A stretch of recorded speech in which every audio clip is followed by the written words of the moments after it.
Look at how fast their boss is dropping here. Are they going to get the one face? Hold on. I've changed my mind again. It's definitely possible. It can be done. Wow. Void meta on the side of Liquid. Now Cine is entering that Void meta. 15% on the boss for Liquid, but Dignitas have already downed Degentrius, stopping the clock at 12 minutes, 11 seconds. Yet final Athraxian, they've got him. The interrupt is out. Liquid now going into Divine Guile phase of their own, but Dignitas, they have the Ascendants back off cooldown. They're sending this boss home. Down goes Lathraxian, a 3-0 for Dignitas here, sweeping Team Liquid. Yeah, I mean, look at this for Liquid on the left side here. They are going to the moon. Wow. They killed it in the burn.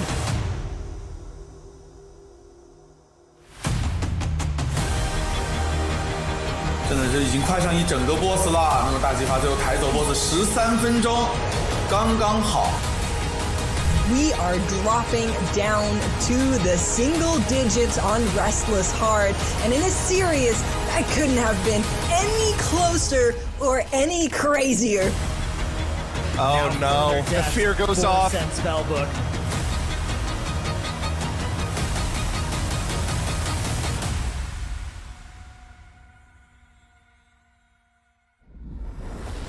The clock is ticking, and for our teams, every second brings them closer to becoming champions or costing them the crown. It's time for Day 2 of the Mythic Dungeon International Season 1 Finals. Our top 8 teams flexed their speedrunning skills in groups and proved that they are some of the fastest Mythic Plus players in the world. This weekend, the best of the best go head-to-head and try to stop the clock before their opponents. Only the teams that land the fastest keys will stay in the running for our prizes and BlizzCon later this year. I am your host, Rook, starting off the day with our MDI casters. I mean, Tettles, we have had some incredible teams this MDI. How competitive has this season been?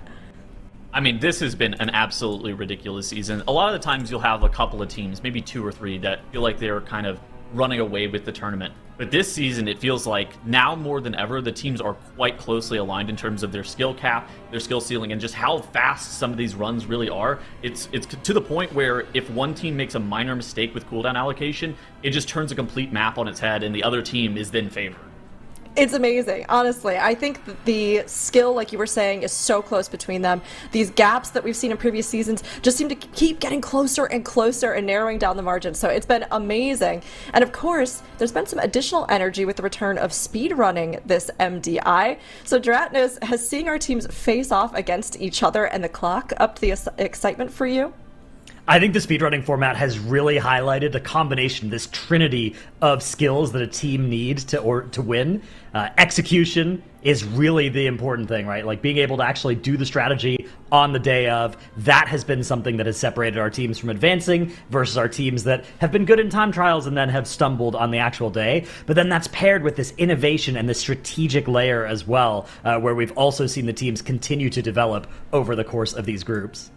Yeah, it's been so fun, and I know a lot of folks have been really, really looking forward to having this again. And so, speedrunning, it's been a great season, it's been awesome, and it's going to be even more exciting as we look ahead to BlizzCon.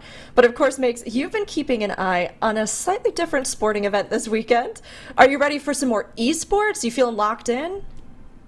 I'm so locked in. I actually haven't really watched a World Cup thus far, only the opening game and some highlights, but it might change tomorrow. You know, Germany's playing, so lots of exciting stuff is happening. But I promise you, I'm locked into the MDI.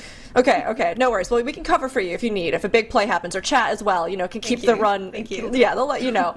But Spoilers. You know, I mean, we don't know how it's going to turn out, you know, but you can give some updates, chat. Just don't spoil it for everybody.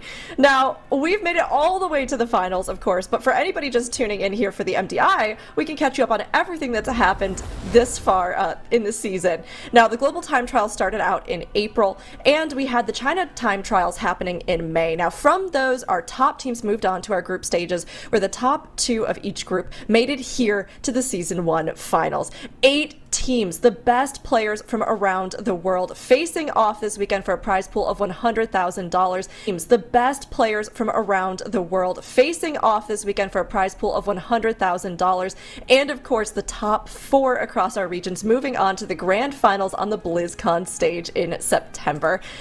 Now, the finals here that we have right now, honestly, I think have been huge, and it's been so exciting to see how these teams are matching up against one another. So our first day of Season 1 showed us how the team's practice has paid off, giving them amazing dungeon times and demonstrating how they kind of refined some of their strategies from groups. For some, though, it also revealed some weaknesses, shall we say. So, Tuddles, what's your recap of Day 1? All right, so if you missed day 1, well, first off, you lost out on a lot of content and a lot of action. But here's what you needed to know about what happened in day 1. First off, we started off with Mandatory versus Interrupt, the China 2 seed versus probably the favorites in this group with some of the most accomplished players with Mandatory. And Interrupt, they were just straight up faster in the Pit of Sauron. They did have this blunder where their Evoker, he forgot to cancel his duplicate. And then their DK decided to take matters into his own hands, popping Army in the middle of nowhere. And this right here, Interrupt was about 15 seconds ahead of Mandatory. That Army press and that accidental duplicate pulling that pack put Interrupt in a position where Mandatory was able to claw back, get back into the map, and be able to take down the series 2-0 after a pretty quick Magisters. But Mandatory, they looked fairly vulnerable. They didn't look like the team that was going to sweep the entire tournament like we saw during group play. Then we went on to match 2, where it was Big Lucky versus Liquid, where Liquid, honestly, they just looked better than Big Lucky in both of the maps. Ashine probably had the worst death that could have possibly have happened at the end of Algathar Academy, probably equating to like a 45-second time loss, which ended up making the Algathar Academy be 2 seconds apart between Big Lucky and Liquid. So the China #1 team, even though Liquid did have that really catastrophic death, Big Lucky was still able to keep it competitive, but Liquid were able to down that series 2-0, and they're staying in the upper bracket. Then we had the Triple Threat versus Sin Spellbook, where this was the Wall Life 1v9 show, where he was playing that Arms Warrior, he was buffing Battle Shout, and it was really, really clean by the Triple Threat. Sin Spellbook, they didn't rest on their laurels. They went for some pretty aggressive strategies, where this double Rift Warden pull, this was the first time we actually ever saw the Rift destabilizing off in the back.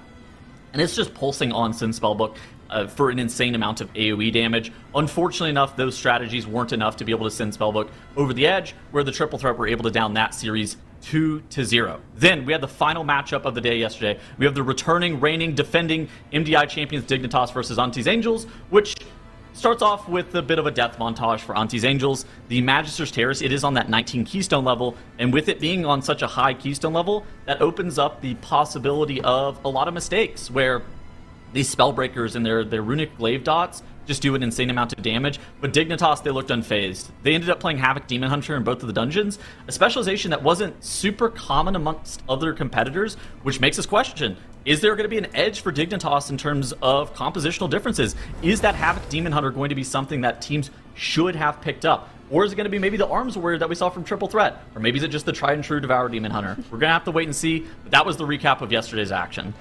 I love it. I love that even though we don't have the spec variety rule in play this weekend, we're still kind of guessing, like, what's the comp going to be? People have been surprising us. There's been some exciting plays with how teams have built out these comps and how they're going to set themselves apart with strategies from the competition. So, of course, day 1, it was just the beginning, and here on day 2, our team's runs will determine whether or not they survive long enough to see day 3 tomorrow. If our teams can land on top, they have some huge prizes that they can take home alongside the glory of being named our Season 1 champions. Of course, this $100,000 prize pool is huge for the teams, and the higher up you get in these rankings, the more of that you take home directly. And we also have our top 3 custom Season 1 medals. These are always a unique design every season, and the players, if they win them, right, have a piece of the season to take with them, especially here as we start things off in Midnight. The designs that we've had for them have been amazing. So, prize pool, medals, and the glory of being champions, there they are. I mean, honestly, the designs are so cool. So I know that the teams are looking forward to all of this and more as they look ahead to become champions. Of course, this is just our opening season of Midnight, though. And I mean, Makes, we've got the prizes, we've got the glory, but how big would it be for our teams to become our Season 1 champions? I mean, there's a lot in it, right? We've been talking about, of course, the BlizzCon part of it, but there's also teams that have found themselves new sponsors, like Mandatory and Dignitas, under their new team constellation. Would be a great signal if they could claim that very first season of Midnight for themselves. But of course, there's always honor and glory and bragging rights involved with all of this, so all of the teams also do want to be season winner, trust me. It's so true. I mean, we keep talking about BlizzCon, but the Season 1 champions, I think that's such a huge thing to be. And just like you said, Makes, there's so much at stake for these teams, as well as just wanting to prove that they can do it, that they can be there, and to have this strong sense of, hey, you know what? We are a top contender, especially as we look at the rest of the year. And while everybody wants to make it through to vie for the crown tomorrow, they have to nail their runs today first. So, DIGNITAS, can you give us a rundown of the head-to-heads that we're about to see in our bracket? Yeah, this is going to be a brutal bracket. We're starting off the day with 2 series that qualify directly to BlizzCon. So these are incredibly high stakes between Mandatory and Liquid, and then triple threat against Dignitas. I think a lot of these clashes are ones that we've been expecting ever since the time trials came out, right? You see the time trials come out, you see 5 or 6 teams near the top, and then they play their group stages. They run into other teams. They win their groups. They make it to the season finals. Today is finally the day that all of that is going to get, we're going to get to actually see these teams clash, right? We're going to get to see Mandatory versus Liquid, Triple Threat versus Dignitas. Super exciting. Winners to BlizzCon. Losers aren't going to be out of it just yet, though. They're getting sent down to the lower bracket, and the lower bracket is going to be intense. We are playing 4 matches of the lower bracket after we finish these 2 upper bracket matches today. And all 4 of those teams BlizzCon hopes will be dashed as they leave the bracket down there. Those 4 teams that do not make it through. That's going to be a tragedy down in the lower bracket. Eliminations definitely put a lot of pressure on, especially as you look ahead and you're going, okay, well, if we want to be champions, if we want to get that prize pool, if we want to look ahead to BlizzCon, right? You don't want to be down there and just have everything be on the line. But there is a way to come back even for the teams who do, and of course those up in top can kind of continue their push towards victory and wait there at the end depending on who our final matchup will be. And while every series today is going to have high stakes titles, if you had to pick, which one do you think is the biggest one to watch? Oh goodness, I would probably say this Mandatory versus Liquid matchup that we have at the start of the day today. I feel like that is my premier matchup to watch. I feel like with how both of these teams played yesterday, I mean, we're going to talk about it in a little bit. I actually feel like this is going to be a very hotly contested matchup. I didn't feel like either team was absolutely like smoking the field. Sometimes you'll see speedrun seasons where one team is kind of like gapping the field. I would not be shocked if that Mandatory versus Liquid matchup is very, very close, like a matter of 10 seconds separating multiple maps. Yeah, I mean, Liquid, even yesterday, right, we were saying they were kind of finding their bearings with the replacement player through groups, but they've had time to kind of get that refined, get it locked in, get the team kind of all working together, and I think they're just getting more and more competitive. So to see them up against Mandatory right off the bat, totally agree, Tuttles, it's going to be a huge one. And speaking of, today, it's not getting off to a slow start. This is a speedrunning competition after all, and we are about to see these 2 huge contenders facing off. Series 1 is Mandatory versus Liquid, so get your predictions in chat, and we'll think a little bit about these teams ourselves. Now, Makes, this is a matchup that I think we're all anticipating probably seeing a few more times this year. Do you think that in this season, and even ahead, that Mandatory and Liquid is going to be a big story? I think so. I think probably right now, all of our top 4 teams that you're going to be seeing in this next 2 series should be teams we see time and time again, as all of these are heavy, heavy contenders. We were kind of talking in the green room before today about like how we think it could be anybody's game this weekend, and that's not because everybody looks 100% clean. It's because everybody looks like 98% clean. Like everybody had these mini mistakes all throughout their runs where I feel like all it takes is one to give up a map, and all it takes is your enemy competitor to lose one map. So I'm quite excited for these. Me too. I mean, it's definitely a really good season when even the absolute powerhouse top contenders are all so close that we're literally sitting here going, okay, you can't make a single mistake because otherwise somebody else is going to overtake you. And in this matchup with Mandatory and Liquid, I think that's huge. And I mean, DIGNITAS, whoever makes it through, right? We talked about this sort of path through the upper bracket and how that brings you closer to BlizzCon. But do you think that having that ahead kind of puts extra pressure on these initial matchups for the teams? Absolutely, yeah. I mean, there's so much that is riding on this upper bracket series. We know that the team that gets sent down to the lower bracket won't be out of it just yet, but staying in the upper bracket, it's huge because it's the immediate qualification to BlizzCon, but also it means that you're still in the upper bracket this weekend, right? It means that you're going straight through to Sunday, in addition to going straight through to BlizzCon, and that means you get to spend the rest of the day watching, learning, practicing, resting, whatever combination of those things you want to do, whereas whoever gets sent down to the lower bracket, they're going to be sweating. They're not going to be doing any of those other things. They are going to be getting ready to fight for their lives later today. It's really true. You do have a lot ahead of you if you're down in that lower bracket, but of course, seeing teams really fight for it down there, I think, is so exciting. Now, we have our map bans coming in here, so we're going to have Seat of the Triumvirate and Magister's Terrace taken out of the pool, and we have to start thinking about our talent predictions here on the desk as well. So, Tuttles, taking a look at this map pool, what are you kind of feeling for the two teams? It's kind of interesting. So something that we saw during the China finals is Big Lucky kind of pioneered the strategy where they went all the way up the left side and pulled basically straight into the first boss room, into that seer, ended up getting about 25% enemy forces. Is that a strategy that is going to be present for the global finals? I feel like Nexus Point Zenith is maybe one of the dungeons that routing wasn't explored all too heavily. It's still kind of unclear as to whether or not a right side route or a left side route is faster. It comes down to a couple of variables in terms of what specs you're bringing, what dungeon level it's on. Can you one-phase Core Ward and Nasir? I think that's also like a really big question. And are we going to see like unique compositions with things like Frost F9 Elemental Shaman in this dungeon? Those are kind of the questions with Nexus Point specifically that we have yet to have answered, at least for this final so far. Yeah, that's a really good point, honestly. We did see some really interesting runs kind of trying to innovate on Nexus Point. And yeah, whether or not we have one that's really definitive, I think still waits to be proven. So how these teams are going to show up for this first one, Mandatory or Liquid, I think it's going to be a big moment for them to take that initial point. But most of chat, it looks like, is leaning towards Mandatory. Not that many Liquid believers out there right now, it seems like. So we're going to have to look at it. I mean, Makes... Do you have more faith in Liquid? Actually, they're leaning towards Mapdatory. Mapdatory, it is true. I was gonna... Mapdatory. No, shout out to our mods. I'm being mean. The additional 9th team coming in here to overthrow everyone. But Megs, what do you think for your predictions?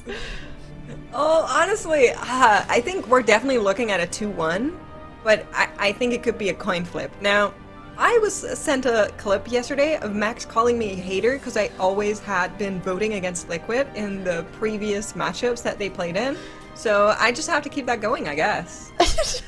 I like how you're just embracing it. Okay, so you're going to do 2-1 in Mapdatory's favor. Okay, great. All right, I'm so sorry. The hate train continues from Makes. Now, Tettles, you normally are the one that's kind of pioneering the hate watching, but what are you going to go with your prediction on this one? All right, listen. The U.S. versus Paraguay yesterday, a stomp in the Americans' favor. I think that Liquid's going to ride this high. Mandatory is not Liquid. a Paraguay team. Not anymore. You know, it's the bolster, it's the morale, it's the boost that this win is going to give. See, that's why it's important. All these sporting events tied together makes yeah, Tuttles? I will say, for like a more serious analysis, I actually thought that Liquid played to way higher standards than we saw during group play. I think that they actually got a lot out of the additional time for practice, and Mandatory came in my opinion, just a little bit flatter than I kind of expected out of them. I actually kind of expected a land buff where they were just going to be like super dominant, and they looked like they were on upset alert from Interrupt. I really feel like there was a world where Interrupt is able to beat them. So I think that Liquid actually has a decent shot here. Okay, I can see it, absolutely. And Dratnos, what are your thoughts? Add them into the mix. Yeah, I'm going to go with Liquid as well. I got to root for the home team. I'm going to go 2-1 for Liquid too, but I will say it's not a prediction I'm feeling great about. Mandatory have looked unstoppable so far, but you know, everybody looks unstoppable until they get stopped. That's true. Very astute. I mean, it's very possible that they can be stopped. And I agree with Tuttles. I mean, that conversation that you were having about them not looking as strong as the land buff, being together, putting all this practice time in would have kind of indicated. Now, maybe it was just a slow start yesterday, but I think it's possible that Liquid, maybe they can overtake here. There's this moment and they can stop the unstoppable. However, I think I am personally still going to lean towards Mandatory. I think it was just a warm-up yesterday. That's what I'm feeling. Yes, that's what I'm feeling, although it's hard to decide. So I'm going to go 2-1 towards Mandatory, I think. But I honestly, I agree with everybody. It seems like it could be anybody's game in this one. And these two teams really have had these moments of phenomenal performance or have been really steadily kind of building up. And we've talked a bit about Liquid, I think, finding their bearings, getting the team kind of cohesive. the Liquid that we... Sire says, I want to say I'm cheering for Liquid, go Liquid. Down below. He voted 2-1 mandatory, by the way. I'm just saying. Okay, all right, Zyro, all right. Well, Zyro's cheering for Liquid, but has put his points the opposite direction. But thinking about Liquid, we were talking about them kind of trying to find their groove. So with what we saw from them yesterday, I mean, Tuttles, do you think we saw a more cohesive Liquid?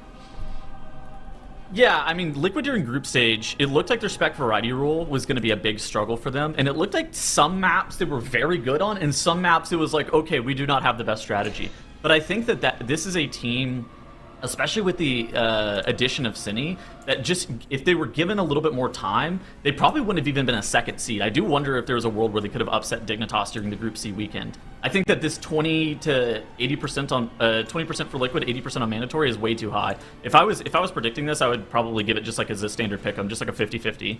Like it is really close between these two teams. I think there's a point of all of us voting 2-1, right? Like that is very rare on the caster desk just in general, I feel like. Absolutely. I mean, it's something where even if we might be leaning a specific way, I honestly think that it's one of those cases where just depending on how the teams showed up today, and especially here in the first series of the day, it's really going to change one way or the other. We might see that 2-1 swing a different way. We might see, I mean, maybe a stomp, but I really think these two teams are so evenly matched that it's going to be a super exciting first series of the day. Now, this is going to be our first game, Nexus Point Zenith, mandatory versus Team Liquid. This is a big one for both teams. They are out to prove that they are top contenders for a reason and to lock in their place for BlizzCon and to become champions if they can make it through to tomorrow. So who will stay in the upper bracket? Who will make it down below? We are about to find out for ourselves, Stratnos. All right, here we go. Nexus Point Zenith, the decisive start to our series that both teams are hoping for, begins right here. And we can see right off the bat as well that the Elemental Shamans have entered the battlefield for both teams. This is a really powerful pick in this dungeon, largely because of that burst that it facilitates, not just on these huge AoE pulls, especially this big pull that they're setting up right now, but also on that second boss, that burn phase. Elemental Shaman, one of the best specs in the game for that. The Death Knight as well. Sometimes we've seen some Frost Death Knights be really good at that too, but it looks like both teams have instead opted for the Unholy, and neither team is stopping here. They're both going all the way to this first boss room.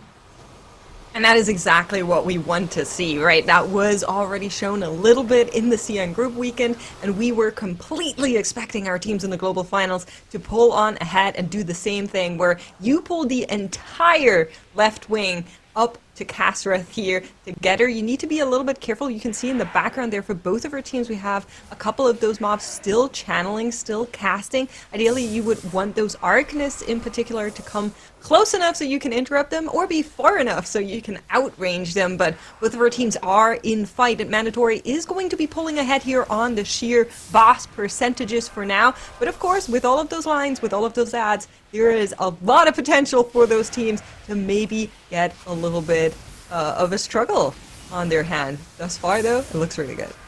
Yeah, so far, so good for both teams, as Mandatory have the boss a little bit below, a little bit ahead, rather, or behind Liquid, as Liquid really doing some big DPS here on pull. 50% already for the boss, 55% for Mandatory. Both teams also still in combat with a bunch of trash, some of which is walking in just now for Liquid. Mandatory dropping super low after that Core Spark detonation. They were kind of zoned into a little bit of an awkward corner there. Liquid, on the other hand, able to avoid much of the ground dot. And still a little bit ahead on the boss, but Mandatory are accelerating here.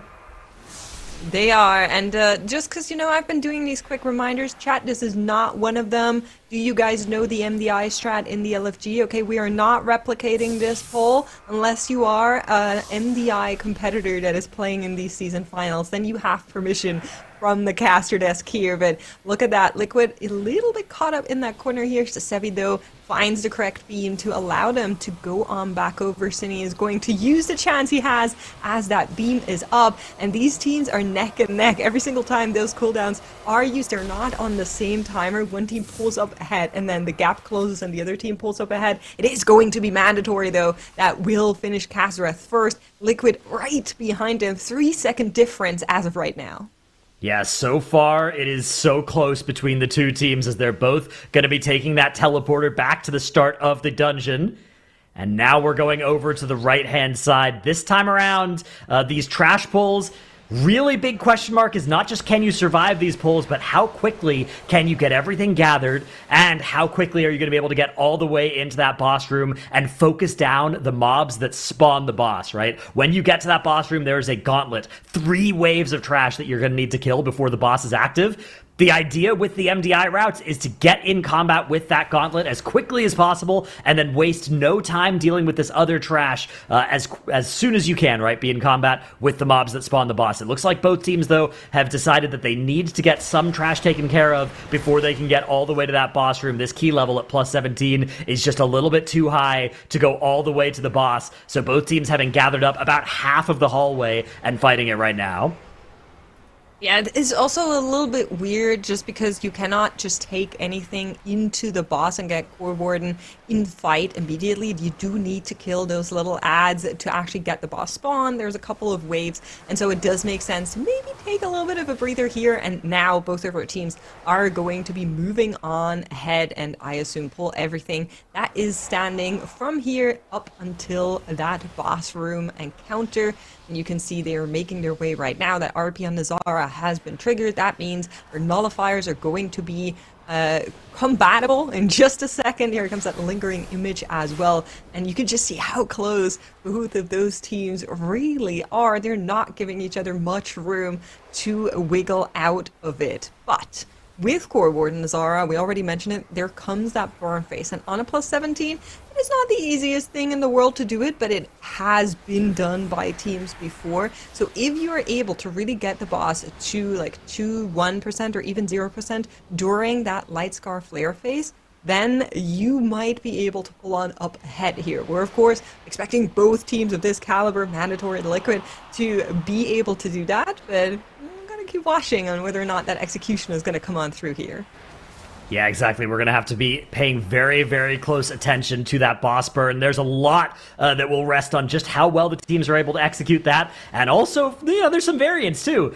Some effects like critting some of your big damage, right? Critting a collapsing star versus not could be the difference between a victory and a defeat when the two teams are as evenly matched as Liquid and Mandatory are right now. 0 deaths across these first 5 minutes. I think if either team were to suffer even 1 death, they would likely lose this map, given how close the competition is so far. We're already now more than half of the trash is done. That second boss spawning very soon here. It's a Null Sentinel wave that Mandatory do need to get through first.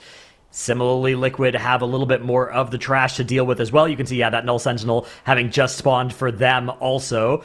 So Mandatory a little bit ahead here in terms of spawning this boss, maybe about 15 seconds faster than Liquid. They've gained a little bit of time compared to just that 3-second advantage they got on the boss 1 split. Yep, that is certainly where you would want to be, but keep in mind 15 seconds is just the timer of a death differential, so that could be closed very, very soon. I don't know if you can hear it. My cat is quite excited right now as well, just yelling in the background there, as both of our teams are going to gather all of these scroungers here as well, and then engage Core Warden Nazara here on the left side for Mandatory. It has been pulled. Liquid should be doing the same thing right now. There it is. So yeah, I would say maybe like 6 seconds between them. It's not a full 15, I think. Yeah, it's a very, very close time between the two teams, and the way this boss works, anything you can do to make sure you kill it during that burn is going to be worth it for time, right? If you end up having to hold cooldowns, if you end up having to play a weird build, if you end up having to play a weird spec, but then you're able to make that burn work and the other team isn't, you are going to make up 30 seconds, a minute. Here comes that first Light Scar Flare now for Mandatory as the image jumps down, and very quickly they are able to get inside that damage increasing zone. They're bursting into the boss right now. Meanwhile, for Liquid, they are also entering that Light Scar Flare burn. Mandatory, a couple of seconds left on that flare cast. Are they going to be able to get the boss entirely dead during it? Looks like the answer is yes, as a final collapsing star sends the Core Warden home. Liquid need to be able to equalize here, and they are also able to do it. So they are still a couple of seconds behind. It is now a 7-second lead for Mandatory as they make their way to the final part of the dungeon. So still less than a single death separating the teams. That's right. There is still one more big run that they will need to do all the way down the middle. And before that, of course, we do need to get this power console charged up. Mandatory has finished already. They're going to be walking around this first pack. And then from here on out is where that pull starts. Quick reminder, once you engage boss combat, this bridge despawns. You should not be on it when that is happening. So something to be aware of for teams. It happened once. I'm still a little bit scared about that every single time I see our teams just do these big pulls down the bridge. But Mandatory has arrived. A couple of lingering images are going to be following them in just a second. And Liquid also down here on the platform already, making through this last pull that they need to get done to be able to pull Lothraxion. Lothraxion going to be the very important boss fight now. Both teams will need to make sure that they are optimizing full damage onto the boss at all times, but also finish collecting all the count that they need. You can see both teams have a light rot paralyzed over to the side as well. The important thing here is just killing those two lingering images that spawn the boss. Mandatory are the first team to do that. They're marked with an X and a skull for Liquid, and as soon as those two die, they will also be able to get into boss combat. But it looks like Mandatory's lead has opened up even further here, as they had 7 seconds after that second boss, but it looks like they've pulled this third boss maybe 10, 15 seconds ahead of Liquid. You can now look at the boss percent, though. Liquid able to leverage a little bit more damage on pull here, only 5% behind Mandatory. This is a really important single target check. Liquid are closing that gap. 3% now is the gap between the two teams. This is getting so close.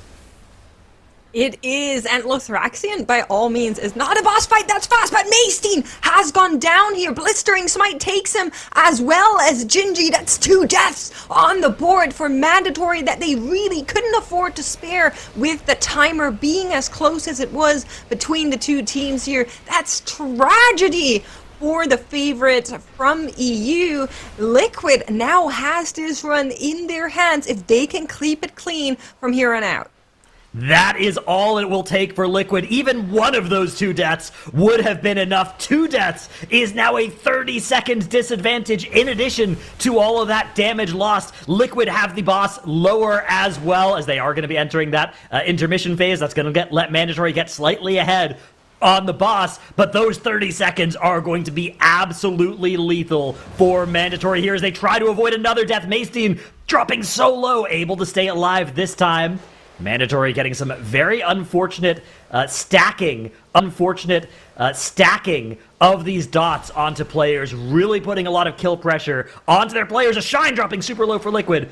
Does have the wall, though, and is able to stay alive with a sliver of HP. The boss is actually so much lower for Mandatory than Liquid here, but Liquid entering their cooldowns, hoping to close that gap again.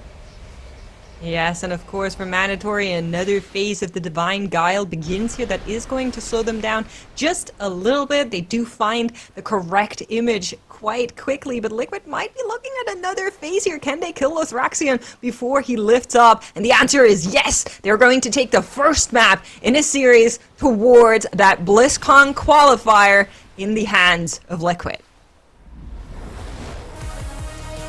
Even with some last-second mistakes deciding it. Incredible to see these two teams clashing here at the beginning of our day, and Team Liquid takes the first point of the series. Now, these two, I mean, we talked about the fact that even though it seemed like there was a lot of faith in Mandatory in the chat polls, that Liquid, that everything we'd seen from them really kind of set us up here for a match that could go either way, honestly. And we were talking about the variations in routing on this dungeon before it started. So how did the team strategies in this run compare to you think, Dratnos? Yeah, I mean, they were on the very, very similar plan as each other. Liquid just able to avoid those 2 deaths, and that's really all that was different here between those two teams. If you look at the end timer difference, it is 50 seconds that Liquid won by. 30 of those seconds are literally just the death penalty. The other 20 are certainly explainable by the damage lost from those deaths happening. Oh, it was so tragic seeing those deaths there right at the finish line. I mean, we can take a look back over the entire map with Tettles as you give us some of your thoughts about what we saw unfold. Dude, what in the world did we just watch? So Mandatory and Liquid, this was an incredibly close map. And DIGNITAS mentioned that he thought that the routes were very similar, but there was a key difference that happened actually in that first pull of the dungeon. The teams, they were running a very similar route to what we had previously seen from Big Lucky during the China finals. But look at this. So Gingy, he actually sends his 3-minute Ascendance on pull here on top of this trash pack. And I actually think this is a pretty big difference. Because of where this boss is being tanked, you see those earthquakes. The boss spawns, and he is just on top of that Death and Decay. He's on top of that all that cleave. On the right side, you see a Shine for Liquid. He's saving his Ascendance. That's exactly what Big Lucky did during the China finals. And that actually was a little bit of a time save for Mandatory. They came out of this boss, they were like 4 seconds ahead. They came out of the second boss, they were like 7 seconds ahead. And I thought that Mandatory, with just a couple of very small optimizations, was going to be able to kind of take down this map, where this weekend we talk about how close these teams are together, to the point where any singular death ends up tipping the map in the favor of your opponent. Unfortunately enough for Mandatory, even though they had some very small things that should have put them in an advantageous position, like Mira's actually leaving early here and going to start the RP while Mandatory was finishing up that saves them like a second to 2 seconds. It didn't matter. You know, they had 2 deaths. At the very end of the dungeon, the lingering image dot on Maystein ends up taking him out, costing them 15 seconds. I believe Gingy also went down to a similar thing where they have the walls pressed, and it's just too much incoming damage from the Light Rot, from Lothraxian, from that lingering image dot, costing them 30 seconds. While they were, 7 or 8 seconds ahead, they were not 30 seconds ahead. And unfortunately for Mandatory, Liquid is able to play clean enough to be able to down the first map. Look at that, finishing at the 11:21 marker. Very clean run from Liquid, and this is what you were hoping to see if you were a Liquid fan. This is definitely it. I mean, it looks good. DIGNITAS, we can look at the numbers in a little more detail here, but is there anything from this trajectory that you see with the teams that stands out? Yeah, I mean, again, you can just look at how those spikes are so evenly matched. Mandatory getting this slight advantage, really between that 5 and 7 minute mark, right? You can see Mandatory just pulled ahead a little bit. That was where things were going quite a bit better for them. That 8 to 9 minute mark, as they went to that third boss platform as well, that was where they gained, I think, the biggest individual chunk of time. Up until the deaths, where then that was, of course, by far the biggest swing in that map. Amazing. I mean, this is so close between these teams, and you love to see it. We knew that Liquid had the potential. They could absolutely lock in and bring it here for finals, and they have 100% done that. I mean, it looks like, as we look ahead to Skyreach, that Liquid seem to be speeding up, but Mandatory, even with having an in-person boot camp here these last few weeks, is kind of stumbling a little bit, Makes. Well, there's something to be said about being in person. It's really nice because you can just communicate with everybody. You can always talk about things at any given point, right? Nobody's ever like out with friends eating ice cream or something. They're all there and they're all locked in to the cause. But sometimes being out of your, your habits, your normal, that can also be a detriment. We have had players in the past that did not like it as much. We have had players that liked it. So hopefully for Mandatory, this is just, that one loss that they need to lock in, because they have done that in the past. I want to talk about the Skyreach a little bit. I feel like for maps, if you're a Mandatory fan, this has to be the nightmare scenario. Skyreach is probably one of the most on-rails dungeons without a lot of strat deviation, so it's kind of like almost a damage check. And whenever we saw Liquid play Skyreach during the Group C finals, they were actually able to beat DIGNITAS in that Skyreach. That was the only map that they took off of DIGNITAS. So we know that their strategy for Skyreach, it was good 3 weeks ago. I would not be shocked if it's very similar to what we see today. And since Skyreach is so on rails, this cannot feel good if you're Mandatory. This is going to be a pure execution check, and I would not be shocked if the difference between these two teams is 10 seconds. Oh, it's going to be so close. The first one already was. But of course, as we've been talking about, the teams have to play cleanly. They have to be able to execute near flawless or flawless runs, especially when the competition is so close. Now, Mandatory stumbled at the very end, but can that just be a warm-up for them? Can they get it together, and can they really find their stride? Or will Liquid gallop away with this one, as we've seen them take Skyreach in the past? These two coming up against each other, we are in for another amazing match makes.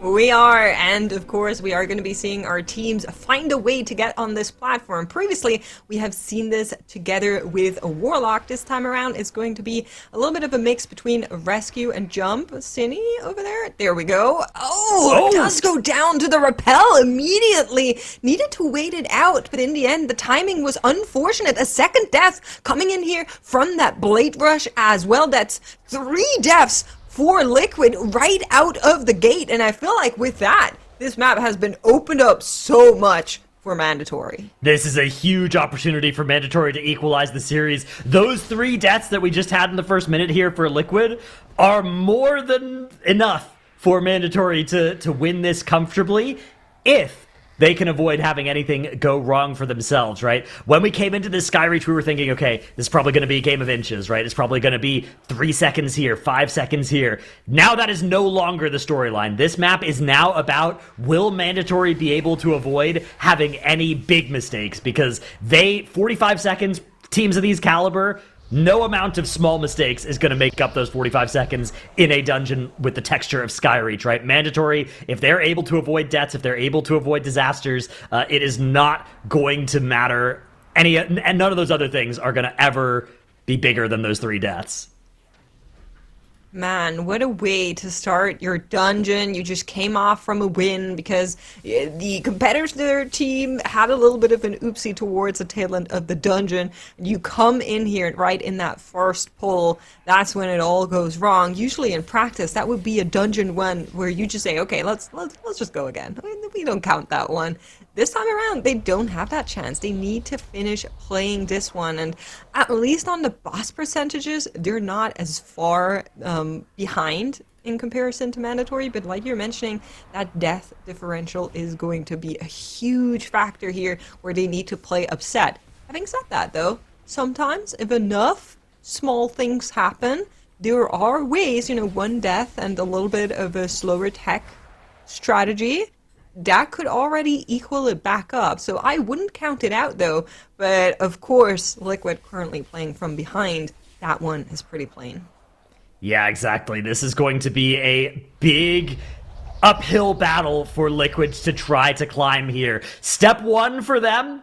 Okay, step 0 for them, the best thing to have happen is for just a disaster to happen for Mandatory. For Liquid, though, to maximize their chances of winning, even if nothing were to go wrong for Mandatory, the first thing they're going to have to do is just to actually catch up in terms of dungeon progression. So you can see right now, they're actually only a little bit behind here on this boss 1 split. They're 15 seconds slower on the boss 1 split, which, of course, you'd rather be faster than slower, but if you factor in the 3 deaths, right, if you say, hey, we probably lost more than 15 seconds to damage loss from our 3 deaths. So, when you factor those out, we were actually probably faster on the boss 1 split. So as long as we stay faster, then maybe we can catch back up and overtake Mandatory if we continue to be doing more damage than them. Listen, I'm going to level with you. I heard a lot of copious girl math in my life. That one was certainly look.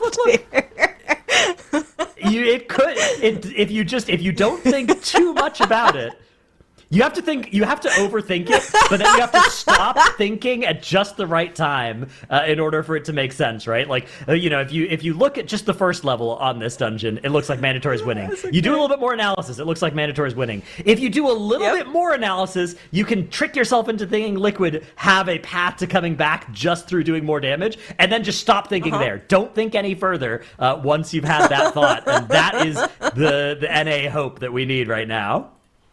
All right, I hope you guys are on the train that Dratnos is trying to sell to you. I'm going to be focusing back on this dungeon, though, because Mandatory has already finished on those construct. Arachnath has been spawned, or well, is spawning right now. There we go, now in combat for Mandatory, and Liquid still need to finish out those constructs. 2 of them quite high still, about a third of a life, now slowly dropping. So falling further and further behind here until they can actually pull the boss. Now, I really like the way they were skipping around that first part without having the Warlock, but one of the things I really love the Warlock for in the Skyreach is that you can actually just portal up here where you're seeing on Liquid.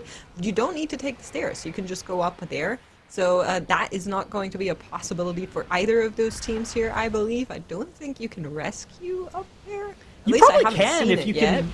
If you can take a gateway, usually you can rescue along the same lines. Although because But they're can you inside, do it fast enough? yeah, right? and you can't have Like, the three-seater mounts in here because You this can't is have the mounts, inside. yeah. So, yeah, we've seen a lot of adaptations to not playing the Warlock in here because, like you said, there's like 3 great gateways in here because there's also that Wind Tunnel gateway that is just a huge time save if you're able to execute it cleanly. Playing without the Warlock requires you to learn these multi-part ways of doing those same gateways, right? Using the rescues and Yeah. the shifts and the transcendences and the 3-seater mounts and all this nonsense.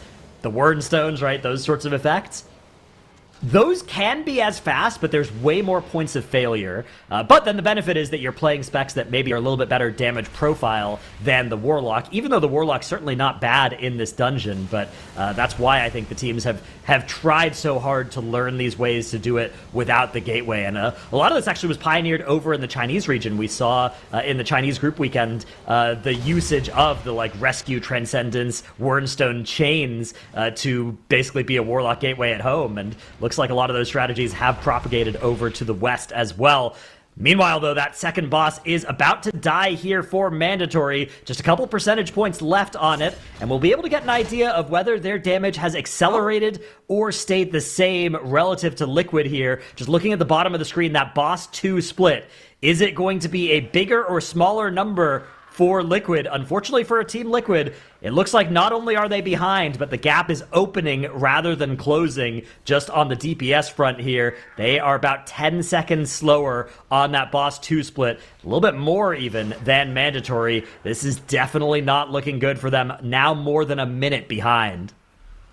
Yeah, and we did see the rescue kind of work out for Mandatory there. Gingy just taking Mirrors up so Mirrors can get into the pole a little bit quicker, can get it just grouped up together so that when the DPS players arrive, they have a little bit of an easier time just starting to press their buttons and not needing to wait for that gather. Just mini min-maxing, but I do love to see it, and it does cut down on just 2-3 seconds, but those can add up fast. So Mandatory already in fight with Rukran here. Liquid is going to be pulling Rukran right now as well, but I agree with you, Dratnos. I don't think it looks like they're accelerating, and Skyrage notably is also not a dungeon that is super long, where I think Tails was saying it, you can do a lot with like strat deviations. The only thing that you can now do as Liquid is after this just pull everything, try to go as big as possible, and hope you don't die there, but you catch up. I think that's probably your best shot at trying to gather back some of the time that you have lost from those 3 deaths early on, but it's certainly not an easy thing to do and not something a team would be willing to do if they haven't in some way practiced something crazy like that. Yeah, there's not really an opportunity to go any bigger than the MDI teams already do in this dungeon. Although, you know, maybe... No, I don't think there's a last-second strategy that you could try that might work that saves you a bunch of time, because usually with those strategies, if they work, you'll just do them, right? Even if they're hard, Yes. You'll practice them, you'll learn them, and you'll do them. If you're like a 70-30, 30 True. is the amount of time it works, and you know the map is lost any other way, then that is something you can sometimes see teams doing, but it is very rare. But we do have a death! We do have a death for Mandatory! All right. Which does go down to a melee from Rukran, actually, as I believe he was maybe a little bit faster, you know, Demon Hunter problems, at arriving at the boss. From what it looked like here, I'll need to check in with Tettles. Yeah, those things can happen, especially if your tank is maybe just a little bit out of melee range. So it looks like Mandatory have lost a little bit of their lead. They're certainly still in the lead as they're now running up the Wind Gauntlet there. The Death Knight just using the Death's Advance on that on the rider horse there. The rest of the group going to be running up using more cheatery methods. It's hard to find a method that feels more like cheating than Death's Advance, but the Wordstones and the Rescues certainly are doing that here for Mandatory, as the Sigil of Misery is going to allow them now to skip past this next pull. You can see the Shadow Meld used there by Miraz about 10 seconds ago. Looks like they're going to be running up to the top of the stairs. Meanwhile, Liquid have that boss down as well. You can see this is going to be a boss split where Liquid are 1 second faster. Kind of bad news for Liquid that even with that 1 death for Mandatory, they were only 1 second faster, Liquid, on the actual kill time on the boss. That should be something where hopefully they would have gained a little bit more time. But again, it further reinforces the idea that Mandatory might just be slightly higher DPS in this dungeon. But it's all going to come down to this huge pull for Mandatory. If they're able to survive this pull, I think they're going to be able to hold on to that lead, even though it has shrank a bit with that death. Yes, I agree, and they are already so far through this pull, but they haven't finished it just yet. Bloodlust still running, Cocoon being deployed here onto Maris, hoping to keep him alive for now. Is kind of out of defensives for the moment, but thankfully most of the nasty mobs have died up. There's 2 elementals still in play. One of them has now gone down, and Mandatory has gotten through the worst of it. They do have some options to deal with the add mechanic here. As Demon Hunter, you can just jump on back. Of course, rescue also works, port works, so a couple of options for them are open here, but they might need to deploy damage onto the additional add if they run out of everything. Wernstone, of course, also being an option for them here, is going to be used immediately before they even need to be ported out. Yeah, exactly. This is going to be a very, very fast boss for Mandatory here. Even at this plus 18 key level, they are doing so much damage. The boss is just melting here for them. Liquid need to get in combat with this boss very, very soon. They need another death as well to happen for Mandatory, I think. At least one more. They're going to need something to go wrong here. It's a hard boss, but I don't think it's one of the harder bosses compared to the other ones that Mandatory have triumphed over. There's no extra trash still alive for Mandatory as well. The count has worked out, 100% count. No hope of a missed count fiasco here. So Liquid fans, I think hopes are going to rest on that map 3 at this point. Mandatory are just looking unstoppable as they're already now more than halfway done with this boss. That's right. That one death is not going to cost them here, but I do kind of want to point out 2 deaths in that first map, 1 death in this map. If things hadn't gone wrong for Liquid here the way that they did, we would be looking at a very different scenario here. So that third map is going to be intense for both of our teams that we expected to come into this tournament and be deathless, be flawless, be clean. I feel like we're being served a very different story from them here, so something to keep in mind. You do have Gingy here is able to jump on back. I was kind of worried because they were focusing that ad, but everything is good for Mandatory for now as they claim that second map as an equalizer between them and Liquid. They have Mandatory have evened out the score and will be headed to a third game after this. Of course, you want to see that with these 2 huge teams. You can see them even a bit of a moment there, like, yeah, we did it. Okay, great. We're still continuing on. Now, this last map, of course, will determine everything for them in this particular series, but we still have this previous map to take a look at here as we sort of look back on what happened. And while we had some deaths and this was a higher key level, I have to kind of ask, I mean, DIGNITAS, do you think that Liquid's route would have been faster overall, or do you think Mandatory really seemed like they had this one streamlined and really down? Just looking at the Boss 2 and Boss 3 splits, it did seem like Mandatory were doing more DPS when we could directly compare the teams, but yeah, of course, it was those deaths that overwhelmed every other signal and meant that Mandatory were going to win this one by a lot. Yeah, I mean, oh, it's hard, especially right at the start when you have those deaths. It has to take a toll on the teams when you're going, okay, well, we can hope they make a mistake. All we can do is just keep going. And we did get to see them do exactly that, and it's going to take us forward. But looking at this matchup, Tettles, what were you kind of seeing from the 2 teams in this Skyreach?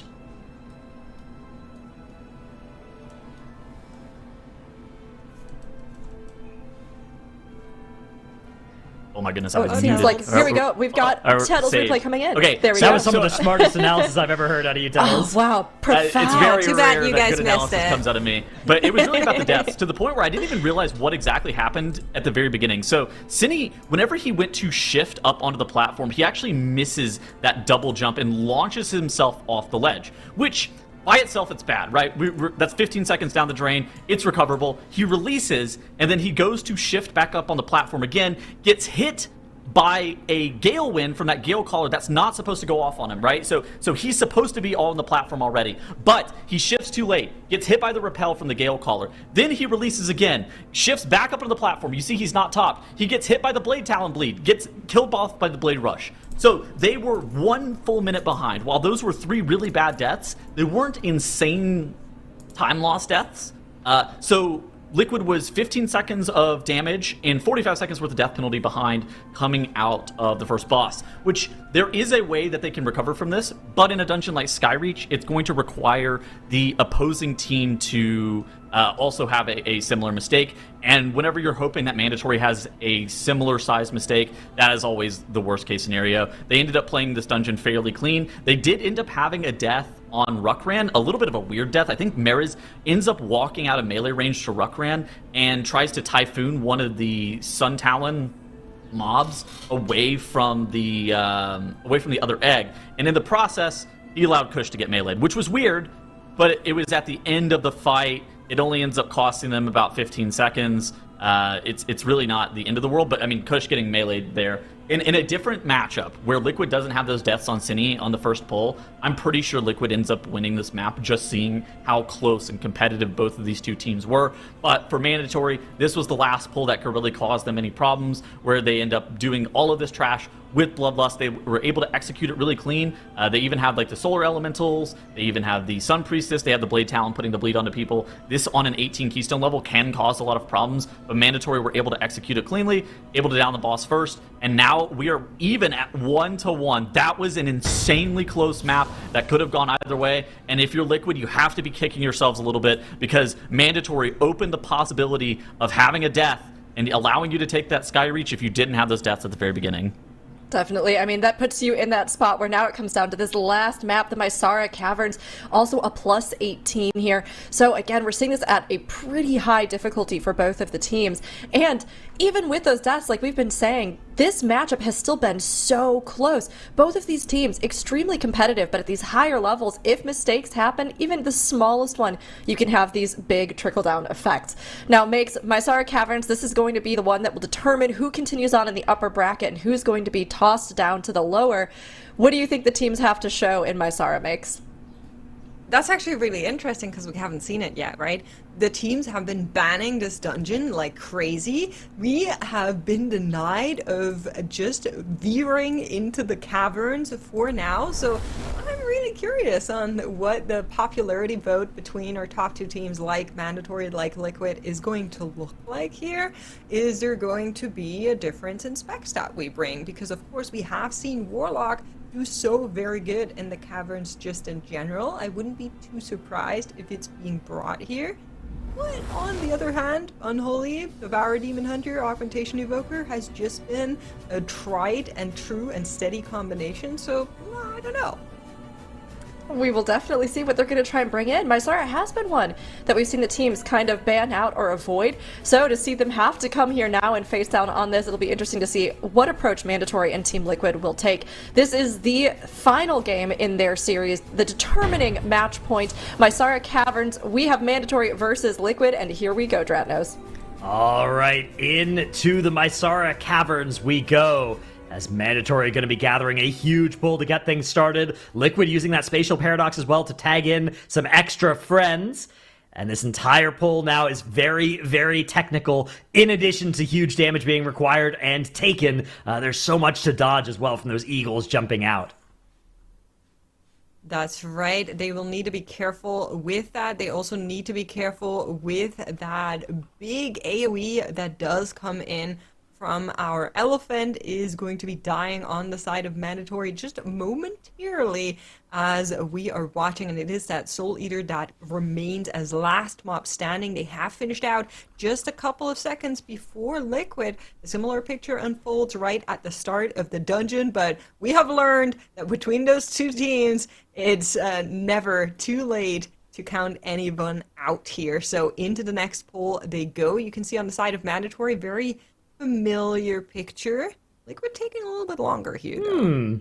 Yeah, the Sleepwalk and Imprison is just going to let a Shine free those prisoners while standing right next to the enemies there, but avoiding getting in combat as somebody else was already in combat with them, so they're not going to trigger it on a second player. Really clever way by Liquid to activate all those prisoners super quickly, and that's going to let them just take this huge pull right into the boss. This is an incredibly rapid progression through the start of the dungeon here. What's this going to mean for their count, though, is my question. Yeah, that's something we'll need to keep an eye on to kind of just check in with Liquid. Once they have finished this pack, they're sitting on 27 right now, and I believe they're in fight with around 15 as one of them has died up. So we will need to compare that number with the mandatory number once they arrive on Murogen and Necrax, and try and see if there might be a difference in how they're actually going to be getting their count in this dungeon.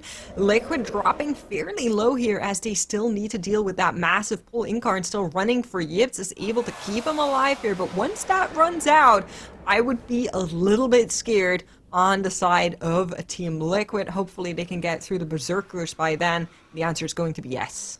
Yeah, Liquid looking really, really solid here. So much free uptime on the boss has been saved by them. But Mandatory have more count and are taking even more count into the boss here. So is that going to be worth the 50% of the boss HP that Liquid are faster by right now? That is going to be the big question. Anytime you see a team break out a new strategy that nobody else has used so far to get into boss combat quicker, usually that ends up being worth. I actually really like Liquid's position here, but they are going to have to prove it. They are going to have to find a way to make that count that they are going to be missing efficiently later. Yeah, that was a really, really worthy pull, as well as not using that lust. But look at this. Mandatory is already ahead in count to Liquid, and they're also still in fight with like 10 count on top of that. That is now slowly going to trickle into that counter. So Liquid will need to make up for the missed count that they have for now, which will slow them down just a little bit, or not, depending on how that strategy looks. But it's something we need to keep in mind. Mira is dropping really low here. Doesn't have much to sustain him here anymore. That Headhunter is going to be a little bit of a menace for a moment, but does get controlled between all of them. Yeah, that is a very scary enemy. The boss, though, down for Liquid, and they're going to be walking forward. Okay, I can see two members of Team Liquid are walking forward. There's the third, there's the fourth. Where is Sevi? Okay, he's there as well. Sevi, so okay. no back pulling Maybe for the extra trash. Yeah. I thought about maybe there was like a monk poured and we're doing something, but it doesn't look like it. He was too fast and he's mounted up as right well, now, so which he wouldn't have done, so.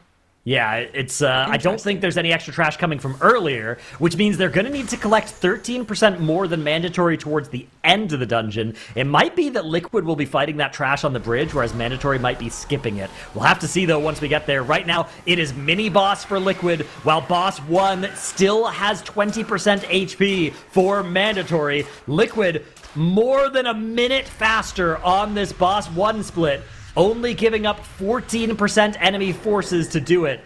I think that's a very worthy trade, but a death for a Shine. This could be catastrophic for Team Liquid. Even if their strategy is faster, I'm not sure it's a death faster, a full death faster than mandatory. That would be a very, very big accomplishment if it were. So Liquid, with those 15 seconds now playing against them, are going to have to still be so fast towards the end here in order to win this one.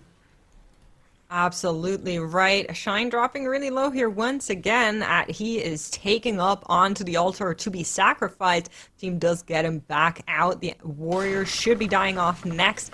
The team has them under control. Mandatory is now going to be rocking up to that same place in the dungeon. Now, to the eye check, if you compare those first two boss timers, you're of course going to be leaning heavily towards Liquid, but those 15 seconds might just be hurting them here a little bit. So let's see how quickly Mandatory can get through this ghost area around Roxal. The remaining Guardians are just now dying off for Liquid. You can see Cine has already dragged in the next thing. I assume this is something we will try to skip here. Yes, Shadow Meld being deployed by him after having allowed his team to walk on by. Now that is not something you would normally expect for a team that needs to fight more enemies, not less.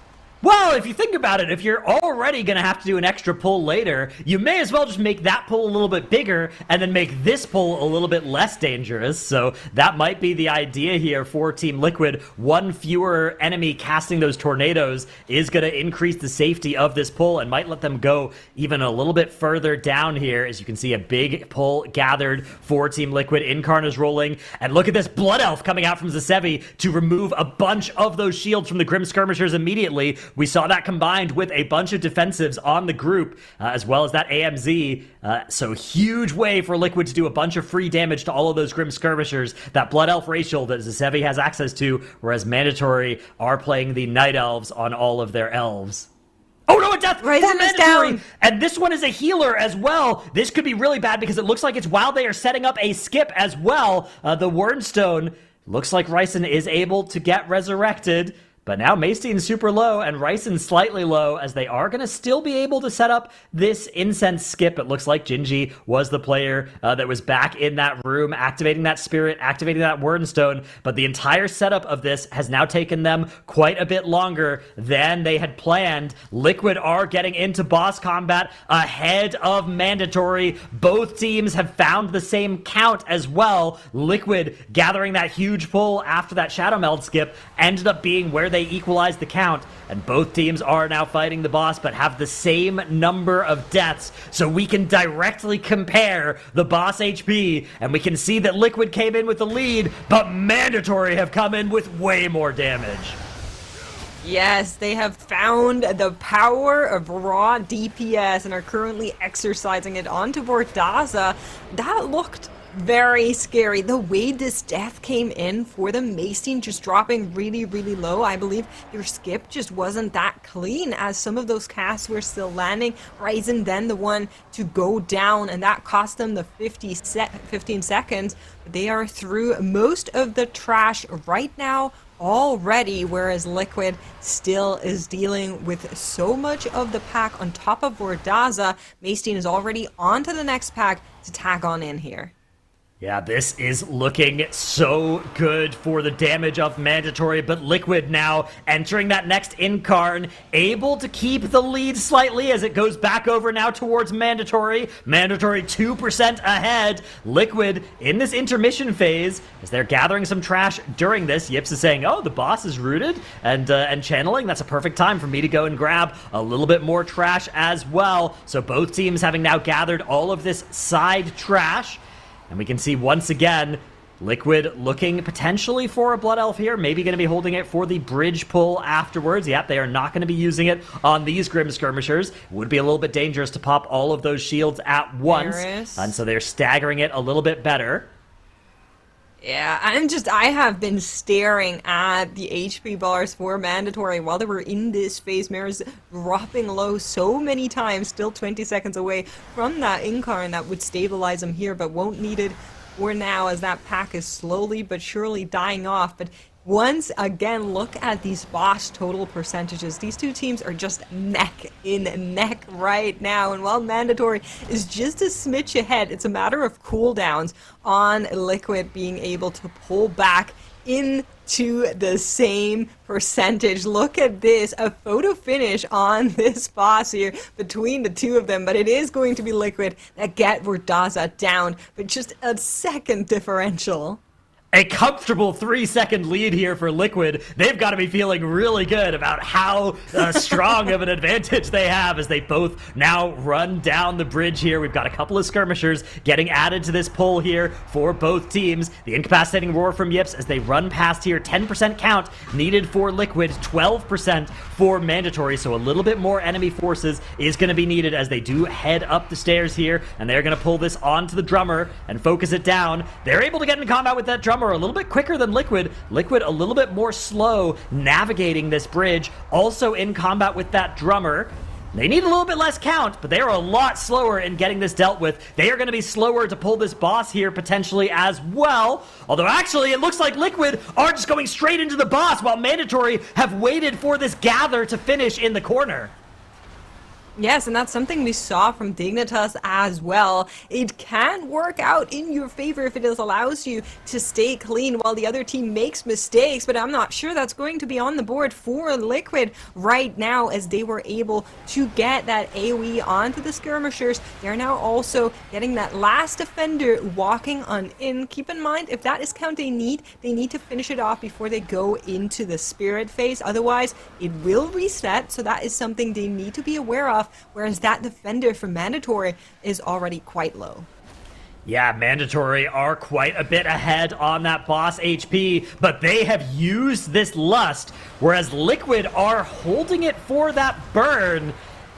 I don't know, though. Oftentimes, at this plus 18 key level, if the boss is already so low, Mandatory might not even need it to be able to just absolutely melt the boss during that burn. This is such an important gambit here for Team Liquid. Both teams are going to be entering this intermission phase in a couple of seconds here. Starting off with Liquid, that soul-rending roar going to send them back to the bridge here. Meanwhile, Mandatory hot on their heels. Both teams now flying through the Spirit Realm, and they're both going to be racing to get back now into boss combat. This is going to be pivotal. Will the Bloodlust and the cooldowns for Liquid be enough to make up for the 20% advantage that Mandatory have gained? There go those cooldowns. There goes that lust for Liquid. This boss is going to need to melt. It absolutely is, and thankfully that defender was not needed for the count for Liquid, but look at those two teams. Raktul is just vanishing in front of her eyes, and in a series that couldn't have been closer, Mandatory is going to be taking this series and qualify to BlizzCon. This series promised to be a close one, and it delivered. Mandatory overcame even a death through the power of raw DPS and LAN camaraderie, burning through the bosses faster than Liquid could keep up. Their path through the upper bracket takes them one step closer to the Season 1 crown and BlizzCon qualification. Now, it's not over until it's over, though. Liquid have a chance to battle it out in the lower bracket later today, but gotta love seeing Mandatory celebrate. Good seeing them just excited and relieved that they've made it, and love that they are broadcasting even as they're competing here in the MDI. Now, this was just unbelievably close. I mean, Dratnos, looking at these two again, these teams are so evenly matched, it feels like. Absolutely, yeah. What a great series that these teams have given us here. 6 seconds separate the two teams at the end here. One death for each of them. If either team had been able to avoid that death, they would have been the winner by more than the gap that ended up separating the two. But wow, what a cool strategy from Liquid at the start also. So cool. I'm sure Tettles has some more insights on that too with the strats they used. Yeah, I mean, I think that if both of these teams are able to play completely deathless, I think the Liquid strategy is something in the order of about 10 seconds in their favor, and it is really cool. Look on the right side of the screen here. We have a split screen just for a good perspective here. Liquid, they're CCing mobs, they're sleepwalking, they're caging, and they're getting all of the prisoners freed, while on the left side, Mandatory is doing an additional trash pull. And by doing that additional trash pull, Mandatory is able to get 14% more enemy forces. But Liquid, they kill the first boss off a minute 15 ahead. Now, I would take a minute 15 over 14% enemy forces, even though the trash in the back half of this dungeon, those bound defenders are really, really annoying. This was the pivotal moment in time, though, for Liquid there. A Shine. He rescued Yips early on to give him the rescue movement speed. Zevi ends up Tiger's Lusting Yips earlier as well to give him that Tiger's Lust movement speed. So a Shine got stuck in that capture by the mini-boss for an extended period of time. He took a bunch of damage from it. He procced his cheat. He ate through the life cocoon, and he ended up going down there. Liquid, they still weren't completely out of it, though, and I think with a really cool strategy that involved Blood Elf, Purge, and pressing every single defensive there, that's where they were able to make up all of the count. And for Mandatory, they don't have to pull a bunch of trash mobs in this area. But with that skip, it became a problem because the Soul Render ends up killing off Ryzen. Macestein he drops the AMZ, he melds, he battle reses Ryzen, and so now we're all even up at 15 seconds. But the deaths are not created equal. That death on a Shine was a massive damage loss, and through Vordaza, the teams were dead even. I think it was like 2 seconds that separated both Liquid and Mandatory. Liquid had a count advantage, and they actually elected to Bloodlust during the burn here, where Mandatory elected to Bloodlust all of the trash on pull. And the reason for that was fairly simple. Mandatory needed to kill off those bound defenders in time. And if they don't end up killing off the bound defenders in time, they reset, which is what happened for Liquid. Liquid didn't need to kill that defender, so they just let it reset. But Mandatory had better offensive cooldown management at the very end, and honestly got the boss gathered just a little bit quicker, which was kind of a weird way for them to save a couple of seconds, and they were able to down the Mysaras Caverns. An unbelievably close series that I think if you ran it 10 times, it probably is 5-5 in terms of who ends up winning this. This was a spectacular series, and this is the best that the MDI has to offer. It seriously is. This is the level of skill, the level of coordination and execution that we want to see from the teams, especially as the speedrunning gets tougher and tougher in our finals at these higher key levels too. And I mean, amazing to see the teams come in here and really bring their all. Neither of them are fully out of the running. Don't worry, Liquid still has another chance, everyone. So those of you who are cheering in chat, I know we saw a lot of Liquid fans, they have an absolute possibility of rallying and coming through that lower bracket. And of course, seeing how the teams progress, let's look at our bracket overall. Makes, can you give us a little rundown on how we're set up for the rest of the day? Oh, absolutely. So Mandatory, you're chilling until tomorrow, okay? That's all you need to know about them. Next up, we're going to be seeing the triple threat go up against Dignitas. And if you liked what we just had to show you, you are going to like what comes next, because this series is looking to be as equally as exciting as the one that we just saw. And then, of course, we do have our two CN teams, Interrupt and Big Lucky, going up against each other in the race for that CN qualification to BlizzCon as well. So that is all super exciting for all that qualification talk, but of course they're all still vying for that first place for the seasonal finals, just winner, and all of the teams still have a chance. Interrupt, Big Lucky, Sense, Spellbook, and ANTTIS Angels though need to fight through that lower bracket gauntlet, and it's not going to be an easy one. It's not. They have to really, really make sure that they are on it. You can't afford a single loss of a series down in that lower bracket because, as we know, today eliminations come into play and you are out. Now, this next series, Triple Threat versus Dignitas, just like you were saying, Makes, is such a cool one, honestly. Triple Threat, lots of experienced players, but they've been showing they can be a really strong contender. Are they able to take down these big teams? And Dignitas are returning champions. Nobody's going to want to miss this one. So while we're going to take a little break, get ready, prepare yourselves, because very soon we'll be seeing the possible dark horse of Triple Threat go up against our reigning champions, Dignitas.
Hello again, everybody.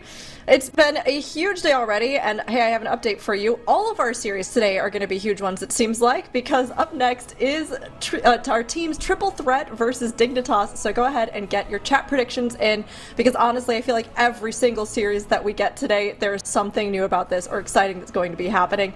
And I mean, Triple Threat, this is a team that we've seen come in. They have performed incredibly well, especially as this kind of new assembly of players from across 3 notable teams. But Zyra, do you think they can actually pull off an upset against our more established MDI players? I think they certainly can. The question of whether or not they will is another one entirely. On paper, these teams are incredibly close together, right? Both number 1 seeds from their respective groups, both have put up incredibly fast times in all the dungeons that they've run. But Triple Threat is kind of a new team. This is their first time playing together this season. They were a last-second addition. I remember when we were talking to them in the interview, they're like, yeah, we kind of just last-second signed up for the tournament and somehow got second place in the time trials. They've looked like a strong team, but of course, Dignitas, they're our returning champions. They've got the pedigree. They should be the favorites. Chat seems to think so, but I think it's going to be a lot closer than what Chat thinks. I know. I mean, honestly, I think Triple Threat continues to outperform our expectations, but Dignitas, of course, have performed even better, too, than we thought they might, returning to the speedrunning format. So, Makes, with our reigning champions, do you think they're strong enough to take down both Triple Threat and even the other top teams this season? I mean, Dignitas, like Zyra has been saying, is definitely a team in their own right. I'm a little bit confused about yesterday, the fact that they were bringing Havoc twice and then Andi Eldrachi on top of that. It feels like, you know, they're trying to bias me in some type of way. I'm not above that. But I'm quite curious on whether or not we will see that today again in this Windrunner Spire, or if they're opting to go for that more traditional Devour Demon Hunter. Just commenting on those channel point votes right now, I feel like chat is maybe a little bit lopsided here. I would take those chances on the Triple Threat for sure that we're seeing right now. Like, this team is incredibly good. You are looking at a way closer series than that poll result might suggest. It's so true. I mean, Triple Threat has come in, and I think every single series we see them play, we just keep going, oh wow, no, they're really good. Oh, they really are. They've put up some really good times. And Dignitas, they have been absolute champions. They have been huge powerhouses, but of course they're going to have to face off here in our first map, Windrunner Spire. Now, this is going to kind of bring both of them in here, and we'll see just how close it ends up being. But Dratnos, with this first map pick and with the bans that we just saw, what do you think about the pool for the teams? Yeah, it's interesting. Both teams, again, not colliding on their ban, both banning a different thing. Starting off in the Windrunner Spire is going to be an interesting one here. Dignitas, our defending champions, looking to stamp a ticket to BlizzCon in this series. This would be so impressive for them if they were able to make that happen. But Triple Threat, I agree with you, Mix. I think I liked them at 4%. I don't know if I like them at 17%. I think I'd maybe take the Dignitas angle of this one. Really? Huh. Dignitas are I think they've been it's so way good. closer They're than defending that. champions. You can put some respect on Dignitas' name. I'm going to go For sure. 2-0 for Dignitas. Okay, all right. Wow. Dratnos leading the charge here, 2-0. Very bold. Makes, do you agree with this? Are you going to give a point over to Triple Threat? Or a couple points? I was going to say 2-1 Dignitas. And you know, I'm going to say that. I will trust my instincts. It's going to be 2-1 Dignitas. This series will be close. I don't think we'll look at a 2-0. Okay. Zyro? Yeah, I agree. I think we'll see a closer series. I think 2-1 for Dignitas is a better play. I mean, obviously it could go 2-0, right? If Triple Threat makes mistakes and Dignitas is just clean, they could easily 2-0 the series. This will But be 2-1 in favor of the Triple Threat, maybe. no. Dignitas wins, I think, for sure. Oh, sure. I heard Tuttle said that, so. Oh, Okay. interesting. Okay, well, we'll see what Tuttles thinks about it. But Zyra, I do have to double check with you. Have you conferred with your cat council? Because I did see that your cat was making a brief appearance. Are they in agreement? She's more interested in looking at you guys right now. Okay, I don't great. think Well- she's... Hello. Great. All right. Well, it seems like your vote is locked in. That's good then. We've got Megs. We've got Dratnos. For myself, I'm going to go 2-1 in favor of Dignitas, because Dignitas, I love rooting for them. It was amazing seeing them win last season. Also, they just have been, again, incredibly good at this format. I think they weren't even maybe they didn't believe that they were going to be as good at it as they were, especially since we had done TGP so much recently. But seeing them come in and just absolutely land it has been amazing. So I'm going to go ahead, I'm going to put that respect on our champions, and I'm going to say 2-1 in favor of Dignitas. But of course, Windrunner Spire will be the first showing of these two kind of clashing here. So with that in mind, Makes, with those two on this map, is there any variation or evolution of sort of strategies you think we might see coming into it? Yeah, I mean, a big thing really is in what specs are we seeing, right? Of course, the sample size from yesterday is incredibly small, just 2 matches, but in both of those matches, Dignitas played Havoc Demon Hunter on the Eldrazi Reaver spec. Is that something they will continue to do? Do they believe this class just in general, or this spec in general, is better than that Devourer Demon Hunter that has been so prime for a lot of our other teams? Or was that just maybe, you know, a little bit of a distraction technique that they threw in the waters for other teams to maybe go like, do they know something we don't, and waste a bunch of time thinking about it? We don't know. So this map is going to tell us a lot about that, I believe. I can see it. I mean, Makes is kind of leaning towards the angle with the comps, what they might bring in, but Dratnos with Windrunner Spire, do you think there's anything more that we could see from some of the different strats we've had in different group weekends? Yeah, I mean, we've seen divergence in just which direction you travel at the start of this dungeon, which wing you go to first.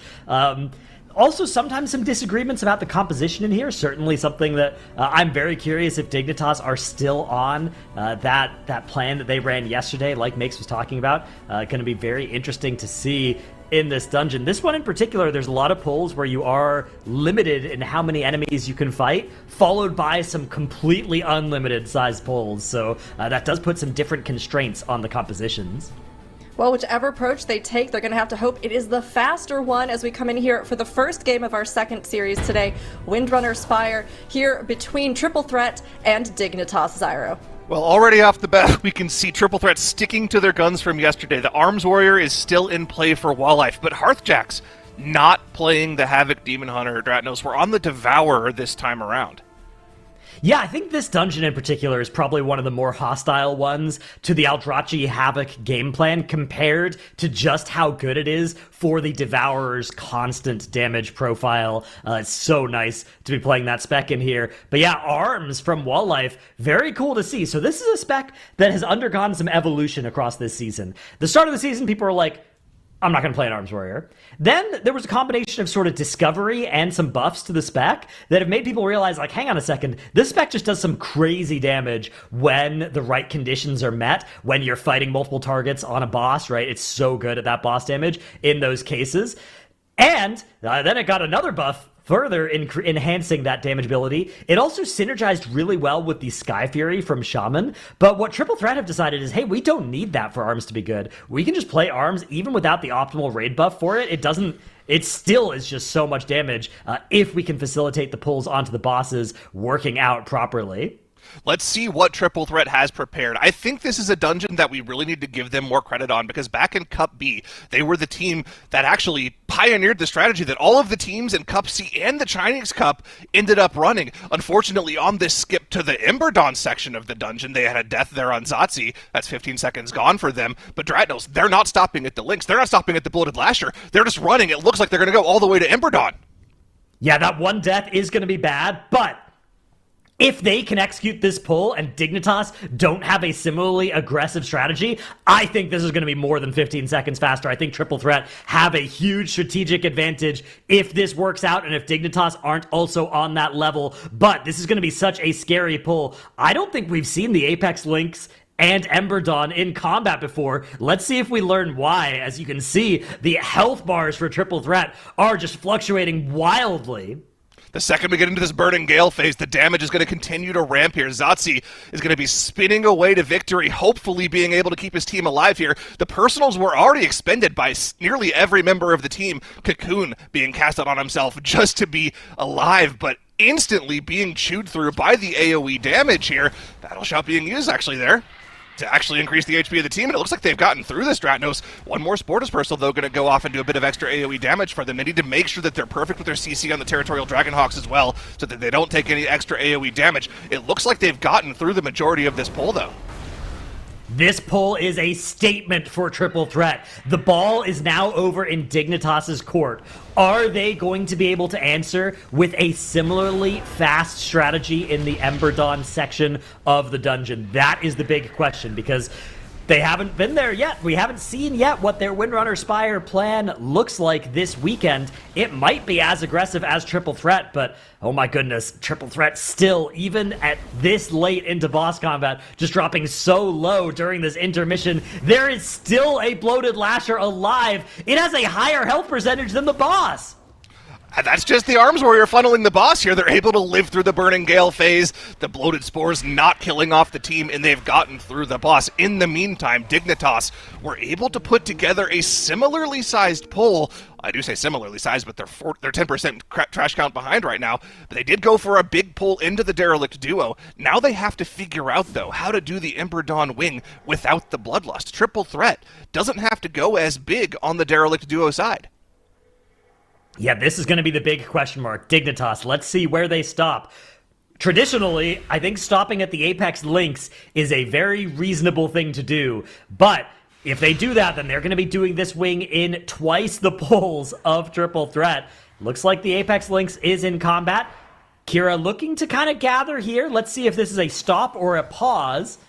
And it looks like it's sort of a combination of both. We have sent forward it looked like AJ there to grab a little bit more trash from further ahead, but it's not including that Bloated Lasher. So a lot more conservative for Dignitas, whereas on the side of Triple Threat, like you said, Zyro, you don't need Lust to be able to get quickly into boss combat on the Derelict duo side. It was something that Triple Threat were able to leverage to do a big pull on the Ember Dawn side, but I think they're going to be just doing this dungeon in one fewer pull than Dignitas. That is a huge advantage. We'll have to see where the cards lie once trash is all said and done. Triple Threat did have to skip past essentially the entire upper wing of the Ember Dawn section in order to make that single pull work. Dignitas might have dragged a couple extra trash mobs down. Looks like Dignitas, after dealing with the Apex Link, are going to be charging forward, spawning Ember Dawn and getting in combat with the boss, but the boss damage differential is starting to open up here. Trash count is too. Where is this extra count going to come from for Triple Threat? Are they going to have to pull those Phalanxes and Archers after the second boss? If they do, that could be a massive time loss for them. One thing's for sure, though, this Arms Warrior is loving these two targets to just cleave down when they have the extra trash on top of it. Yeah, this is really, really impressive. What a strong way to make Arms Warrior work in this dungeon. You think about it, right? Those first two bosses, they've gotten full value out of that Arms Warrior funnel. The third boss, you can do it as well. They are playing 4 Night Elves, so what you can do is you can skip through and then back pull trash onto the third boss. So it would only be the Restless Heart, only the last boss, that you can't pull extra trash on top of. 3 out of 4 ain't bad. That is a really good way to turn the Arms Warrior from a good spec to an incredibly overpowered spec, and that is exactly what Triple Threat have done so far. I mean, even with that third target there, that entity being kept on top of the boss, that's a third target for the Arms Warrior. Unfortunately, now down to 2 targets, but the boss HP is opening up here for Triple Threat. 40% ahead on boss progression.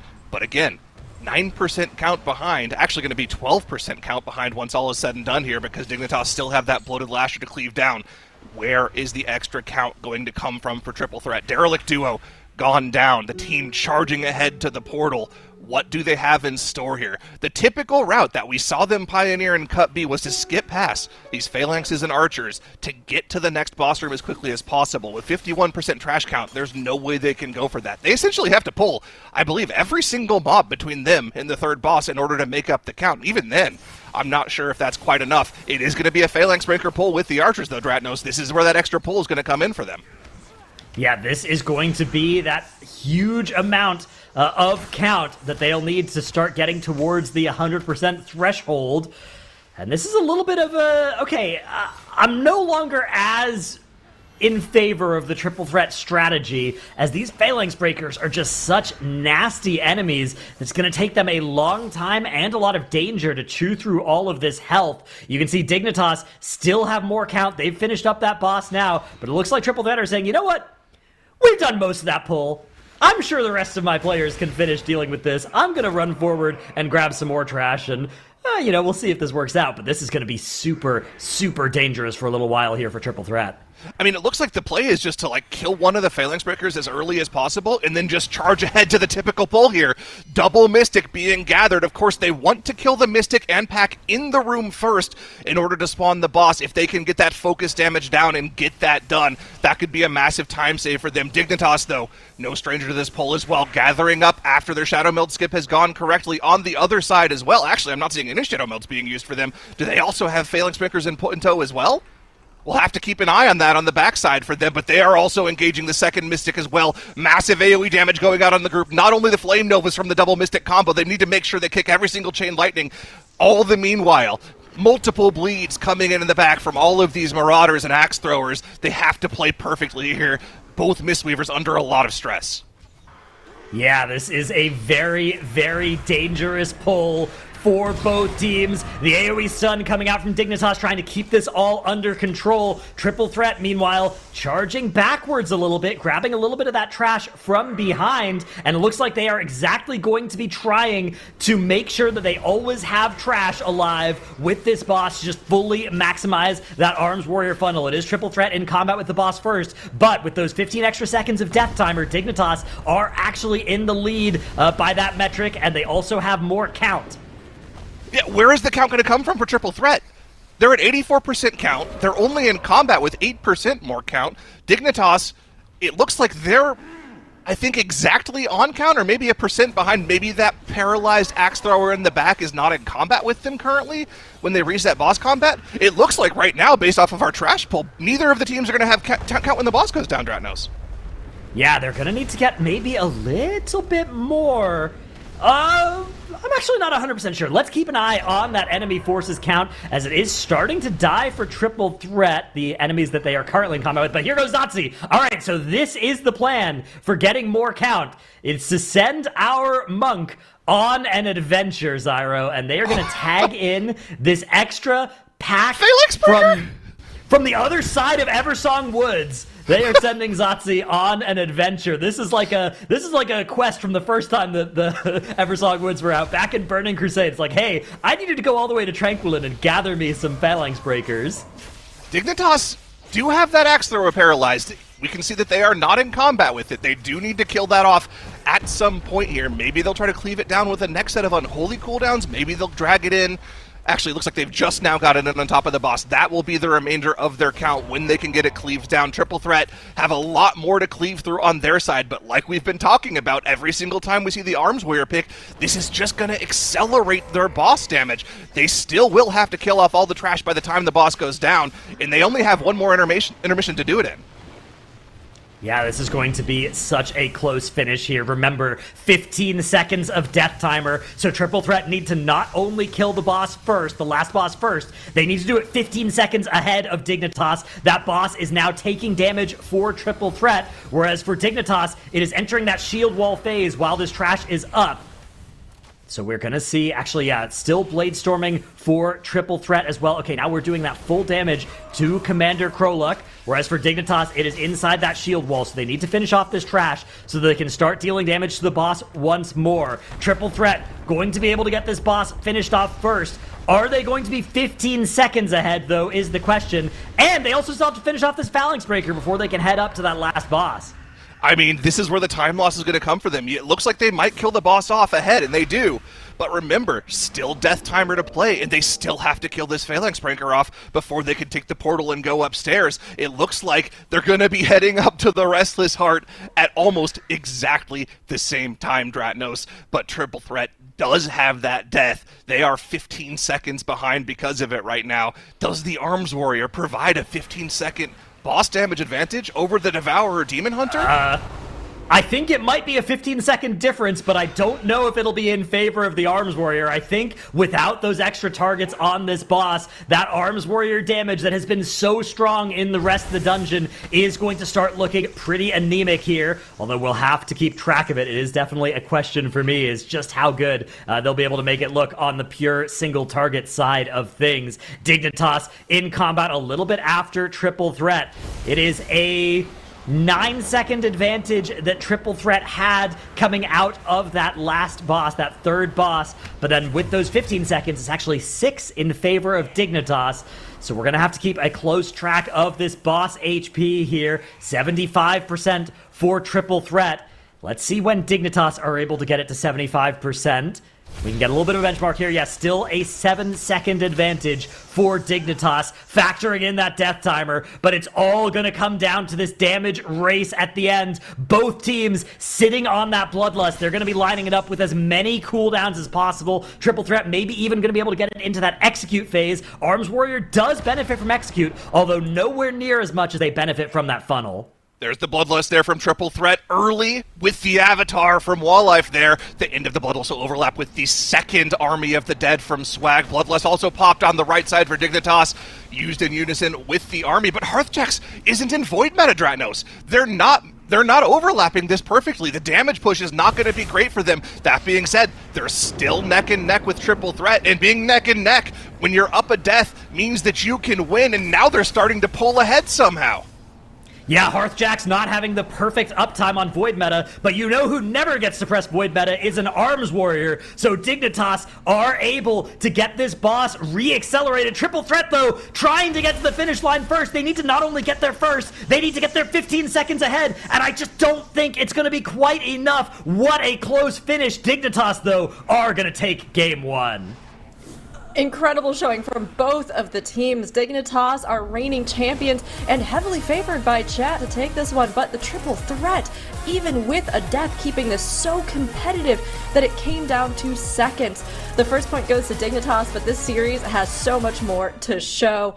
And seeing what we got to see from the teams here, I mean, Zyro, did this performance sway your predictions or kind of guesses about the teams at all? I think it just reinforced what we were saying at the start of the series here. These teams are neck and neck. No death occurs for Triple Threat. They win that map, very likely. Either way, super close first map. I think this one can go all the way. Really excited to see what they have for the next 2 maps.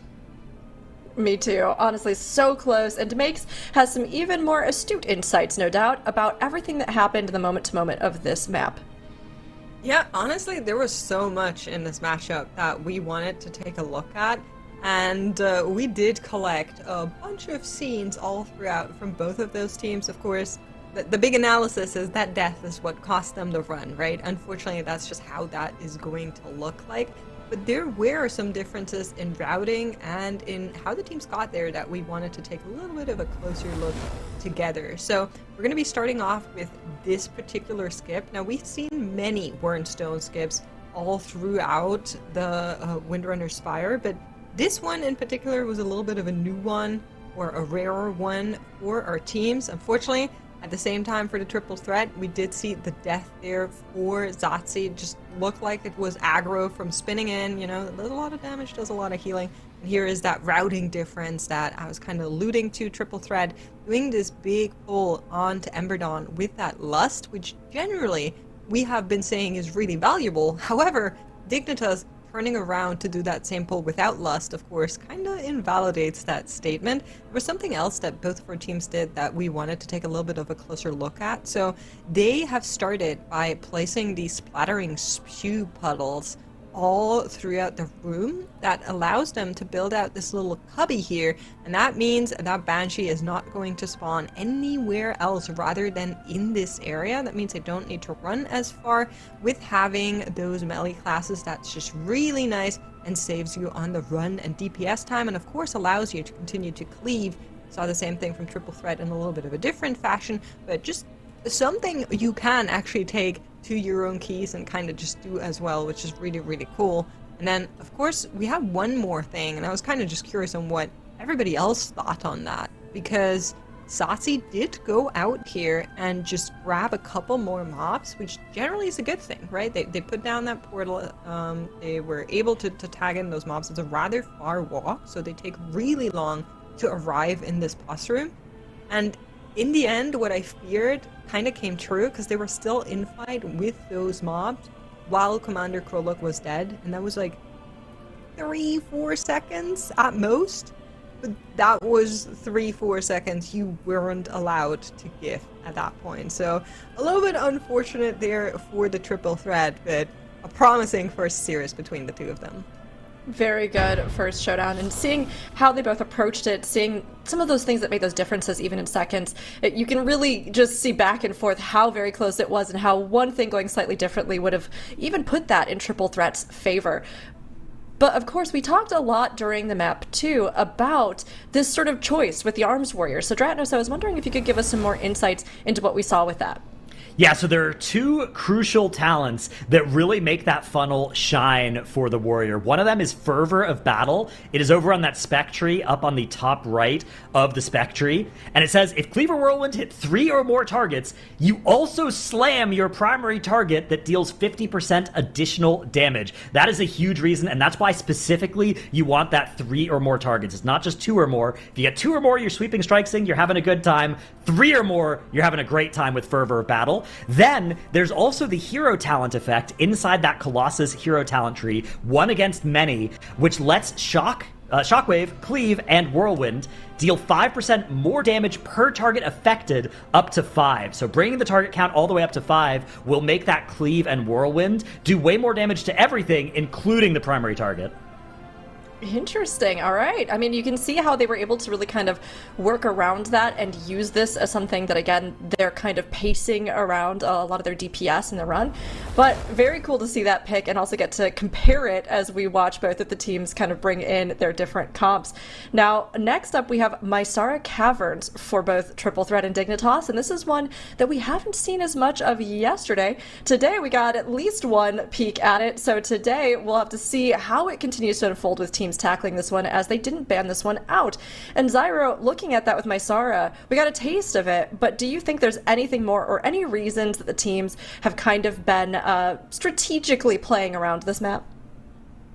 I mean, the thing for this map that I'm looking at mostly is, are we going to continue to see the Arms Warrior in this map, right? Like, this is a map where you're kind the of... answer's yes.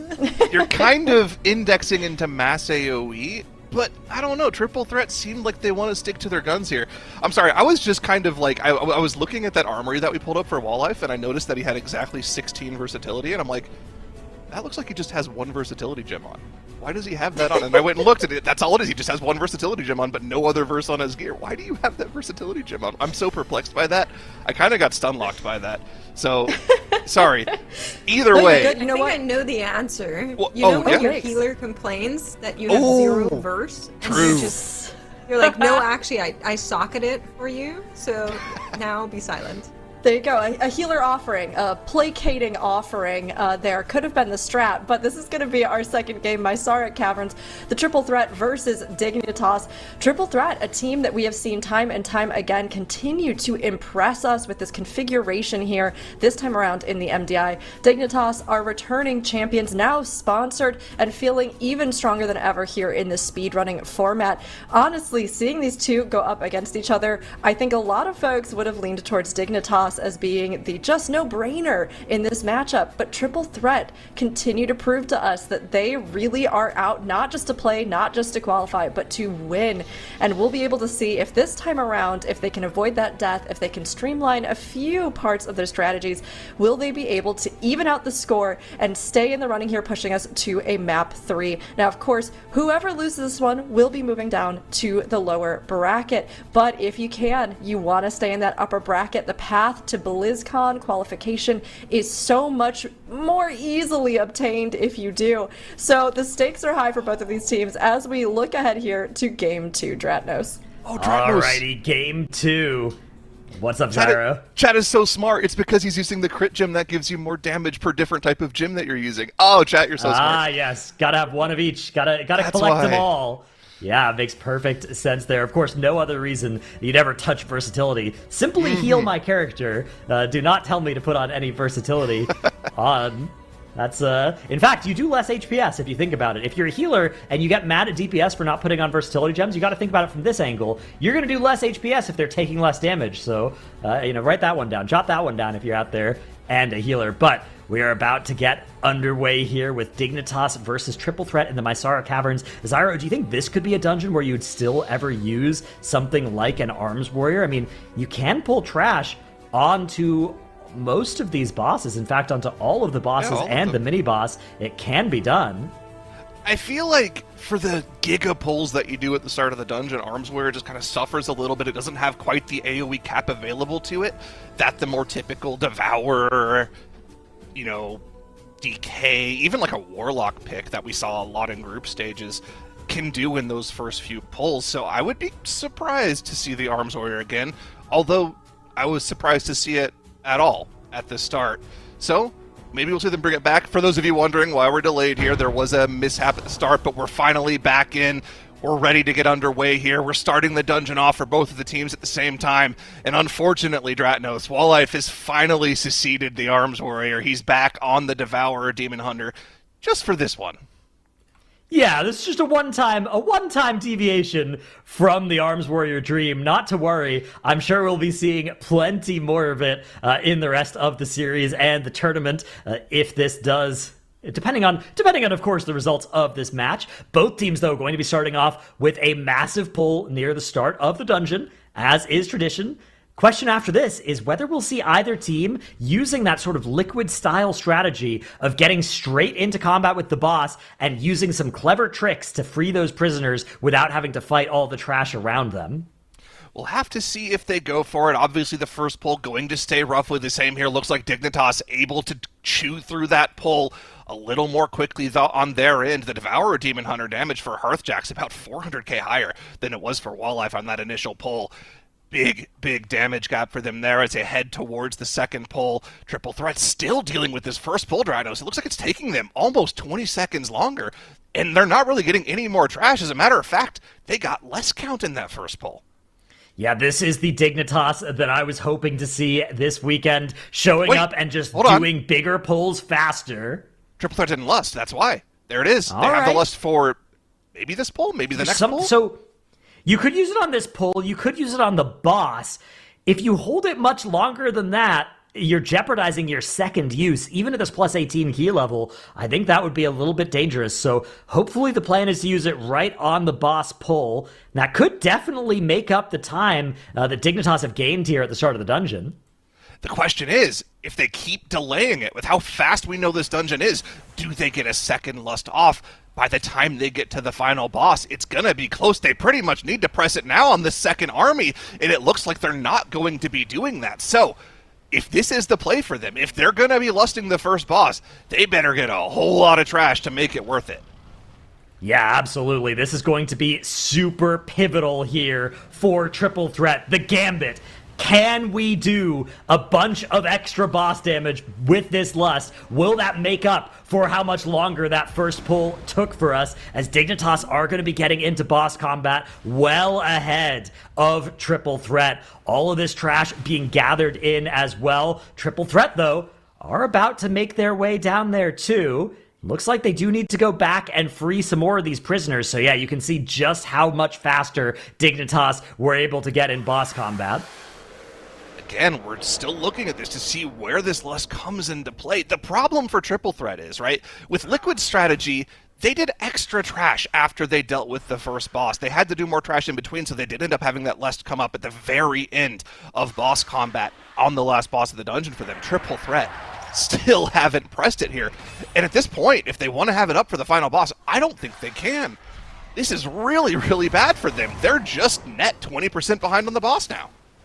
Yeah, I think this is going to be catastrophic for Triple Threat, although maybe they'll be able to leverage it to accelerate here. You can see that boss is now starting to go down rather quickly for them, but they have all of this trash underneath it as well, and they're getting zoned by all of these ground effects too. That is definitely hurting their ability to leverage this lust to its full potential. Nonetheless, though, they are certainly accelerating relative to Dignitas.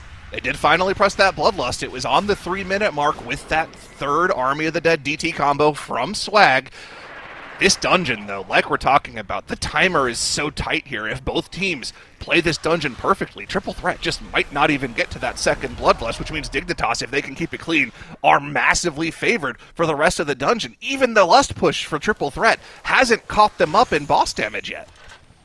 No, not yet. Maybe they'll be able to accelerate, though, towards the later part of this boss fight, but Dignitas are getting another round of cooldowns. That second Breath of Eons pops for them. Void meta still rolling for Hearthjacks as well, and the second army being sent into the boss. So I think this lead is going to reopen rather than close towards the final few percentage points of the boss. You look at the enemy forces count as well, and it's not like Triple Threat gained anything there. So Dignitas have a triple advantage over Triple Threat. Their Lust is coming up sooner. Their boss is going to die sooner. And they have slightly more count. It looks like Triple Threat, though, are bringing in a triple Shadowbinder concoction to help at least equalize on the trash count side. Yeah, but I mean, and they're doing this correctly, right? For their strategy, they're pulling the trash down to cleave it with the next Void meta, the next Army DT. This is like textbook correct by the book, but when you look at the other side of the screen, it just looks slow. Dignitas are putting on a clinic in the first 5 minutes of the dungeon here. And again, we're starting to see where this gap is opening up for them. 20 seconds ahead on the boss now with still 7% to push through on Merge, and it's going to be closer to 25 seconds by the time the boss actually goes down. And there is still that looming threat that Dignitas still has the second Bloodlust that they're going to have access to a lot earlier on than Triple Threat. We saw in the matchup earlier today between Liquid and Mandatory, having that Lust with the trash at the start of the final boss just seems to be much more valuable. It lets your Demon Hunter get back that Metamorphosis available for the damage amp phase a lot more cleanly, so you can have a better burst damage on the boss. That was what ended up being the difference between those two teams. We'll have to see if Triple Threat have something planned to make up that gap in the middle of the dungeon. For the meantime, it looks like they're just on the back foot here. Yeah, Triple Threat are trying to close this gap, but Dignitas are looking so clean. They're up 1-0 in this series already, and we've talked a lot about how unstoppable teams like Mandatory in particular have been, but Mandatory looked sort of vulnerable in their series against Liquid with deaths in most of those maps. Dignitas, on the other hand, are playing lights out so far today. 0 deaths in this map as well. The first 6 minutes have gone perfectly for Dignitas. The last 2 Restless Gnarldens going down. They're going to be mounting up and heading forward. And looks like we're going to see, yeah, no bothering with the Shadow Meld past the Bound Defender here like we saw Liquid do. Dignitas are just grabbing this pull and charging on ahead. I don't see an Aug Evoker with them, though. I suspect there might be some incense activation happening for Verb. In fact, there definitely is. Is AJ going to hit that meld to be able to remount here? Verb having activated that spirit and then Wernstoning to join, hitting the Wernstone into click on mount combo. Wow, Dignitas are just moving through this dungeon so smoothly. This is some optimization that we hadn't yet seen in the group stages of just using the meld just to be able to mount on that 3-seater, just so that then everything can be gathered those 3 or 4 seconds faster. Yep, AJ also running to the top of the stairs there, grabbing a couple of extra warriors to pull into the boss, while Kira runs to the side, grabs some warriors and skirmishers of his own, and they will all converge on top of the boss into this melee plus devour cleave comp. Burn this trash down, keep an eye on the shields for the warrior there. As they explode, the group will take damage, but it's personals lit up across the board. So Dignitas can counteract that AoE burst damage. Everything is looking by the book for Dignitas. They're playing perfectly in this series so far. Vordaza already at 70% HP. Triple Threat only just now starting to get their Shadow Meld skip done. Yeah, Triple Threat are taking quite a bit longer to navigate through this central portion of the dungeon. It's a 2-seater mount, not a 3-seater mount as well, as we can see that nice motorcycle with the little sidecar for the Evoker to hop into there. That is stylish from Triple Threat at least, but style is not going to make up for the more than half of a boss advantage that Dignitas now have. Vordaza already nearly dead, and that Lust is up in just 100 seconds for Dignitas. Still almost half of its cooldown ahead of us for Triple Threat. I mean, the gap is just opening. Dignitas is so clean in the middle of the dungeon. The pole around the incense room was so clean from them. The trash on top of the boss here has been perfect. First Necrotic Convergence shield is being dealt with very swiftly here by Dignitas. Their image breaks were perfect as well. We still have that one parrot off in the corner that could go and break at any moment now if they want to, but it looks like that's not going to be a problem for them whatsoever. As the trash has died, Dratnos, it's time to get more in. Spatial Paradox, Crackling Jade Lightning, a couple of bats down as well, just to make up a couple of extra trash percentage points that they need to complete the dungeon, and it looks like they're still playing perfectly, catapulting ahead as they march towards what looks like a surefire BlizzCon spot for them.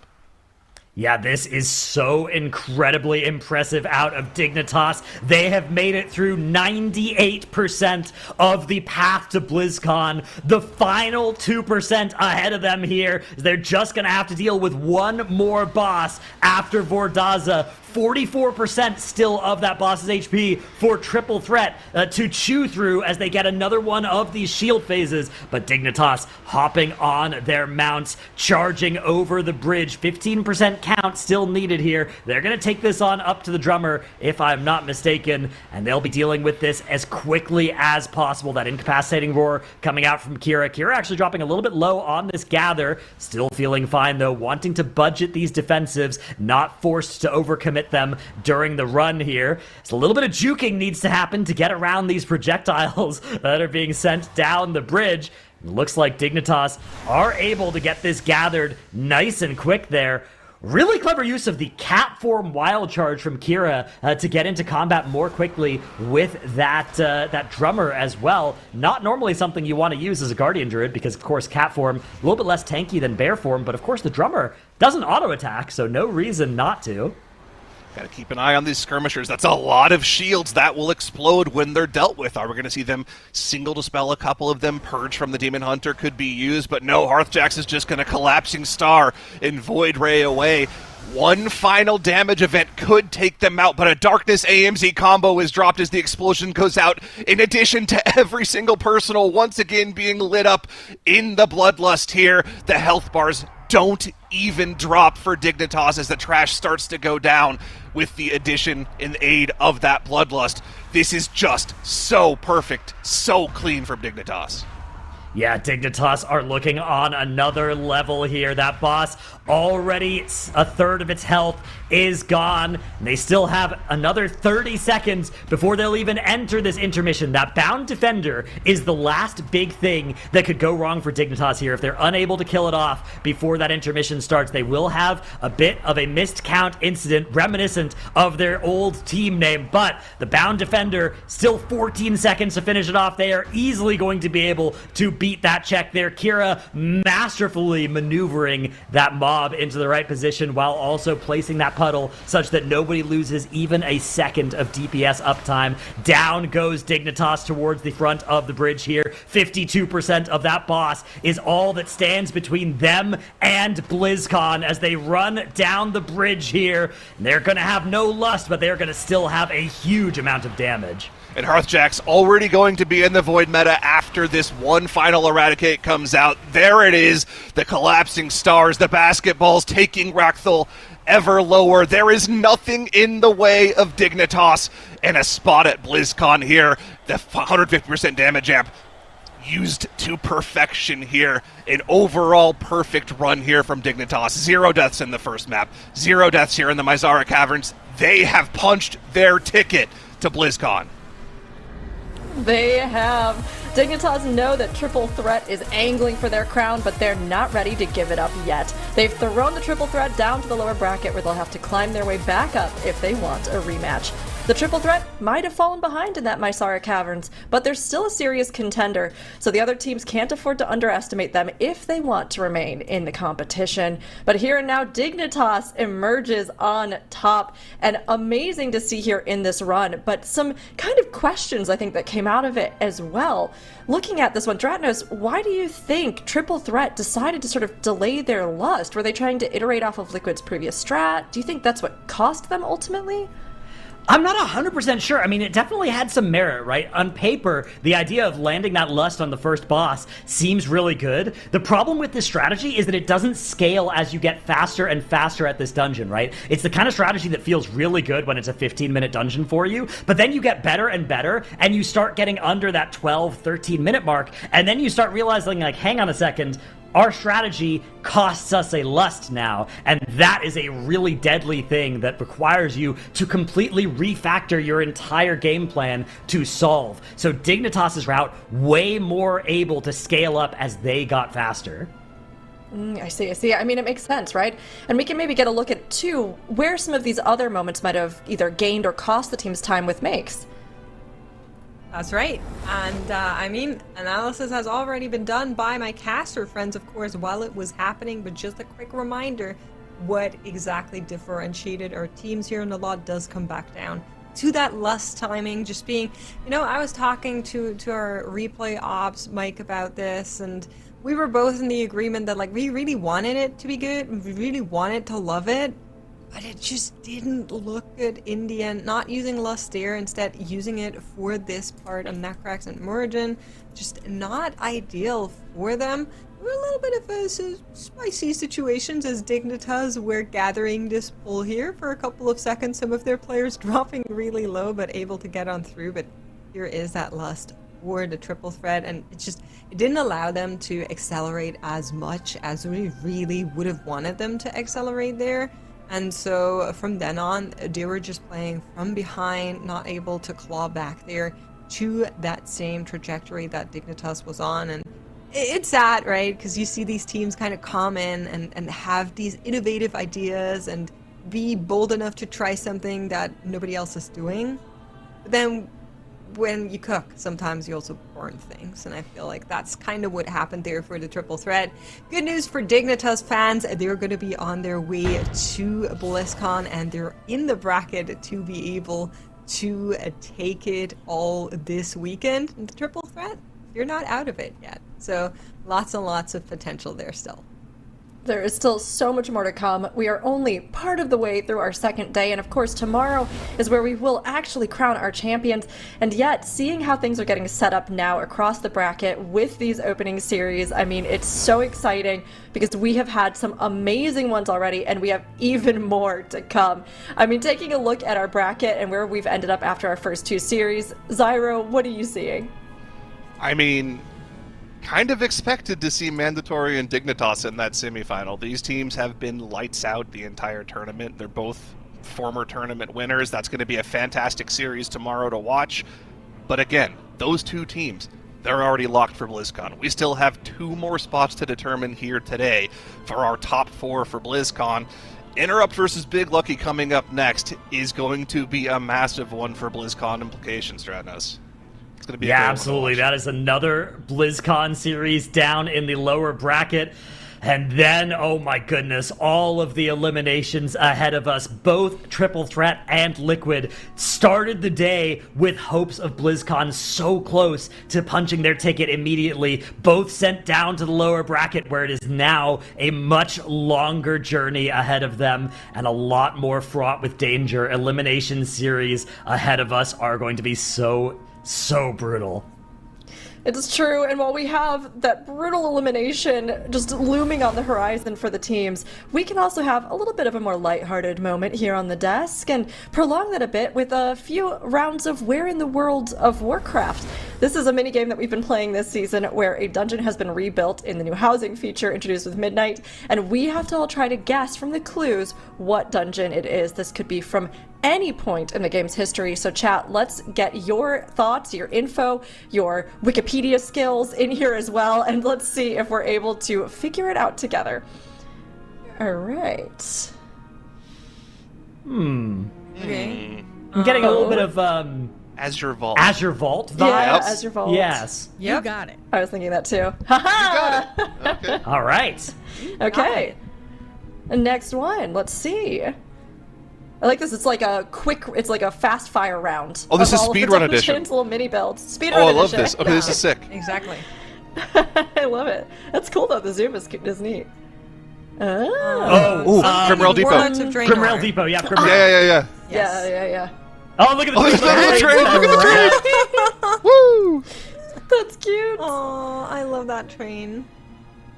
That is so cute. That's I would real. just say I love the person these. that's doing all of these is doing such a good job. These like are the great. fact that we're able to figure out those dungeons is so impressive to me.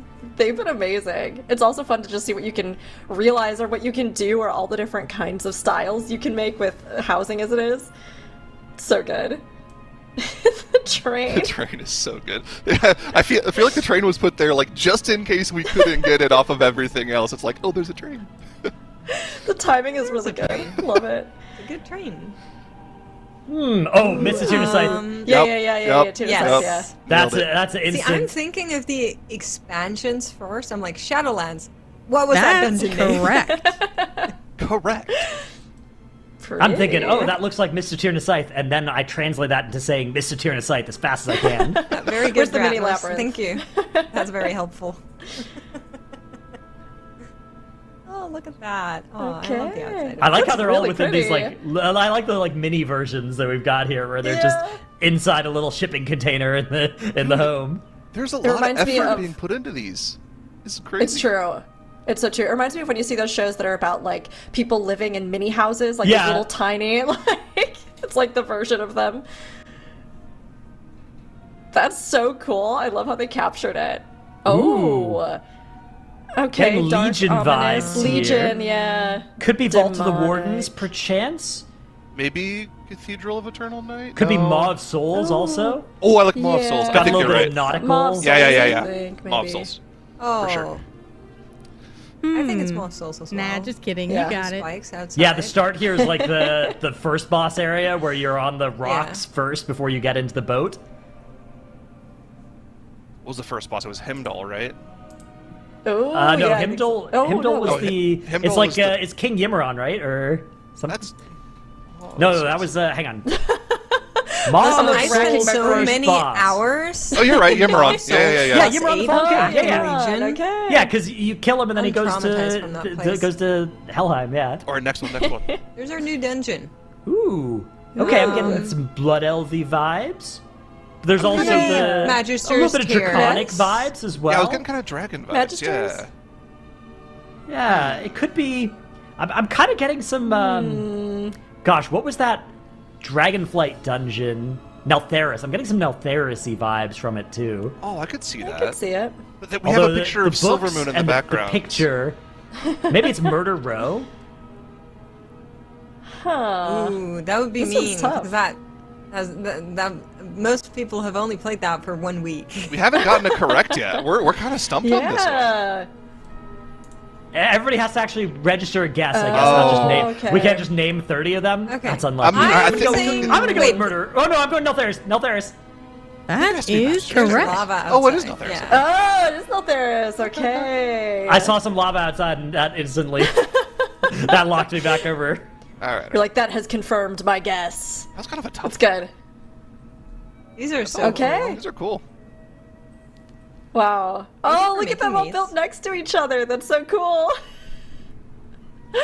This is gonna I be so love fun. that. Like- Yeah, imagine doing this once the feature where you can like collaboratively build comes out, and you'll be able to just like get 10 friends together and each build a little builds, bee? like a float in a Yeah. parade type thing. You can literally do that. You could do like a little fake parade and have that be like an event with everybody.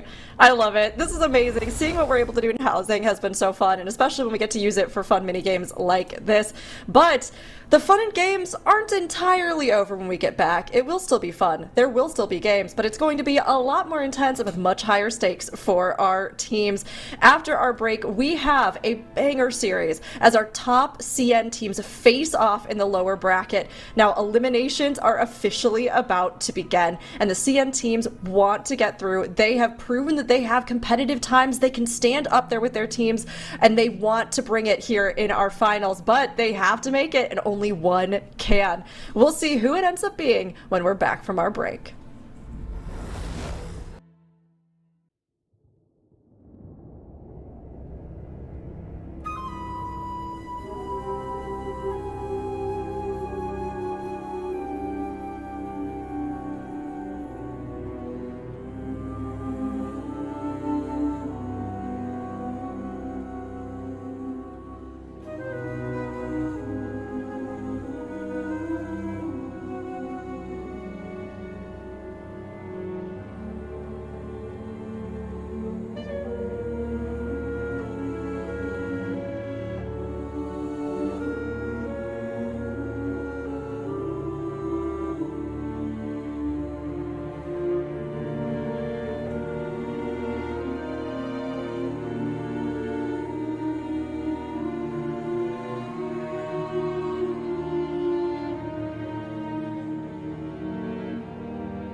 We're having a flashback to our CN Team Weekend as our top 2 teams from the region meet in the lower bracket. The winner doesn't just avoid elimination, they'll go on to represent China at BlizzCon. So let's see some predictions in chat, everybody. Team Interrupt versus Big Lucky. Who do you think will take it? Now, of course, Interrupt and Big Lucky had a really competitive showing in the CN groups. So, Tettles, is there a potential for one of them to do a big sweep through here to be one of our Season 1 champions?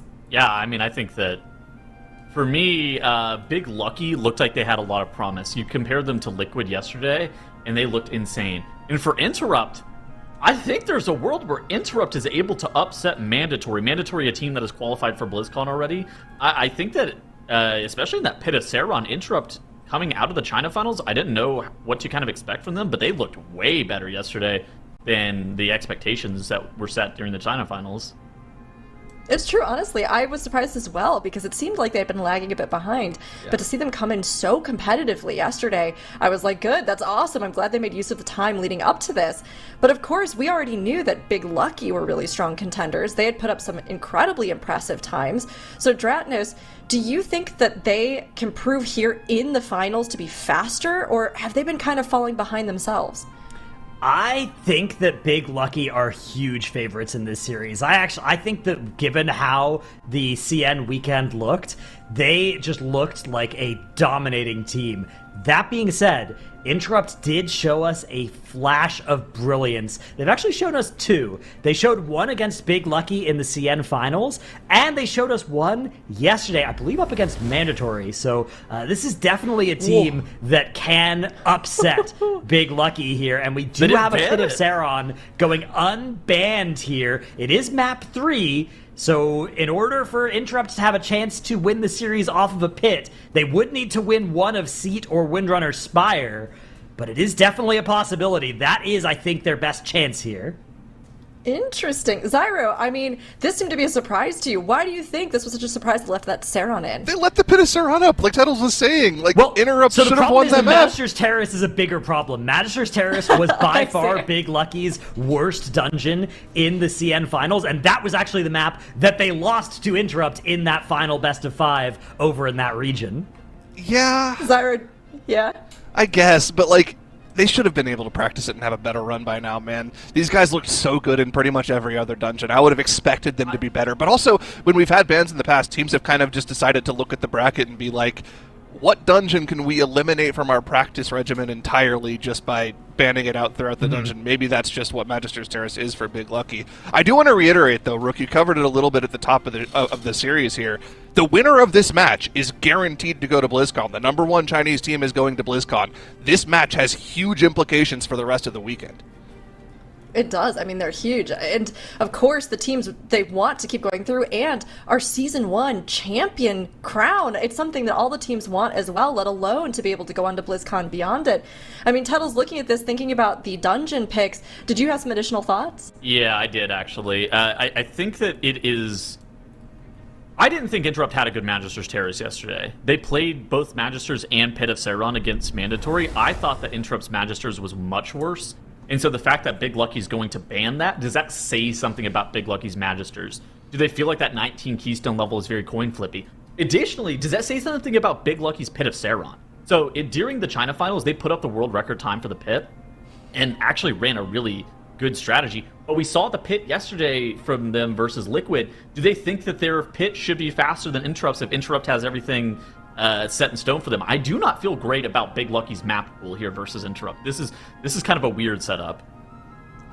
Interesting choice all around, I think. I mean, we don't always know, right, from the group weekends to now, although with our China region, they have happened much sooner than like our Group A weekend competitors, right? So there hasn't been quite as much time for there to be massive developments, we would think, in some of their dungeons or strats, but we don't know for sure. And seeing both of the teams come in yesterday to the weekend, Interrupt, I think, really did surprise us with how well they were performing, whereas Big Lucky seemed to be a little bit slower than we would have expected for a team that was putting up these times that absolutely can rival our top teams.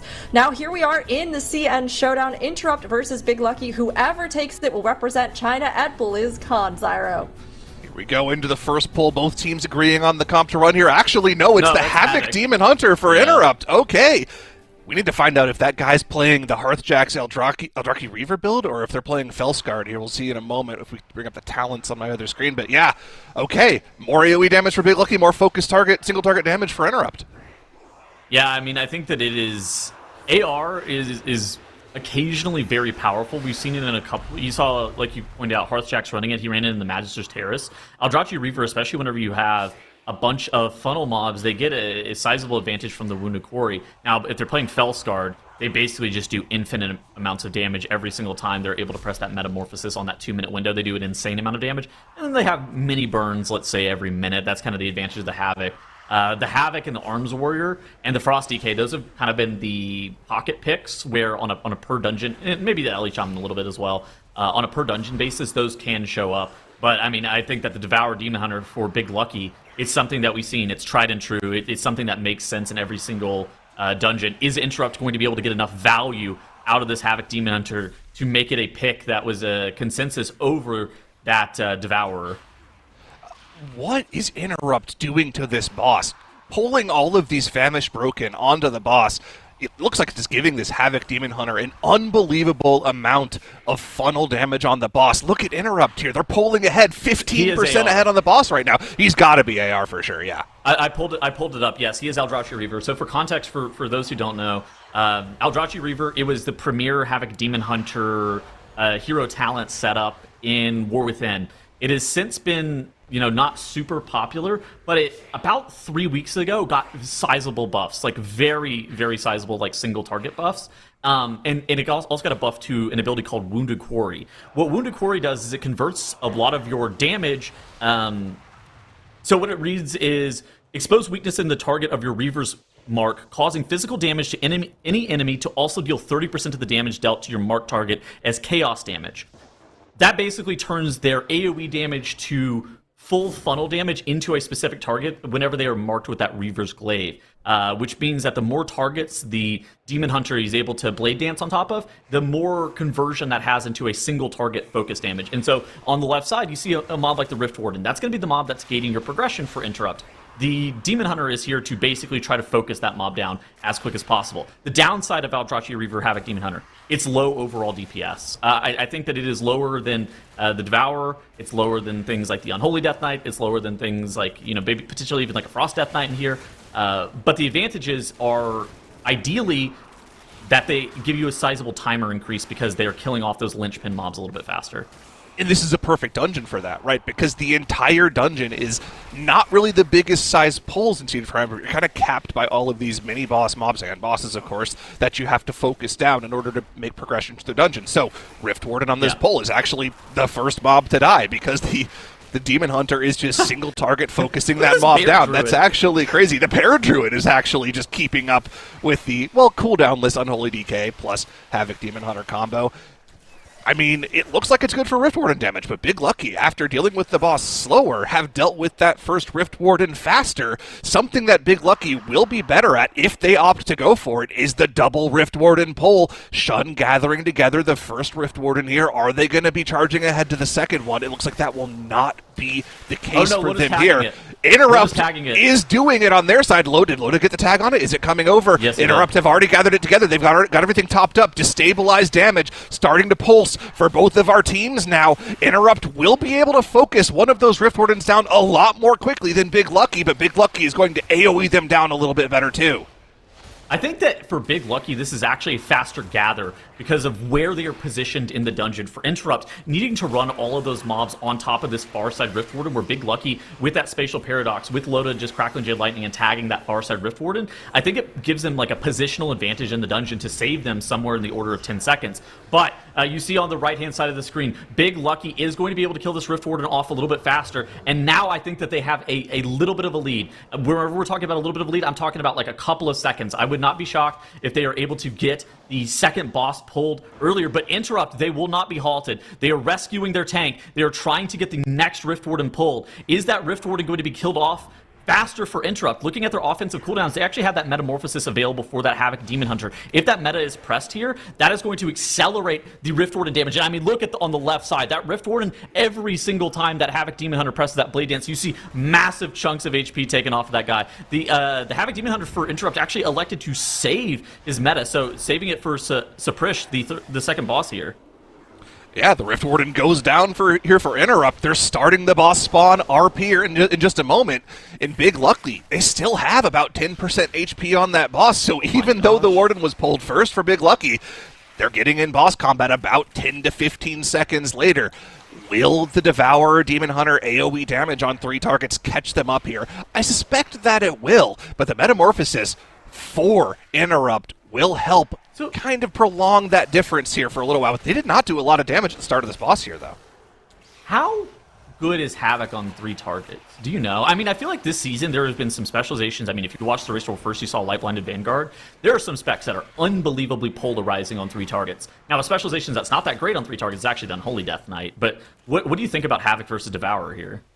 I feel like Devourer has to be the favored spec for this particular encounter, right? Like, the fact that Interrupt don't get to do as much just AoE blast here compared to the Devourer, I feel like Big Lucky should be favored, and you can see that they're actually keeping it pretty close. Interrupt pulled the boss about 10 seconds ahead. They had about a 4 or 5% boss damage lead by the time Big Lucky got in boss combat, and we've kind of stayed steady at that mark.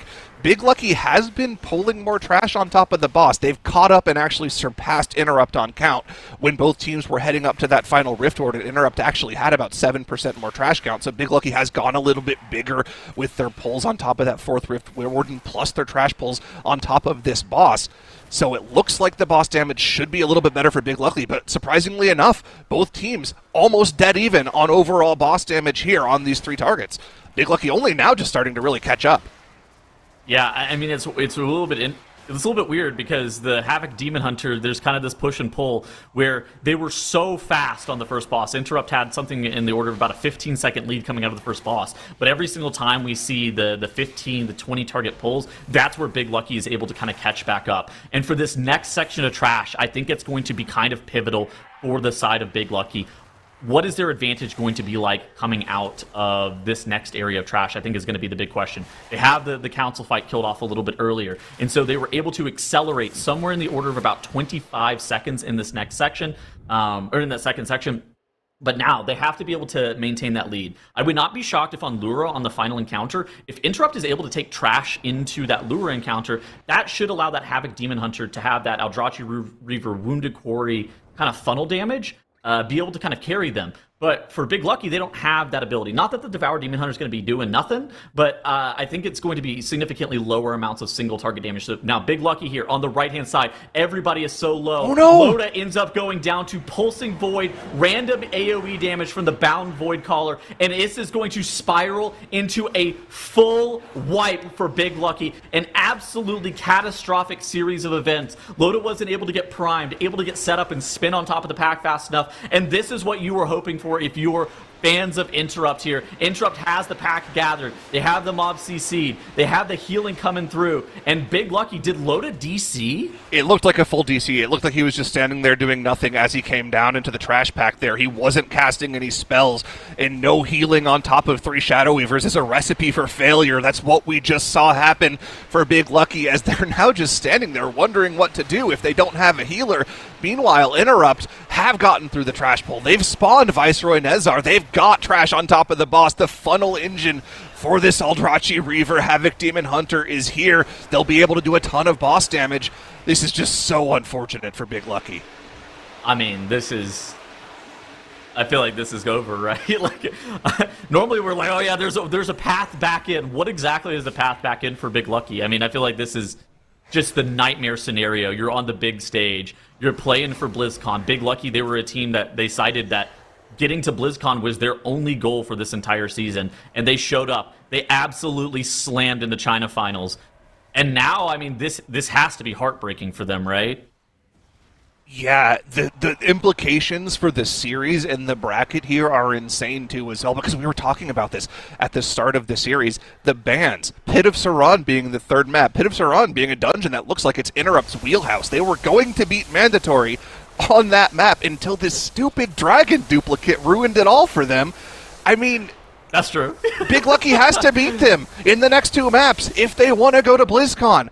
It looks like this map is over for them, but the series is not over yet. Loda can get back online, they can regroup, get ready for the next two matches. I don't think the Pit of Saran is as set in stone as we think. Like we were talking about, Big Lucky had a world record run in their cup stages. We'll have to see if they're able to pull it off. For the time being, Interrupt going to head on here. We're going to get them on the big screen here, as there's really nothing to watch on the side of Big Lucky as they're hoping for their healer to reconnect here. Interrupt, though, making great progress on the third boss. The chat's spamming big unlucky. Unlucky. No. I mean, it is very unfortunate. I mean, for Interrupt, though, I think that there was like kind of a big bright spot for them. It feels like they've come into the global finals kind of with their own strategies for how they're dealing with the dungeons. They had the Destruction Warlock in the Pit of Saran yesterday. They had this Eldrachi Reaver Havoc Demon Hunter. They ended up playing it some during the China finals, but we hadn't really seen it all too often. And it's kind of interesting that they're not just purely conforming to what the rest of the world has to offer. Instead, they're trying to come up with their own strategies, including what you're seeing on screen right here, where the DK, he's pulling... I'm actually really worried about his ability to be able to get away from these mobs and get a meld off. Looks like he has enough of a gap here. He's going to die to the dot, though. Yeah. Okay, well, that's one way to skip the trash mobs instead of shadow melding, but they have to use a battle res on him now because I believe their healer is in combat with the trash. Actually, no, you can just release at the boss, so it's not that big of a deal. It's just 15 seconds gone for them, and they have the time to spare anyways. Looks like Loda is back with the group, and Big Lucky are going to try to complete the rest of the dungeon here, just in case this pull goes horribly for Interrupt. Trash on top of Lura can be dangerous, but this isn't some of the most dangerous trash in the dungeon. It's just a funnel engine for this Havoc Demon Hunter here. We have seen teams swipe to this boss before, though, Tettles. We've missed laser beams. We've had people go down to construct dots. It's happened before.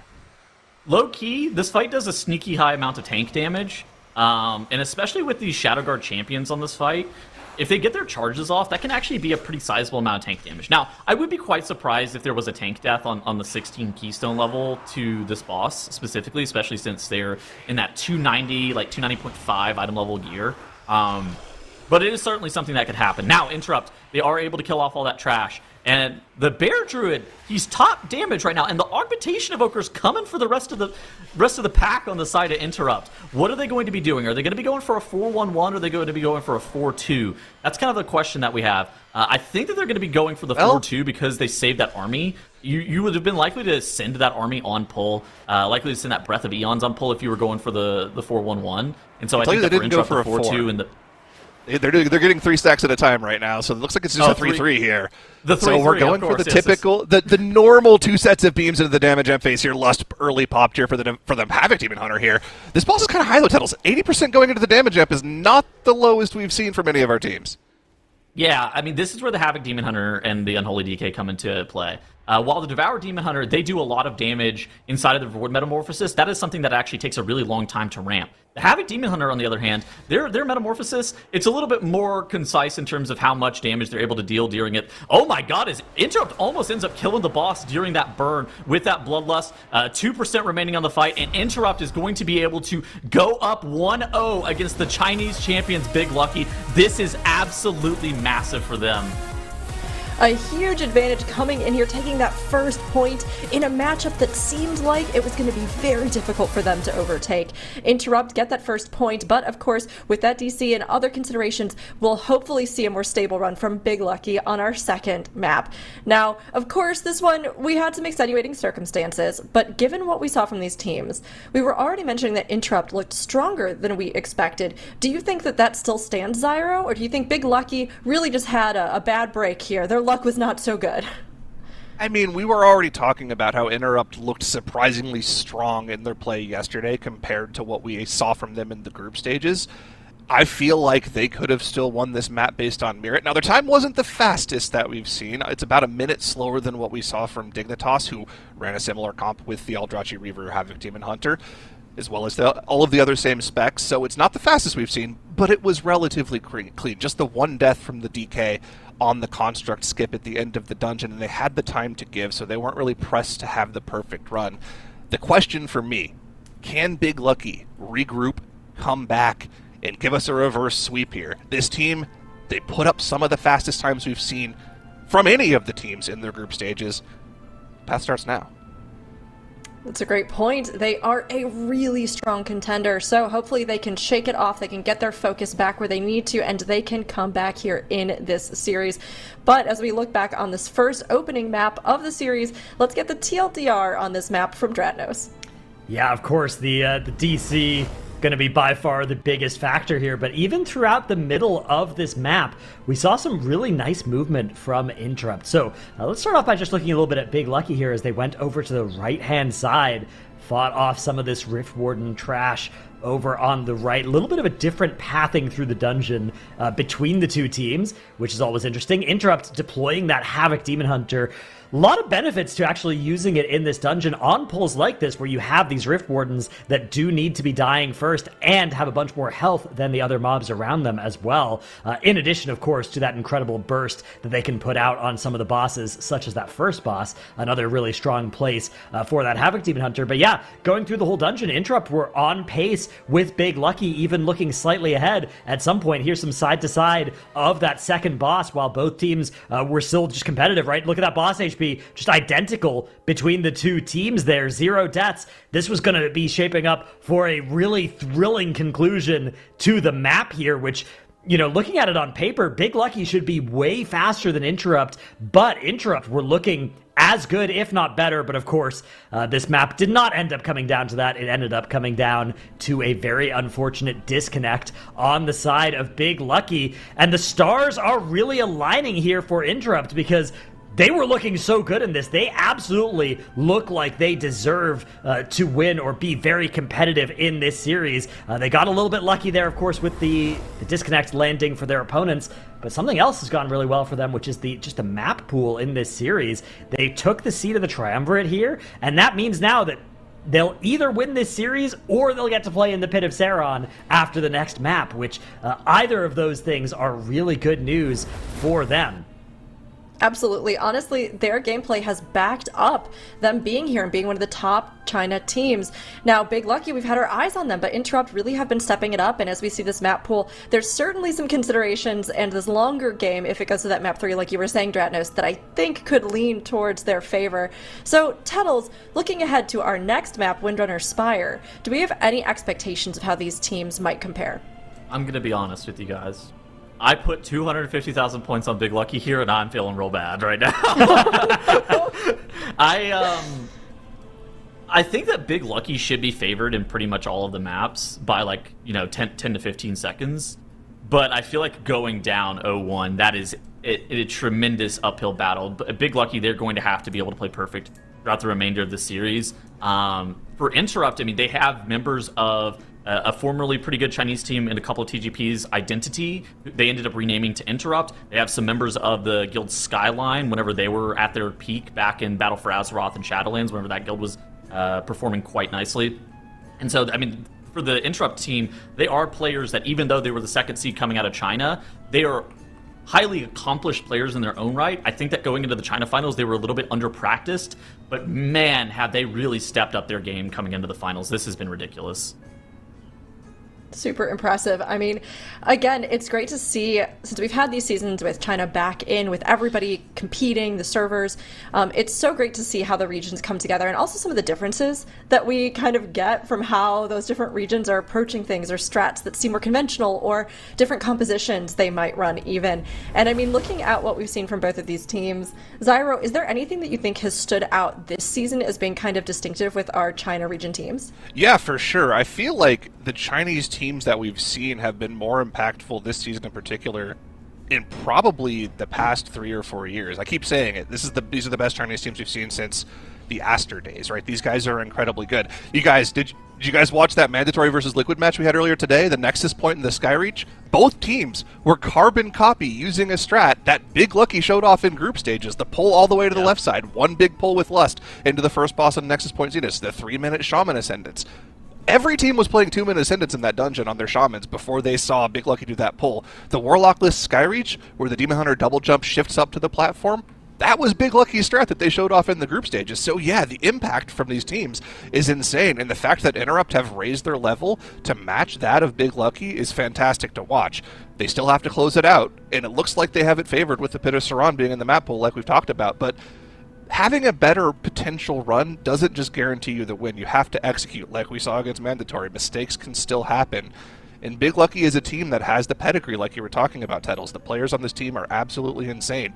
Former Race to World First competitors on this squad. These guys are insanely good players. So Interrupt have to keep it perfect if they want to secure that BlizzCon slot. I think pretty much both of these teams, their main objective was to make it to BlizzCon. Like, a lot of the competitors, they value that BlizzCon slot, but for these Chinese teams, it's like a really big deal for them to be able to go to Anaheim, California, to go to BlizzCon, and like that, the entire, BlizzCon trip would be like a once-in-a-lifetime opportunity for them, and there was a lot of competition in the China finals to try to get to that position to get that slot, and I mean, that's why I think you see Interrupt and Big Lucky putting in the absolute required amount of practice. Neither of these teams are like phoning it in. Neither of them have B-tier strategies where they're just hoping their competition comes up with a slight mistake. They are absolutely trying to. I would not be shocked if either of these two teams puts a really significant run through the lower finals. Whoever ends up winning the series. Totally agree. I honestly think that seeing them and seeing how those stakes, right? Every team is going to have something different that they're sort of fighting for, right? Like Tettles is pointing out, some might value BlizzCon a little more. Maybe we have teams as well, like Dignitas, though, that are like, hey, we finally became champions. We want to stay champions. Maybe we have teams where the prize pool, that recognition, the glory of being named season champions opens up the opportunities for sponsors or recognition, or even just feeling like hey, we achieved it. We did this, right? But for the teams that come from China, I think in particular, we see these players just be like, I really want to be there. I want to be a part of it. I want to be there with everybody. I want to feel that energy and be a part of the global community there in Anaheim. And I think that's so special and so cool to see these teams fighting for. Yeah. Now, we are giving a second here, as you can see down below, for Big Lucky to get some things set up, but we can take a look, meanwhile, at their setup. Dratnos, we're peeking here at some of what their players have. Should we get in there for a little bit of an inspection? Yeah, it looks good. Here's the Unholy Death Knight. A lot of standard choices being made here. I do want to talk a little bit about the Unholy Death Knight Apex talent that we have this expansion. It's actually such a cool one that you get access to. It's called Forbidden Knowledge, and it means that after you press Army of the Dead, your Death Coil and Epidemic turn into Necrotic Coil and Graveyard. Very powerful versions of those abilities. That is a huge part of the damage breakdowns when we look at Unholy Death Knights, is that Apex talent just doing huge amounts of damage if you play it properly. It loads even more damage into those Army of the Dead windows. It's part of the skill expression of the Unholy Death Knight right now, is figuring out when and how to use those damage windows to their absolute fullest extent possible. Amazing. I mean, it's cool to see and great to see as well some of how these things play out behind the scenes for the teams and for their picks. I mean, as we look at the Windrunner Spire, which will be the next one that we have coming up, as far as comps go, is there anything, Tettles, that you think would be really standard for us to see, or anything that maybe these teams might bust out that would be really unexpected for us? I mean, what's the Havoc Demon Hunter could be played in Windrunners. We saw it a little bit during group stage. We saw Triple Threat run Arms Warrior in this place. Dude. Destruction Warlock, hear me out. Yep. The Destro Lock, the CN special, this is a map where you could use it. Some of those big pulls, right? You want to take an Apex Lynx, 400 flowers onto Ember Dawn? I'm just proposing. It's an option. Warlock would like like some that. rocks on him from the sky. All right, counterpoint. One collapsing star, Your Honor. I think right, Warlock does more damage. Destro does more damage. Yep. On mass AoE, Destro beats every spec in the game. Now, it's single target, maybe not, but mass AoE, they do more damage than every other spec. I feel like it's always kind of a balance, right? And this idea of how fast do we burn the bosses, how much with dealing with our percentage, right? And trying to get, a count. How much are we focusing kind of AoE? Do you think, what do you think when, the teams kind of consider this or balance it, Tettles? Is it more that focus on single target, all of the above, AoE? I think historically it's been about, over-indexing into AoE, right? There's normally about like one, funnel / priority specialization per season. I think that Guardian Druid adds unique texture to this season, though, just because of how much raw AoE damage it does. You have room for things like the Arms Warrior, the Eldrazi Reaver, Havoc Demon Hunter. Somebody, like the DK, maybe full focusing on single target damage or priority damage on a specific mob. Those moments in time where it's like a delicate balance, because you're going to want the mob that has 1.5x or a boss potentially HP. You want that to be able to take an insane amount of damage to the point where the pack dies evenly. That's the main objective. Obviously, that's not really going to happen whenever you're talking about like a boss, whenever you have trash pull on top of it. But ideally, you would rather have the priority mob die about the exact same time the remainder of the trash does, just for like more even damage. And then it allows you to speed up your timer, even if it looks a little bit worse on the damage meter. I gotcha. I mean, it makes sense, right? There are these different considerations with speedrunning, and especially for folks who haven't tried it or haven't pushed keys high, or, kind of sit here going, well, okay, why are we picking this particular class, or why is this one supposed to be so good? I think that having some of that insight can be super helpful. And of course, big lucky interrupt. We're down here in the lower brackets, and we have a lot ahead of us. But with the lower bracket, is there anything we think really needs to be focused on? Sorry, Tuttles, were you going to add something in? I was going to say, so what exactly is happening with Big Lucky? They're trying to resolve their internet issues? Oh, yes. I think we have a bit of a delay because they're trying to make sure that with this being a big one, that and this regional difference with CN servers, that they're making sure everything is stable as we look ahead. So we should be going live with the next map very soon, everybody. Thank you for sitting tight with us. It seems like it's going to be very, very soon here. But we're taking a look at the bracket right now. So down here in the lower bracket, this consideration, right? This push. What you have to focus on if you're trying to do something like a lower bracket sweep. I'm curious, Zyra, is there something that you think that works best for the teams, or that if you're angling for this lower bracket run, that you really need to keep in mind? Well, the really important thing, the implications of the fact that we are guaranteed sending one of our Chinese teams to the BlizzCon finals, that means there's only one slot left for Send Spellbook, ANTTIS Angels, and also Triple Threat and Liquid. Only one of those 4 teams gets to make it to BlizzCon. So that last match, that TBD versus TBD, that's after the Triple Threat match, after the Liquid match, our second match tomorrow, that's going to be our final BlizzCon qualifier. Only one of these 4 teams gets to make it to BlizzCon. They have to be perfect in order to seal up that last slot. You really can't make any mistakes in the lower bracket. We've been preaching this throughout all of the group stages. To make a lower bracket run, your number one priority, minimize death timers.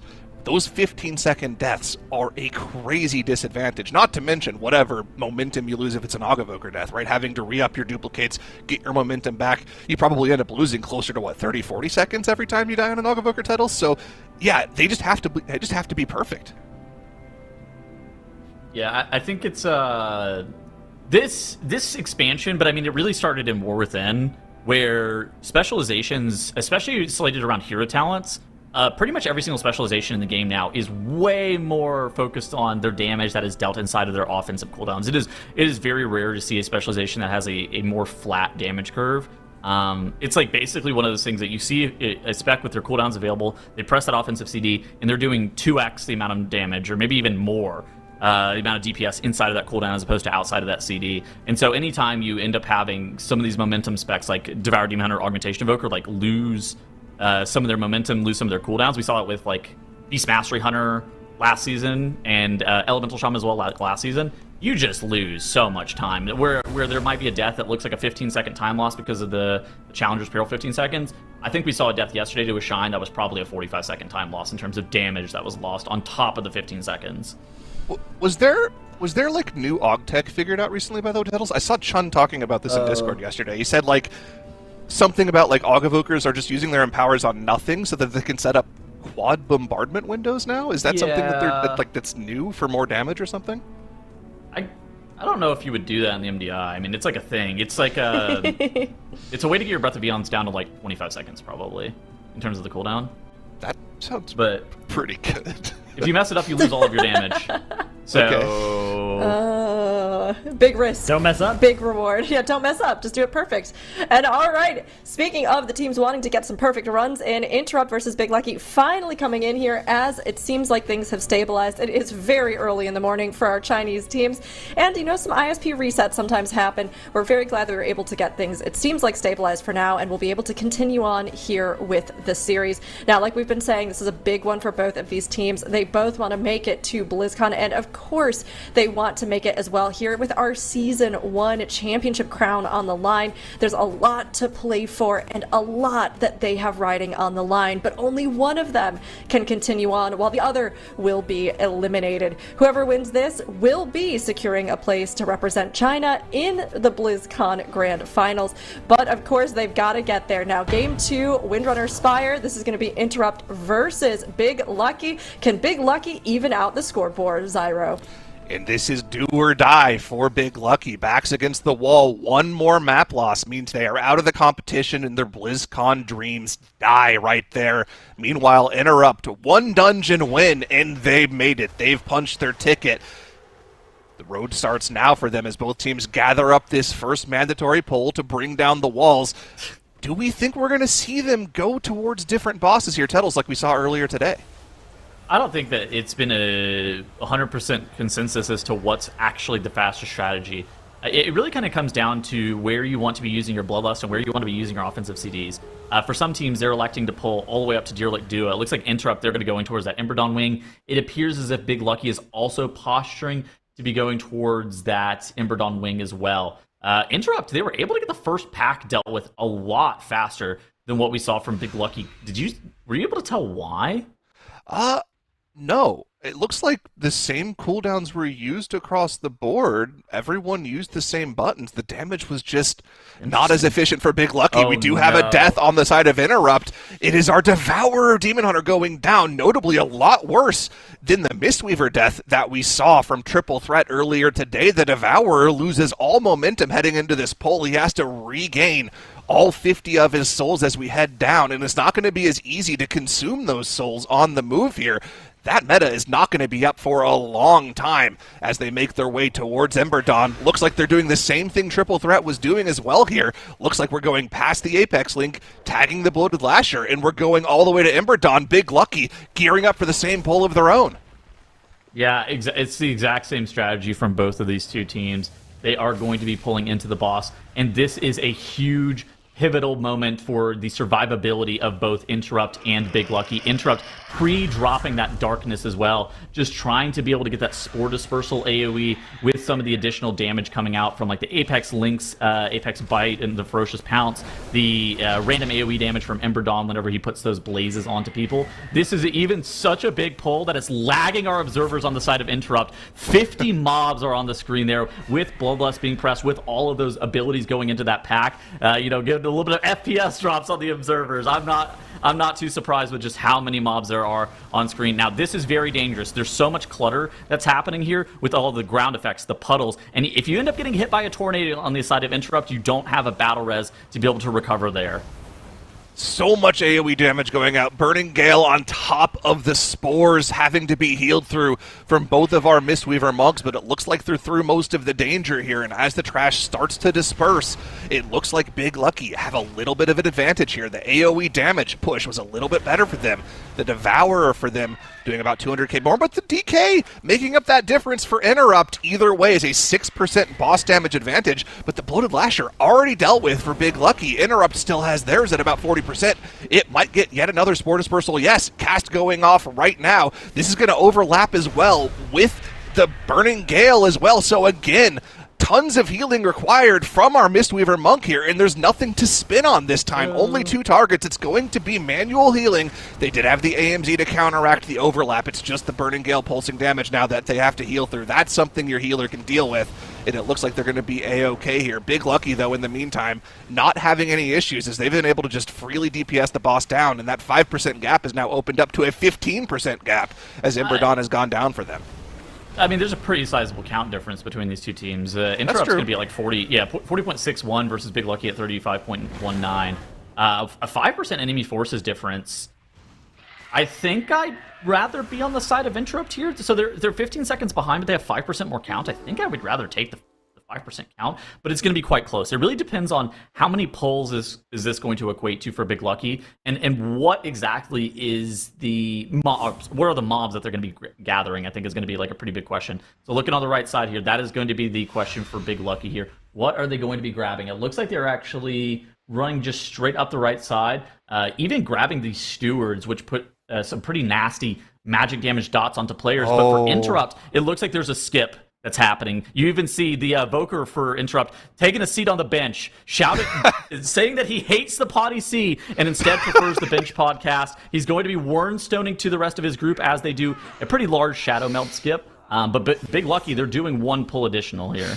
A little bit of shameless self-promotion there from Tettles, but we'll say it's okay there as the skip goes well for Interrupt here. Big Lucky going for the more typical route, kind of copying the same route that Triple Threat showed off, and every team kind of copied for after Group B, but of course they obviously did the Ember Dawn pull first, so it's just an extra pull added to the dungeon for Big Lucky. That makes up the count differential. They gained about 15% count from that, but Interrupt already in combat with the Derelict duo. Big Lucky now have to gather up this pull of their own. They're going to be pulling the boss somewhere in the realm of 20 seconds late. I mean, to be honest, that pull didn't take Big Lucky too long. That was not bad at all. Big Lucky are going to have a lot more count coming out of this boss, though, right? Yeah, for sure. So Interrupt's going to be at, what, 54.55 after all of this trash goes down, if the tracker that's above the damage meter is correct. Big Lucky here, they're going to be at, what, 65?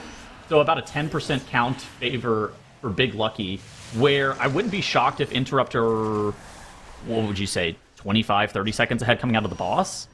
Something like that. Something around... It's essentially like one death timer ahead is how I'd put it, right? So okay, I'm down. Yeah. I think that's about the advantage that Interrupt has. Now, the question is, where is the extra count going to come from them? Earlier today, we saw a run from Triple Threat. When they had both Derelict Duo and Ember Dawn down, they were at 52% count. Interrupt is going to be at about 55% count. What Triple Threat did for the rest of their count, which Stratos and I were kind of iffy on whether or not we liked, they did a Phalanx pull, but they only killed one of the Phalanxes, and then just ran ahead to the double Mystic pull, let everything run behind them. And even then, they were only at 95% count after all the trash was said and done. They had Zotzi poured out, tag another Phalanx pack, grab it down, Wernstone back for the remainder of their count, and it looked fine. The problem was they weren't able to cleave down the Phalanx with the boss before the boss died, so they had a little bit of extra cleave to do. Yeah. If that's what Interrupt is doing, I'm not sure I like it the most. They're going to have to make up the count somewhere, but I think they're going to have to add a pull either way. So I don't think adding the pull on Big Lucky's side was really that big of a time loss for them. And they've kind of kept the boss damage similar here as well. Neither team is really pulling away on boss damage alone with the mirror comp, so yeah, Interrupt having to do an extra pull here. Yeah. I feel like they're very firmly behind right now. I feel like I was going to say the same thing.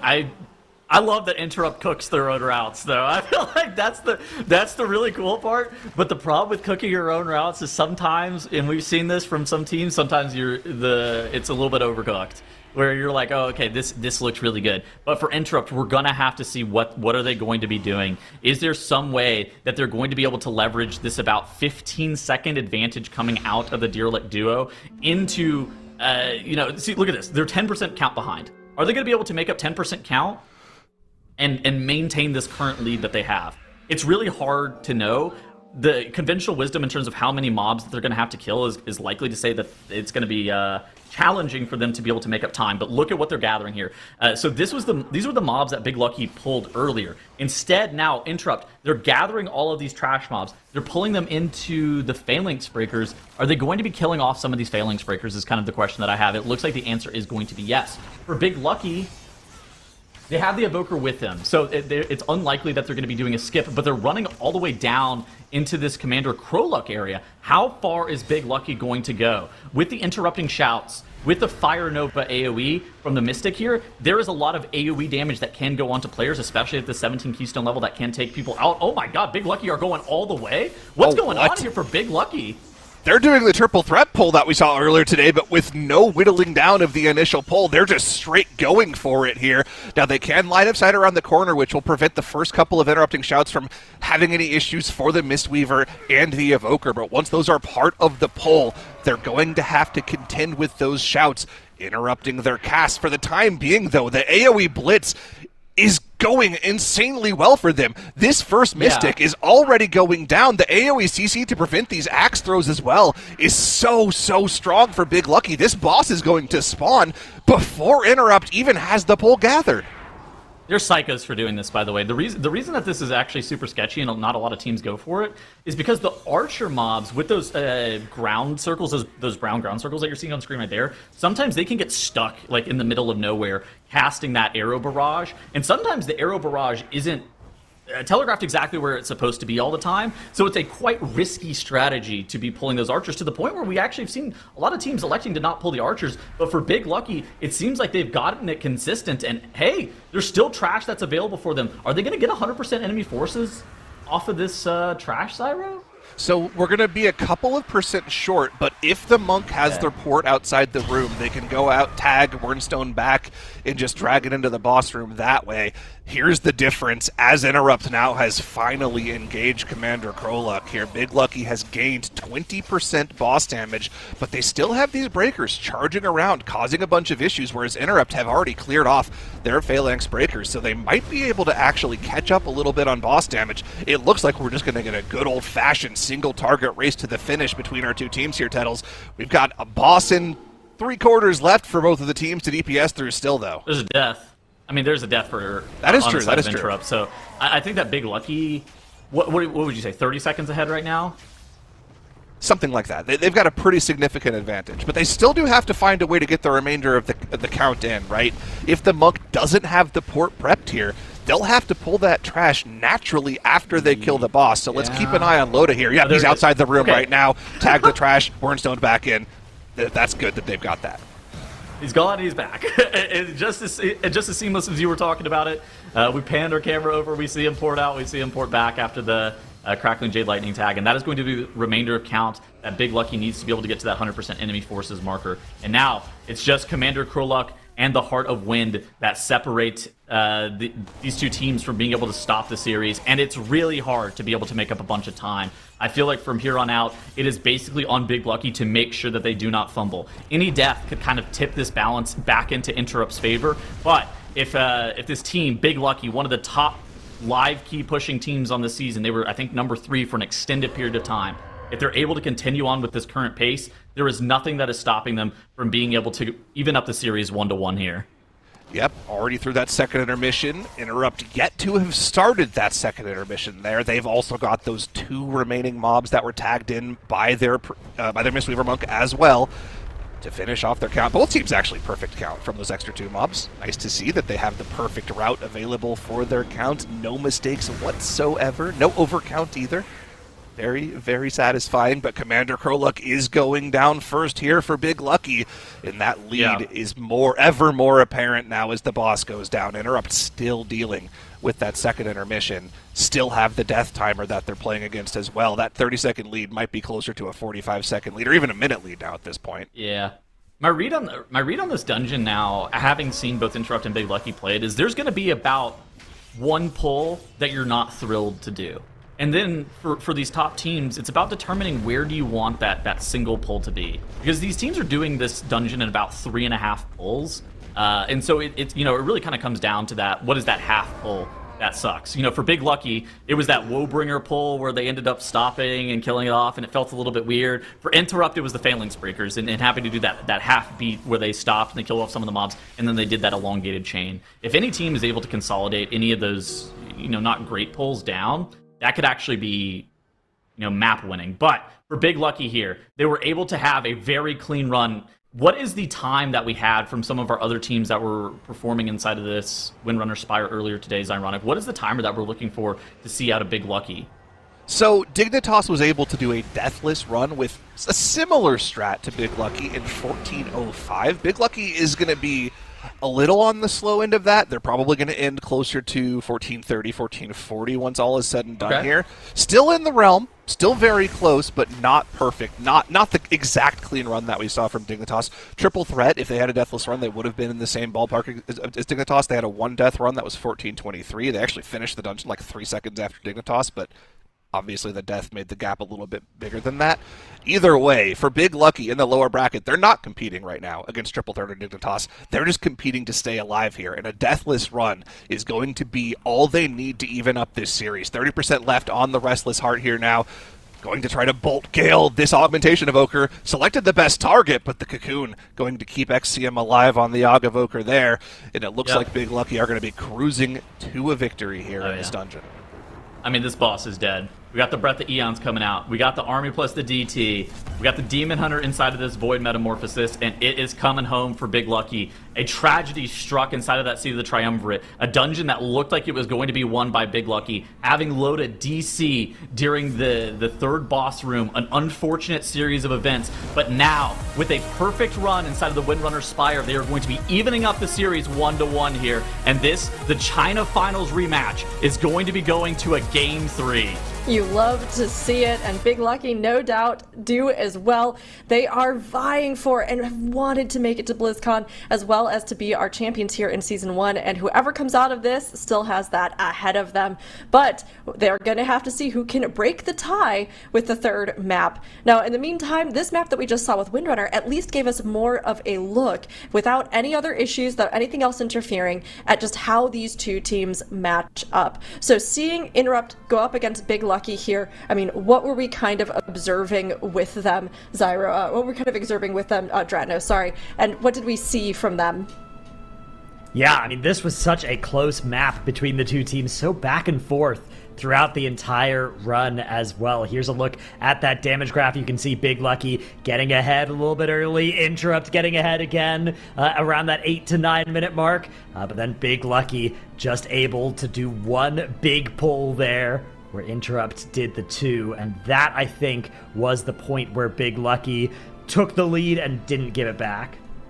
Yeah, they definitely leapt ahead there. I mean, impressive to see, but we can also look in more detail at what you're observing throughout this map, Dratnos.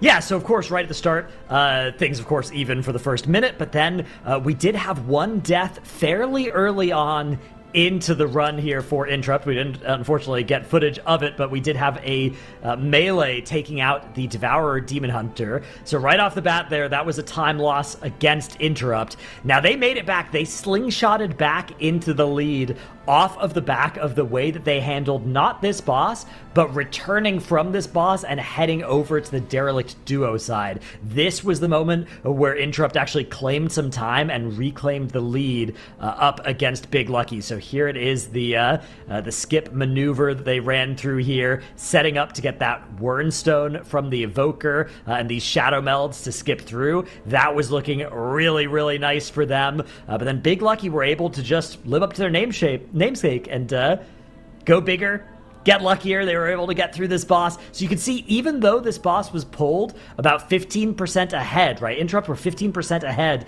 on this boss when it was pulled. Big Lucky were actually able to get into combat with that next boss faster by virtue of just doing bigger pull here and getting into that boss combat a little bit more quickly.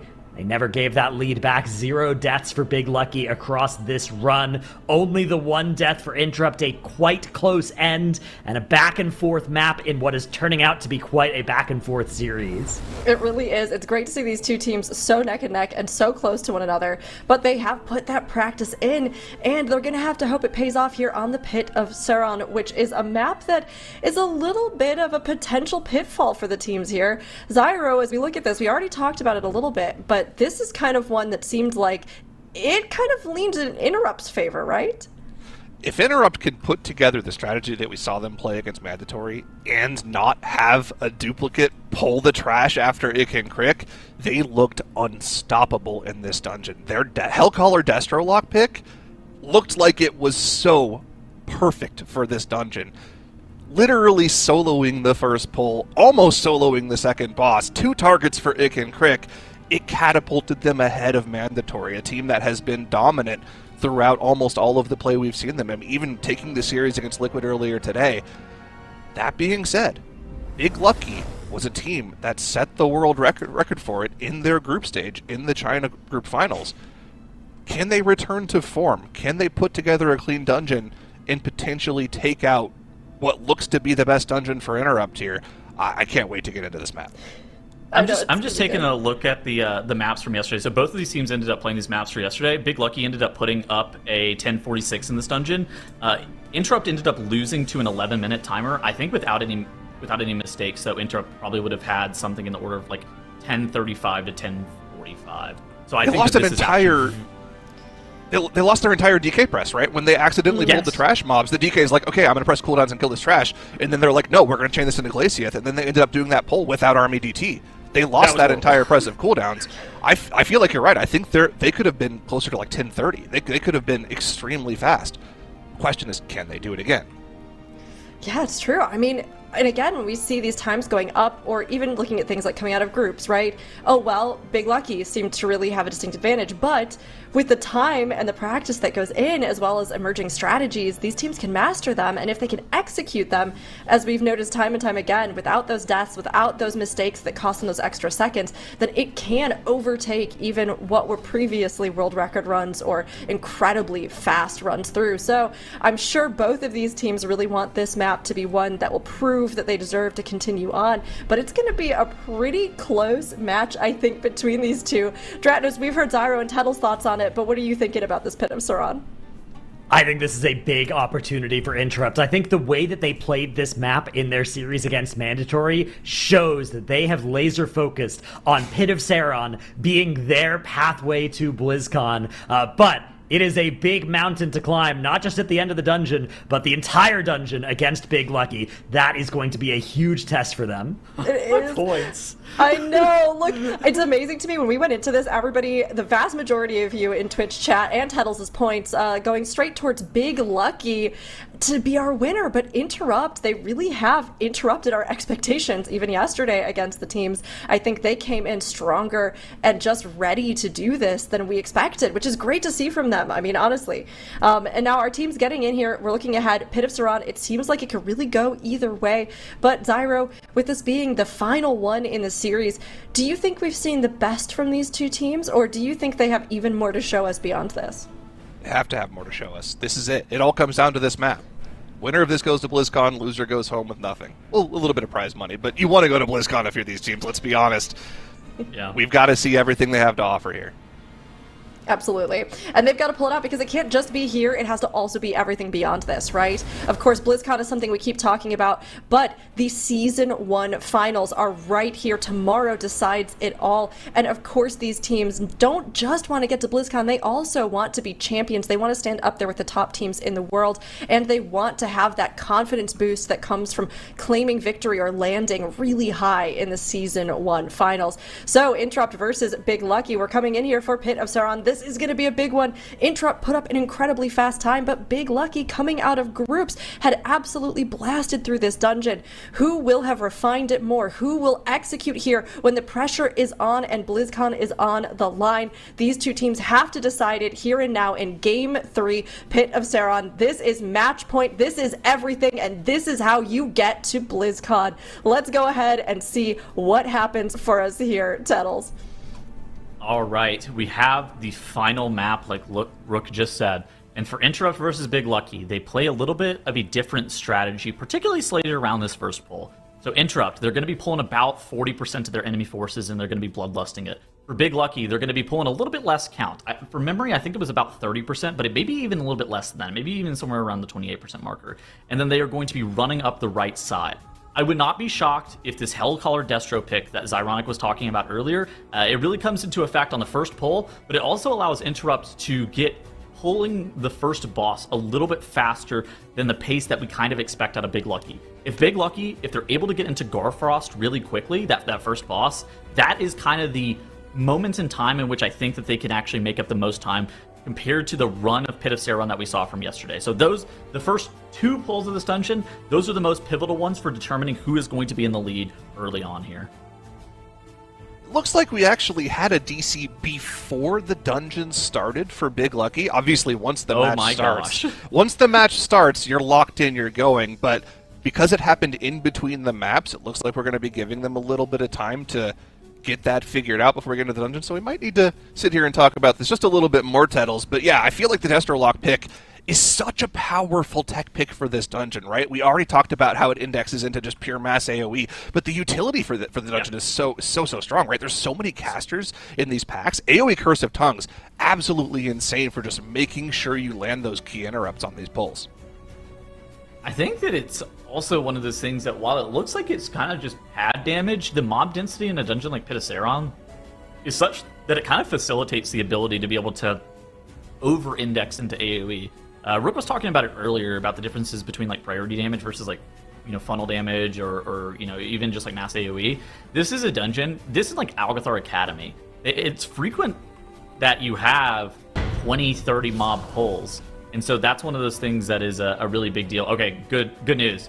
We got Big Lucky back. We're back. The DC has been resolved, and now we are seeing the first pull. Again, I was hyping it up earlier. The first pull for Interrupt, it's going to be about 40% enemy forces, and for Big Lucky, it's going to be something that's slightly smaller. You do see both teams making great use of that spatial paradox to allow their Mistweaver monks to have a 100-yard range on the Crackling Jade Lightning cast. Okay, so look above the damage meter. This is going to be the key difference with this Bloodlust pull. Big Lucky are getting 32.81% enemy forces, and Interrupt are at that 40.28% marker. This is going to allow Big Lucky to kill off this first pack a bit faster, but you're going to see their pathing through the dungeon be a little bit different. They're going to have to make up that count, and they're going to do that by actually running a very direct route into the Dragon and Graveblade pack that's on this right side. For Interrupt, they're going to have to actually solve the quarry camps and do kind of an elaborate skip utilizing that Warlock gateway that you called out earlier, Zyro. I mean, I was looking at the damage meters for Interrupt here, waiting for the DPS meters to even out and start to dwindle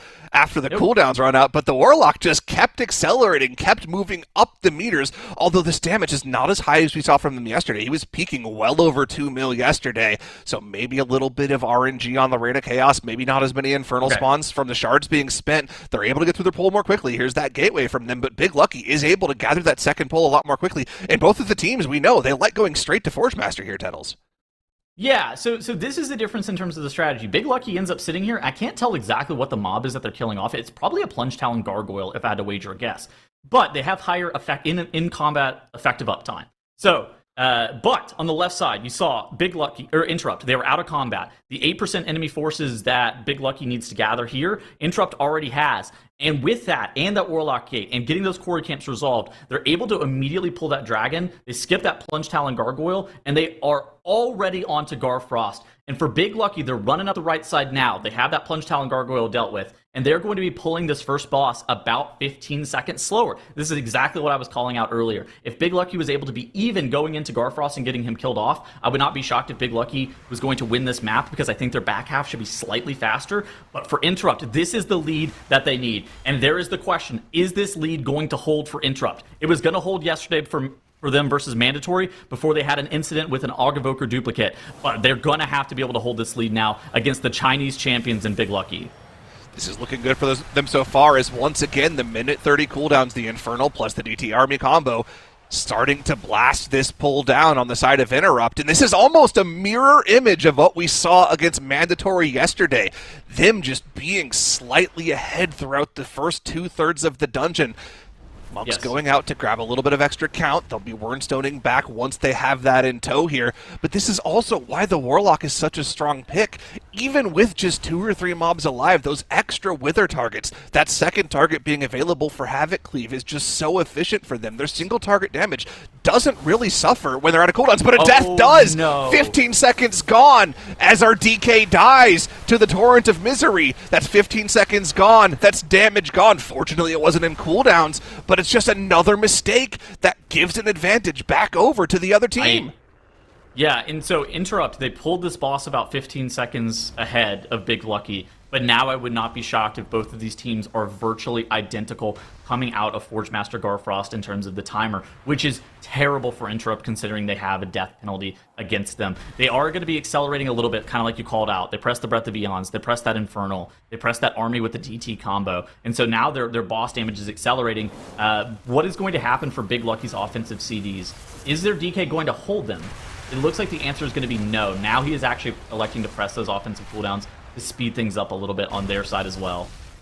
This is a little bit worrying looking at the cooldown timing for Big Lucky, though. You can see Interrupt press their minute 30s about 25 seconds ahead of where Big Lucky did. Their cooldowns will be back up once they have that pull gathered onto Ick and Crick. Big Lucky is able to accelerate and kill the boss off more quickly, but those cooldowns aren't going to be available until probably closer to like 30 seconds in boss combat, if that is the pull that we think they're going to go for. And we already saw this strategy for both of our teams yesterday. Neither of these teams give any quarter. They're going straight to the boss, gathering everything in tow behind them. Super, super close. 1 second apart on the boss kills, but we have to keep an eye on the cooldowns for the teams. This next pull is absolutely brutal. Interrupt does have curses available to slow down the casts of the mobs they're on.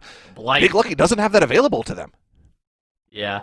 I think for Interrupt, whenever we're talking about them having a strategic advantage in this dungeon, almost 100% of that strategic advantage in this dungeon comes within the first 3.5 minutes in terms of how Interrupt is dealing with this dungeon. And now it is basically them on virtually identical strategies with Big Lucky.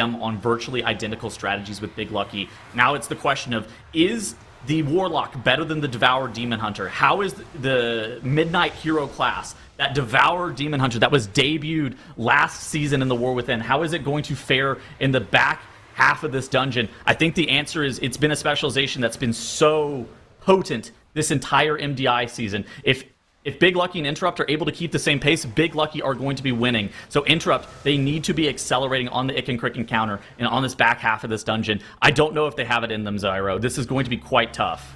I think this is going to come down to that death. That's how close it is right now. Both teams have extremely strong two-target damage. Obviously, Warlock Havoc uptime is a massive thing for them here. They need to make sure that they're doing as much damage as possible. But of course, they don't care on the Warlock if the bosses are stacked. For Big Lucky, they need to be stacked to do maximum DPS. And you can see Big Lucky, with that next press of the Unholy DK cooldowns, they're unsynced compared to Interrupt here. They're able to catch up to Interrupt on the boss damage, even though they pulled the boss about 15 seconds later. Both teams within just 2% right now, Tettles. Yeah, it was one of those things that whenever we were speculating before this map started, we speculated that Interrupt could get about a 10:35 run in this dungeon. We know that Big Lucky has a 10:45 in their bag. Now, for Big Lucky here, with that death, they're just going to have to execute. And look at this. Both of the teams, they are electing to kill Ick and Crick. They have to be able to kill this boss off before that Shade Bomb cast goes off. So the Shades of Crick, if they're alive for too long, about 40 seconds from now, they will start a cast called Shade Bomb. And if that goes off, it effectively just wipes you. And so the teams, they know how much damage they have to deal. It's about somewhere between 28 to 32 million damage you can deal to the boss before that Shade Bomb cast ends up wiping you out. And in a 16, Big Lucky and Interrupt are totally fine. Now, what the teams are going for is they're going for a skip. The last Quarry Camp has not been clicked for both of these two teams. Oh my gosh, and Big Lucky here, they're not even going for the skip. So Interrupt on the left-hand side, they are electing to do a skip of these Grave Blades, and they're going to be pulling them into the final boss. But for Big Lucky here, they're actually just electing to grab these Grave Blades, determining that skip, while it is fancy, it gives you a little bit of trash into the boss, it actually costs a little bit too much time to set up.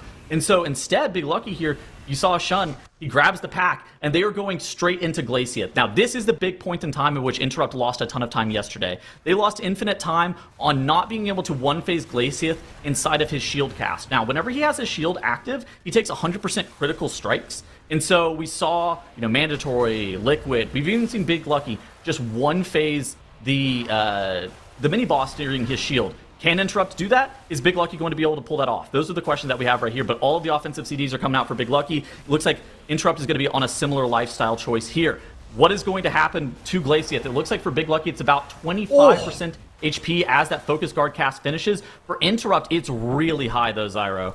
they're not getting the focus damage down. This Warlock is just pressing Rain of Fires, doing as much AoE damage as possible, whereas the Devourer or Demon Hunter can just single target to do their AoE. Glaciath goes down, most of the trash is dead, they're heading on to the final boss. Interrupt still has to deal with a lot of this trash. The boss is spawning for Big Lucky. Interrupt behind in dungeon progression, and Tettles, they still have the 15-second death timer disadvantage. Big Lucky looks like they're running away with it.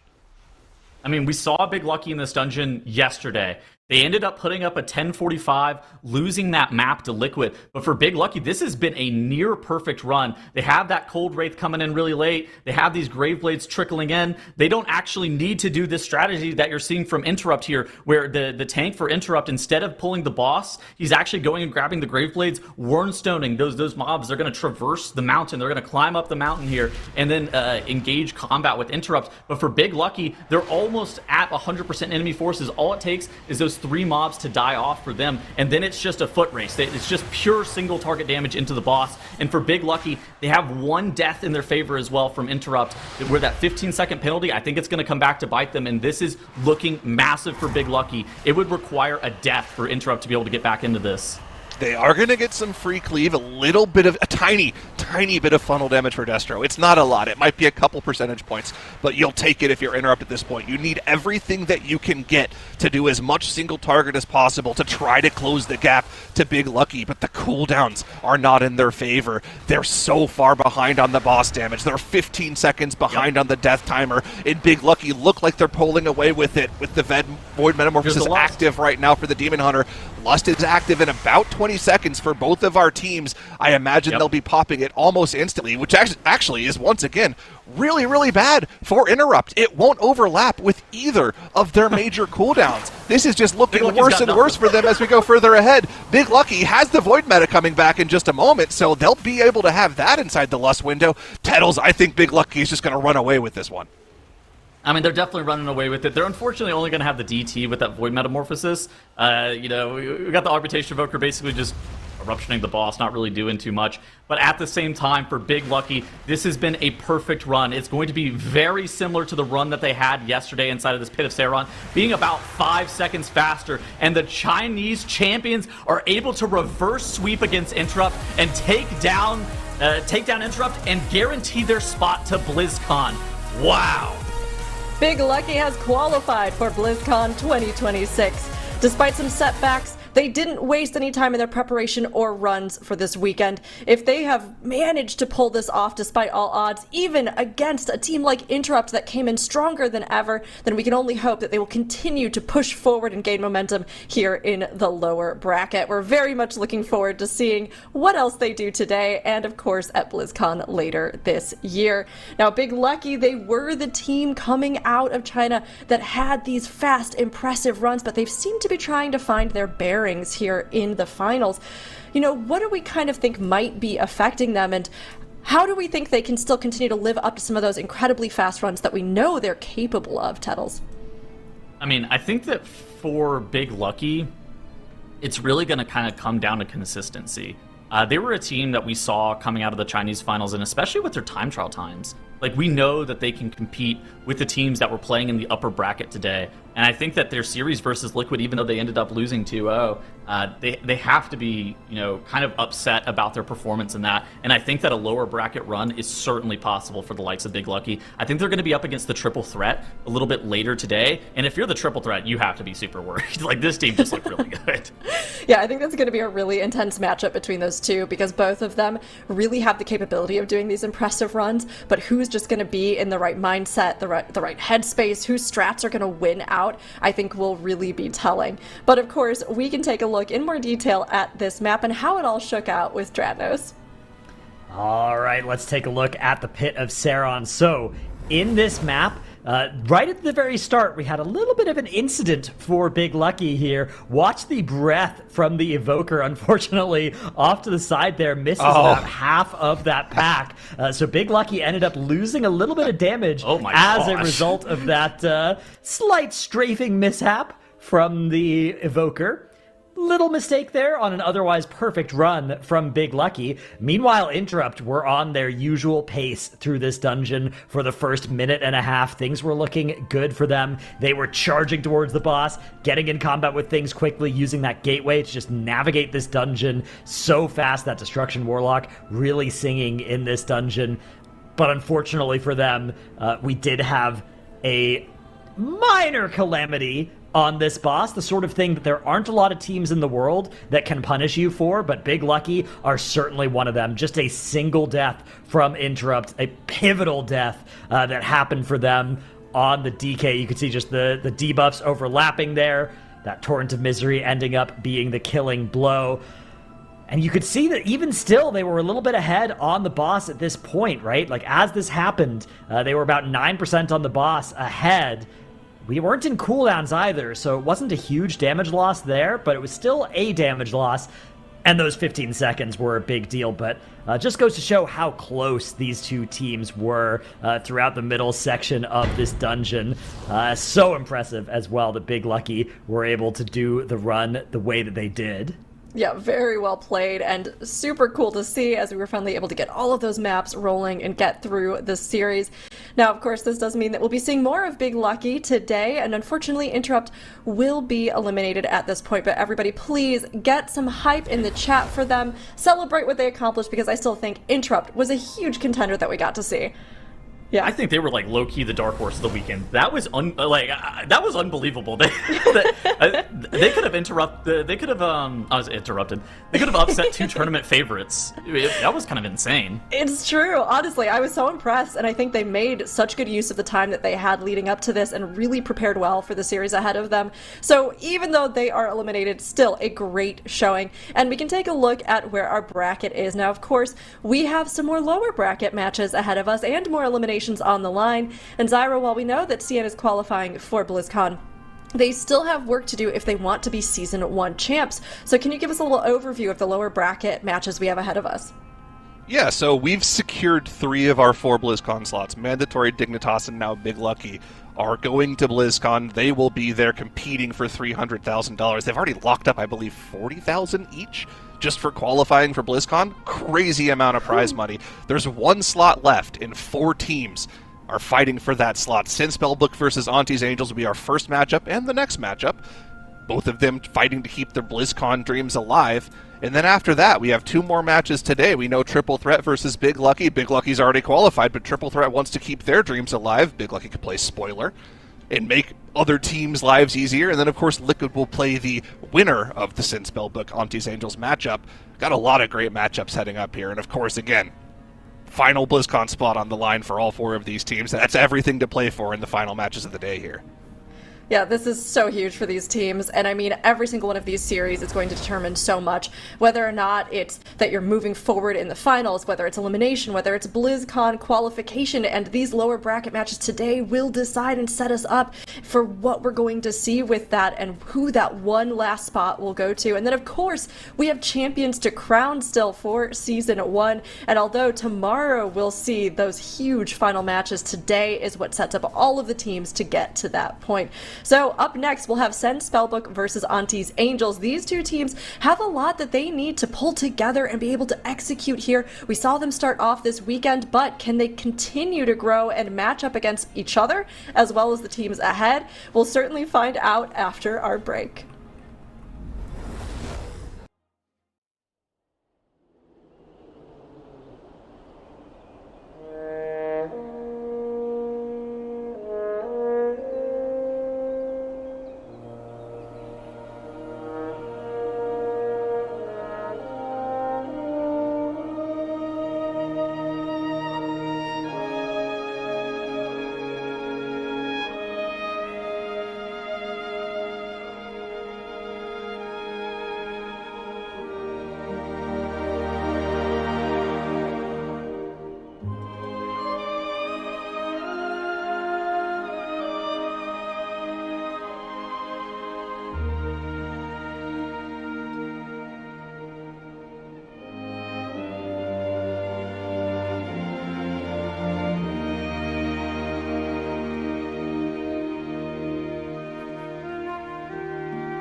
It's a battle of the underdogs to see which one will emerge as our top dog. We've got Send Spellbook versus ANTTIS Angels. Let us know who you think will win in the poll in chat.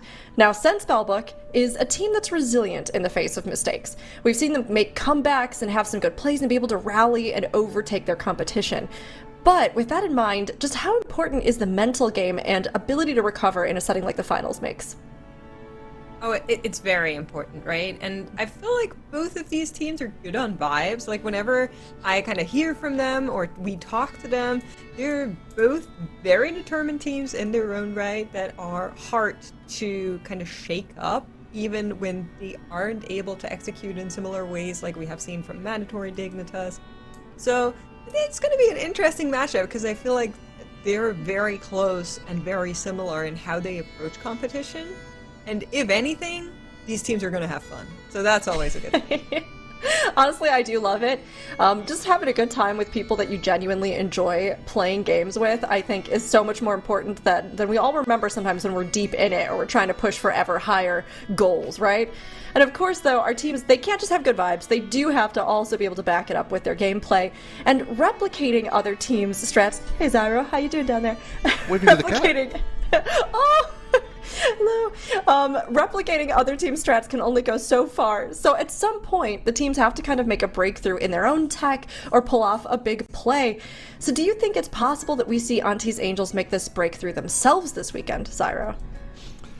I certainly think they have a chance. Again, remember, ANTTIS Angels is the only team, actually, that was able to beat the 1 seed in the respective cup stage in a series.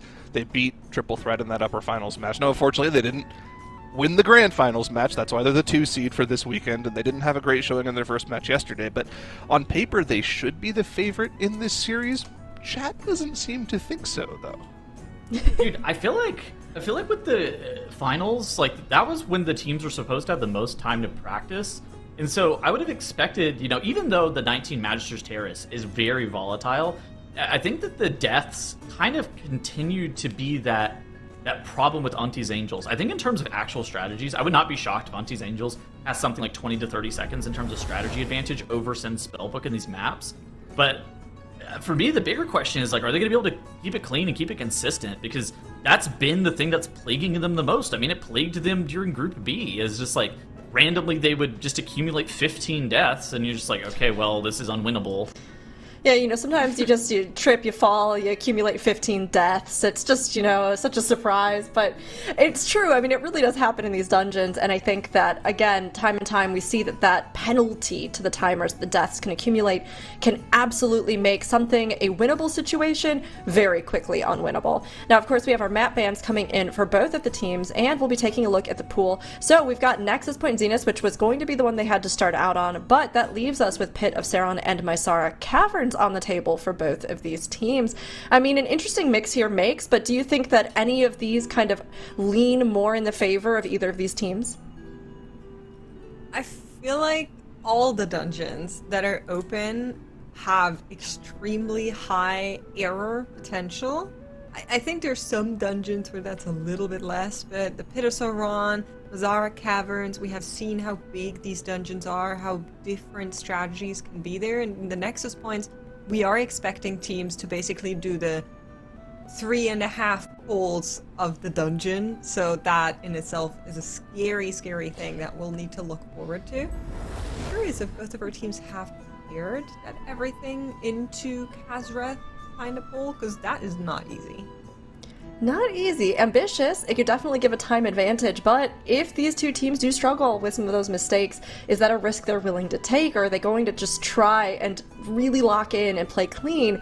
I think it's something that we'll have to keep an eye on as they continue through the map, but we have some predictions of our own to do here. Chat, you all seem to be leaning one way, but maybe we'll end up a different way over here. So let's see on desk. Zyro, what are you thinking? Who do you think is going to take it, and by how many points? Based off of the information that we have of these teams and the dungeons that we're playing, I think it's heavily favored for ANTTIS Angels. We've tracked all of the dungeon runs from all of the group weekends. Mix has been putting them into a nice little information sheet for us, and I'm looking at the times, and ANTTIS Angels has an incredibly fast run, and since Spellbook's only 2 Nexus Point Zeniths that they ran are marked DNF, did not finish, So, Yeah. I mean, obviously, this was weeks ago. They've been able to put practice in since then. But based off the information we have, ANTTIS Angels should be favorites, so I'm going to go 2-0 ANTTIS Angels. Oh, okay, all right. I think you're encouraging chat as well. I see ANTTIS Angels, the votes coming in for them and rising even as you talk about them. Okay, Tettles, do you feel the same? Yeah, I think I'd go 2-0 ANTTIS Angels. I think realistically, it's kind of a pick'em. Like, I think that ANTTIS Angels, if they ended up having that series that they played versus Dignitas against Sin Spellbook, I think it's a very likely situation that Sin Spellbook would end up winning. But I expect more out of ANTTIS Angels, which is why I'm picking them today. Okay, all right. Makes, what are you thinking? Let me just quickly confer. Please, yes? Who are we picking? Can you tell me? Cats always know. So, Chad has asked for a close-up. Here's your close-up of the cat. Hold on. She's, Yeah, chat, she's a little any bit cat grumpy. whisperers out there? I know Makes is going to definitely relay the information. Yeah, so she says we're going to be picking 2-1 in favor of Sin Spellbook. Her vote, not mine. Oh, okay, yeah, no, I mean, look, we all trust Ari implicitly. By far the most course. accurate cat on desk, 100%. She's the expert, yeah. She is 100%. You know, Makes, I haven't wanted to say anything, but does she feed you the info while you cast and then you just kind of riff off of course. it? Or? Okay, Yeah, all right, yeah. I thought so. We're like a Gotcha. tag team. She gets her own day rate and food and Love snacks. You guys are getting paid? Wait, hold on. You wait. know, Don't worry about Oh, it. very good. Don't worry about that. Don't worry about that. You know what? My prediction, I'm going to toss it out there. I am going to go, I have to trust Ari, so I'm going to go 2-1 towards Send Spellbook, I think, as well. I'm going to rock that myself. ANTTIS Angels, I think they have so much potential, but I just haven't seen them fully be able to actually turn that into reality, turn that into action, and really bring it all together. So, Send Spellbook, they've hung in this far, and I believe that luck is going to continue to carry on with them as they keep refining.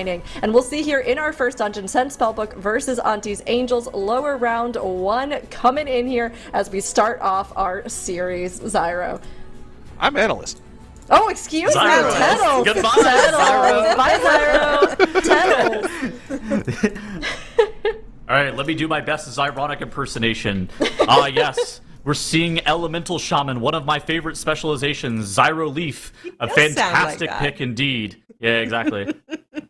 All right. So Zyro said something earlier whenever we were doing the analysis segment. He was talking about how big the teams are going to be going for this first pull. Are the teams going to be running all the way into that first boss as their first pull of the dungeon, or in that first boss room as the first pull of the dungeon? For both these teams, it looks like the answer is yes. But since Spellbook, with that engineering tripwire, looking like they were getting held up a little bit, somehow ANTTIS Angels just able to get that first pull started 15 seconds faster? How do you lose so much time to gathering is the question that I have. Okay, I think I can answer that because the way you want to path through this is by walking where the laser beams are.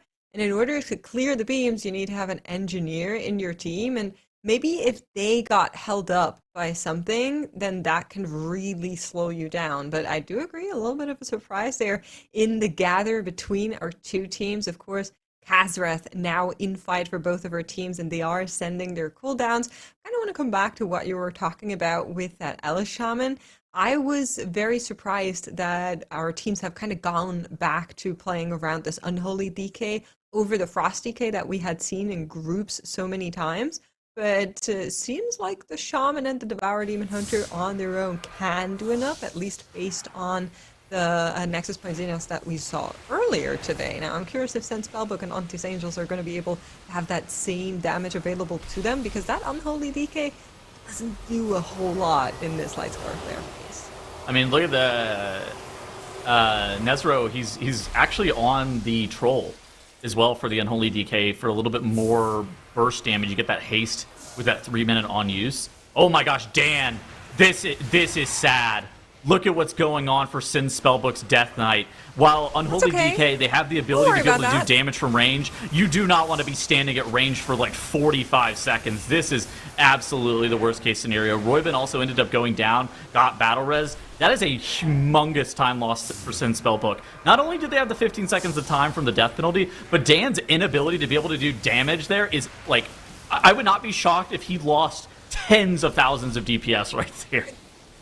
I will say, out of all the melee classes, Unholy DK is the one that cosplays as range. Like, they are so good at doing damage from afar. Now, not for an entire fight, but you can do quite a lot in a window where you're standing outside. So I would much rather this be on an Unholy DK than something like a Havoc Demon Hunter, but of course you're right, it's very unfortunate, and it is a damage loss for sure. Yeah. Bigger picture for me here is certainly that, right, those 15 seconds against the clock there for Send Spellbook because of the death on Royven, that one is hurting them, I think, even more here. So a double kind of pushback for them on their timer, which is why ANTTIS Angels are now pulling ahead and are already on to the right wing. Second Ascendance here for both of these two teams is something that we're going to be watching out for. Whenever we saw the matchup earlier today with Liquid versus Mandatory, we saw a Shine press a very interesting, let's say, Ascendance. Now, he was on a very different cooldown cadence than the rest of the Elemental Shamans that we are seeing right now. What is going to happen for the Ascendances for both Shelley and Desire here is kind of the question that I have. For Sin Spellbook, they're doing something that's a little bit unique. They're actually grabbing that Lingering Image and pulling it into this right side pack, making sure they get that Arcanist kicked and dragged all the way down here, where ANTTIS Angels, they're playing kind of a similar route to what we saw from Mandatory, where they're just running up that side straight up. They're playing this pack, but this is the downside of adding those additional mobs into this pack, is the amount of incoming damage. Royben goes down to the Dark Beckoning, that Lingering Image, the dot that ends up going out onto players, it just makes it a lot harder to heal. There's also the Flare Frontal with that area denial, and things are spiraling out of control for Sin Spellbook, just like you said, Migs. Shelley ended up falling. They ended up having another death. Dan ends up going down. If this isn't a full wipe because Sky's able to live, it's still going to be catastrophic for the side of Sin Spellbook. Yeah, absolutely right. There's a reason why a lot of the teams don't kind of go for adding this Lingering Image. First of all, you can just pull several of those Lingering Images later on, which is what we've seen from other teams as well. And it is a little bit easier because, there you go, Sky goes down as well. That's this pack now running. You can see Looney and Shella just trying to kite it out to kind of just keep this pull alive. But of course, 5 deaths now on their marker here, 1 minute 15 against the clock. That is certainly a ball that's in the court of ANTTIS Angels for now, and they will try to keep it clean from here on out. A little bit of tragedy for Sin Spellbook, but Holy moly. like I mentioned, that's a team that certainly is usually good about not letting mental affect them. So I'm at least not worried about them tilting and it going downhill from here, but this map is certainly one that's going to be very difficult for them to come back from. What is the path back here? Is it requires ANTTIS Angels to have a full wipe Yes. in some capacity? So, easy enough. If you have a mass AoE CC go off at Lothraxion, then that could bring Send Spellbook back. Okay, like you kick the wrong ad during the Guile phase? Yeah. You do like several interrupts. That'll do enough damage to just kill your entire team. All right. I think that is kind of what you need to be hoping for if you're in the corner of Send Spellbook right now. Of course, any other death would still be favored, as they're currently sitting on 7 and a full team wipe is only 5, if math serves me right. So that might not be enough, just that, but it needs to be something from this caliber for sure. All right. Now, all of our eyes are on the right-hand side, as Makes just outlined. It requires a really big problem for ANTTIS Angels. And ANTTIS Angels, they are looking fantastic in this Nexus Point Zenith right now. They're gearing up to be pulling the boss. After these last couple of mobs are going to be killed off here, the boss is going to begin his RP and begin spawning. And you see, for ANTTIS Angels, they're actually grabbing some additional Scroungers. That's going to allow their Demon Hunter to start building his resources prior to the boss being pulled. A really well-timed Void Metamorphosis is something that's incredibly important to be able to get the one phase on that Light Scar Flare. The amount of collapsing stars that you're getting inside of your Void Metamorphosis is a really big deal. You also see the DK on the side of ANTTIS Angels. He is running that Troll, again, for that haste buff during that Light Scar Flare. Desire, he's going to be that main person that's driving the damage, though, during that Light Scarf Flare. The Ascendance is one of the most potent cooldowns in the game. I saw something the other day that was talking about Bellerin Egg damage, where Elemental Shaman was gapping the entire field in terms of damage to the Bellerin Egg. And I think that the Light Scarf Flare is the Mythic Plus equivalent of that, where you, for ANTTIS Angels, you were committing all of your offensive cooldowns, and you were trying to be able to kill this boss off inside of this damage amp. Now, any mistake here would be catastrophic for the side of ANTTIS Angels. All of the offensive CDs are pressed. The remaining Scroungers, the Nullifiers, the Dread Flails go down. The Light Scarf Flare cast comes out. Core Ward and Nasira is dropping lower and lower. And for ANTTIS Angels, it is going to be a one phase. That last collapsing star going to be taking out the boss for ANTTIS Angels here. 8 minutes and 15 seconds are on the clock, and they only have one more section of trash and Lothraxion awaiting them from being able to go up 1-0.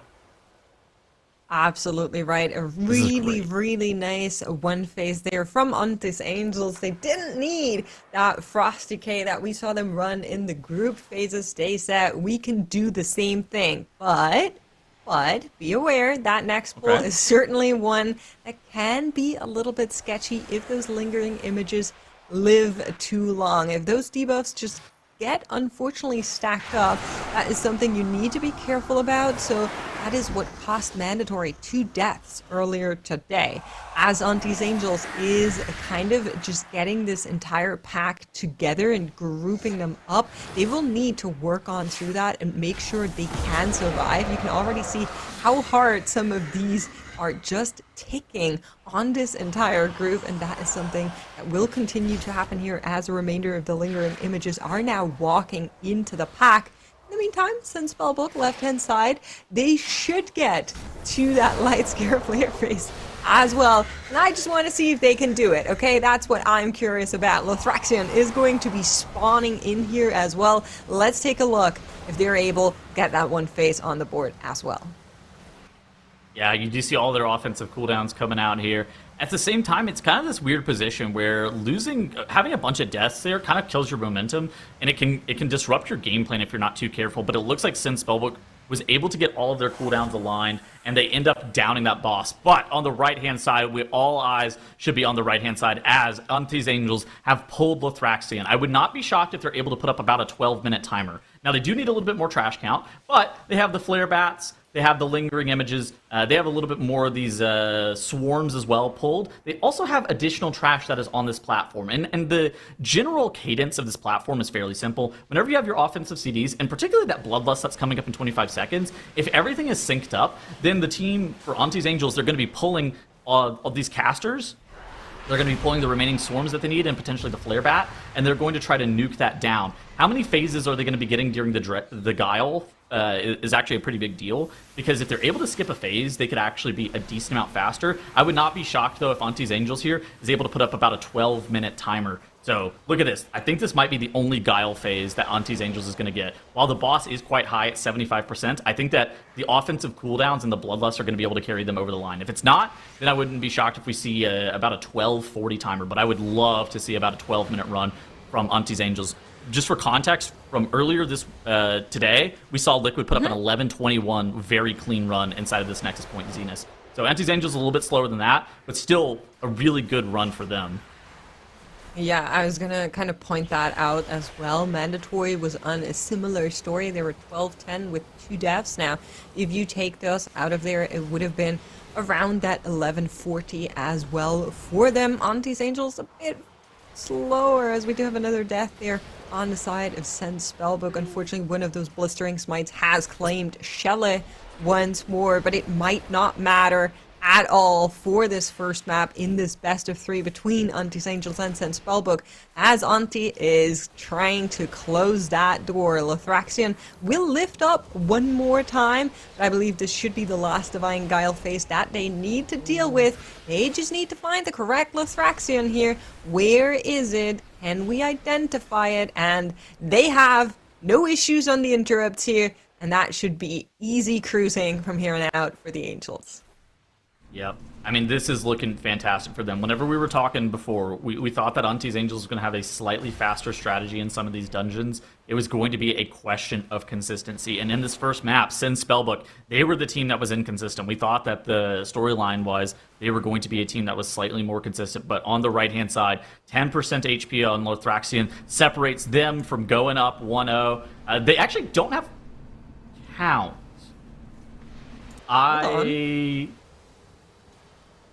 I thought they were actually going to go up 1-0. I didn't realize that they didn't have count here. Oh, no. Well, that's DIGNITAS. No, they didn't miscount. They didn't. They're sponsored this season, Zyro. Yeah, they're called Dignitas now. Yeah, that's an interesting factor here. I wonder. I was what hyping they them have up, but now missed. I don't know what to do. I mean, okay, here's the thing, right? They are still way ahead on this plus 2-minute death timer, so they're going to be able to finish out this pack here and get their percentage. However, that does spell out a kind of worrying situation for the team's planning and practice time, as they now, finally, after a little bit of a detour, where's Jan going? We have He's 100%. investigating the situation. It's all right. It's What all mob right. did we miss? Jan was just really looking into it, investigating. A little Probably, detective yeah. moment. But you know, regardless, ANTTIS Angels will take victory here. And yes, they did finish that count. So they were able to do it, getting 1 point on the board here in our lower bracket series. Now, of course, we talked a bit before this series about the fact that, especially in the lower bracket, mistakes can really make or break a run. And we saw that in play here to some degree, especially with those deaths. So as we kind of look back on it, Makes, what do you think really ended up being kind of a big important factor in this map? I mean, the 7 deaths that then ended up being probably. 8 deaths in the It was end, 8? I think would probably be a factor that is relevant. You do see on that very first spike, though, that ANTTIS Angel was just a smidge faster on racking everything up together, but I believe this is where Zyro wants to talk. Oh, I believe this is the missed mob, this one circuit's here. Although, this is kind of the strategy. Big Lucky's pull, which is what every other team has kind of copied in this dungeon, has been to run all the way up the right side. This could be the one mob that they missed. Either way, I feel like the story of this dungeon in general has just kind of been every team has looked at the strategy that Big Lucky showed off a couple weekends ago, and they're like, yeah, that looks pretty good. We'll do that. 3-minute Ascendance looks like it's strong. You over-index on just doing as much boss damage as possible, and you let your Devourer, Demon Hunter, and your Unholy DK do all the AoE damage. It really just came down to this death, unfortunately. Dying to the Dark Beckoning from the Herald there. Your healer goes down. The rest of your DPS players can't stay alive on a pull of this size without them once their cooldowns run out. Nullify cast goes off, unfortunately, just making it even worse for them, and they ended up chaining deaths from there. ANTTIS Angels on their end put together a pretty strong run overall until they got to the last boss and realized they were down that one Circuit Seer. So, you know, either way, it was a battle of cleanliness in the lower bracket, once again, like we've been harping on as casters throughout the past month now, it feels like. And the team that puts up the cleaner run tends to make it through, and ANTTIS Angels has done just that in this Nexus Point Zenith. They did. They were able to do that, and I think really just stay anchored. And since SPELLBOOK, even though we've talked about them being usually very steady in recovering or being able to stabilize, I think it's hard when you have that many deaths, and of course you've had these big wipes, and your team, the opposing team I should say, isn't making huge mistakes that you can really capitalize on. So ANTTIS Angels will take that first map, but of course since SPELLBOOK, they need to look and see if they can tighten things up and have a more successful run in Pit of Saron. But this is one that I think presents some challenges as well for the teams. How are we feeling that since SPELLBOOK are going to be able to tackle this one, Tuttles? I feel like this is, for both of these teams, I think that they're on a similar trajectory where whenever they're able to play clean, whenever they're able to play consistent, they have moments of brilliance. But, you know, the best teams in the world, they don't have moments of brilliance, right? They're just brilliant teams with the best strategies. And I think that for both Sin SPELLBOOK and ANTTIS Angels, the main takeaway, at least for me from the Nexus Point Zenith, was kind of the same takeaway that I had for ANTTIS Angels in the Magister Stairs yesterday. Like, it doesn't really matter about the Pit of Saron. It's more about, like, what can we do to make sure that this one death doesn't spiral into a catastrophic wipe? I think that is really important. And yet we see sometimes, I mean, obviously when you're playing dungeons as fast as you can with these huge polls, they're really volatile. And one death tends to kind of spiral. I don't know, Zyra, do you think there's a way to kind of stop the bleeding or stop this trickle effect that seems to happen when the teams are dealing with this? I feel like it's easier to do that kind of thing when the strats aren't as refined. When the strats get to the point that they're at in the global finals, where teams know they need cooldowns for specific parts of the dungeon, when a mistake happens, you usually don't have a backup button to cover that, especially when a healer dies, right? Yes. They can't really just snap press their AMZ Darkness because they know they're probably going to need that for another pull less than 2 minutes from now, so they can't just snap press those, try to stay alive, and just hope that they live through it without their healer alive. So it's certainly harder to come back from that. Maybe there was some play that they could have fixed there. Like, obviously a Nullify cast going off, killing the second player, was the big thing that chain reacted them into their full wipe. That shouldn't have happened. Unfortunately, it did. It got worse for them from there.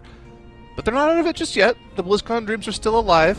They're in the same situation Big Lucky was just a moment ago when they went down a map and were able to reverse sweep. So, since SPELLBOOK still has that as a possibility in their future, but ANTTIS Angels is looking pretty strong. They did. They came in, I think, looking really stable, at least from what we've seen of the first map. There's always time for things to turn around, right? Although I have to say, I am loving the peek at the Mog here as well. This is a very good look for Skybear, so taking a look at that. I don't know if there's anything that we see here that seems particularly unexpected with build titles that you're noticing. Nothing? No. No. I feel like this is... I think that... Just a Mog. Most of the tanks have been on a very similar build this season. I think also a lot of them are only playing 2-set as well. To be able to get a little bit more damage out of that. I didn't actually have a chance to check and see how many tier pieces Sky was playing, though. I love seeing it. I love seeing all of the different groups. I mean, everybody's look as well, because you can't just show up at the MDI and not have your Mog sorted, you know? I'm sure some people can, but I think some of us will judge them slightly, deduct secret points, you know? But I think all the teams have been showing up really well, and we're seeing, again, like you said, there's a lot of standard kind of builds that we're seeing across the board, although we have had some really good moments where we've been able to dive into some of the deviations that we've seen from our teams. Now, with both of these teams that we've been seeing come in here, SPELLBOOK versus ANTTIS Angels, I think they haven't done anything that has been wildly surprising for us outside of the spec variety stuff they were playing around. Is that correct? That's correct. I was just kind of looking at our overall tournament, and honestly, just in this entire grand final, we have seen a lot of deaths in the dungeons that succeeded, so I'm hoping that this one, map number 2, between SPELLBOOK and ANTTIS Angels, gives us a deathless side by side from both of our teams. It is the lower bracket, so that's a big ask, I'm aware, but I think tells those two teams are going to be able to do just that as they're racking up this very first pull. That is where we're expecting them to go really, really big. And I will say, SPELLBOOK had a really good approach to their pit whenever we saw them in their group weekend, where they had a massive first pull. But comparing it with ANTTIS Angels, they got theirs together quicker, and it's of same size. I mean, okay, not only did they get it together quicker, which is what you're pointing out, but some of the bigger pulls that we've actually seen in this dungeon are around the 40% enemy forces mark, where for ANTTIS Angels and SPELLBOOK, they're doing very similar size pull to what I think we saw from Big Lucky. I think Big Lucky ended up having somewhere in the order of about 32% enemy forces. But something you called out is ANTTIS Angels, they got their pack gathered quicker. SPELLBOOK got their pack killed off faster. Well, that's all that matters in the end, you know? That's where we're counting. It doesn't matter if you get it together quicker. If you're done with it faster, that's better. So, good news for the SPELLBOOK fans. I told you they wouldn't be tilting after that. I will say, Where's ANTTIS though, Angels going? that Bloodlust just running for another 10 seconds while they're gathering the next pack just always feels extra bad for me. ANTTIS Angels are just, they're doing that right turn, I think, that a lot of people do on live. Is that where we are?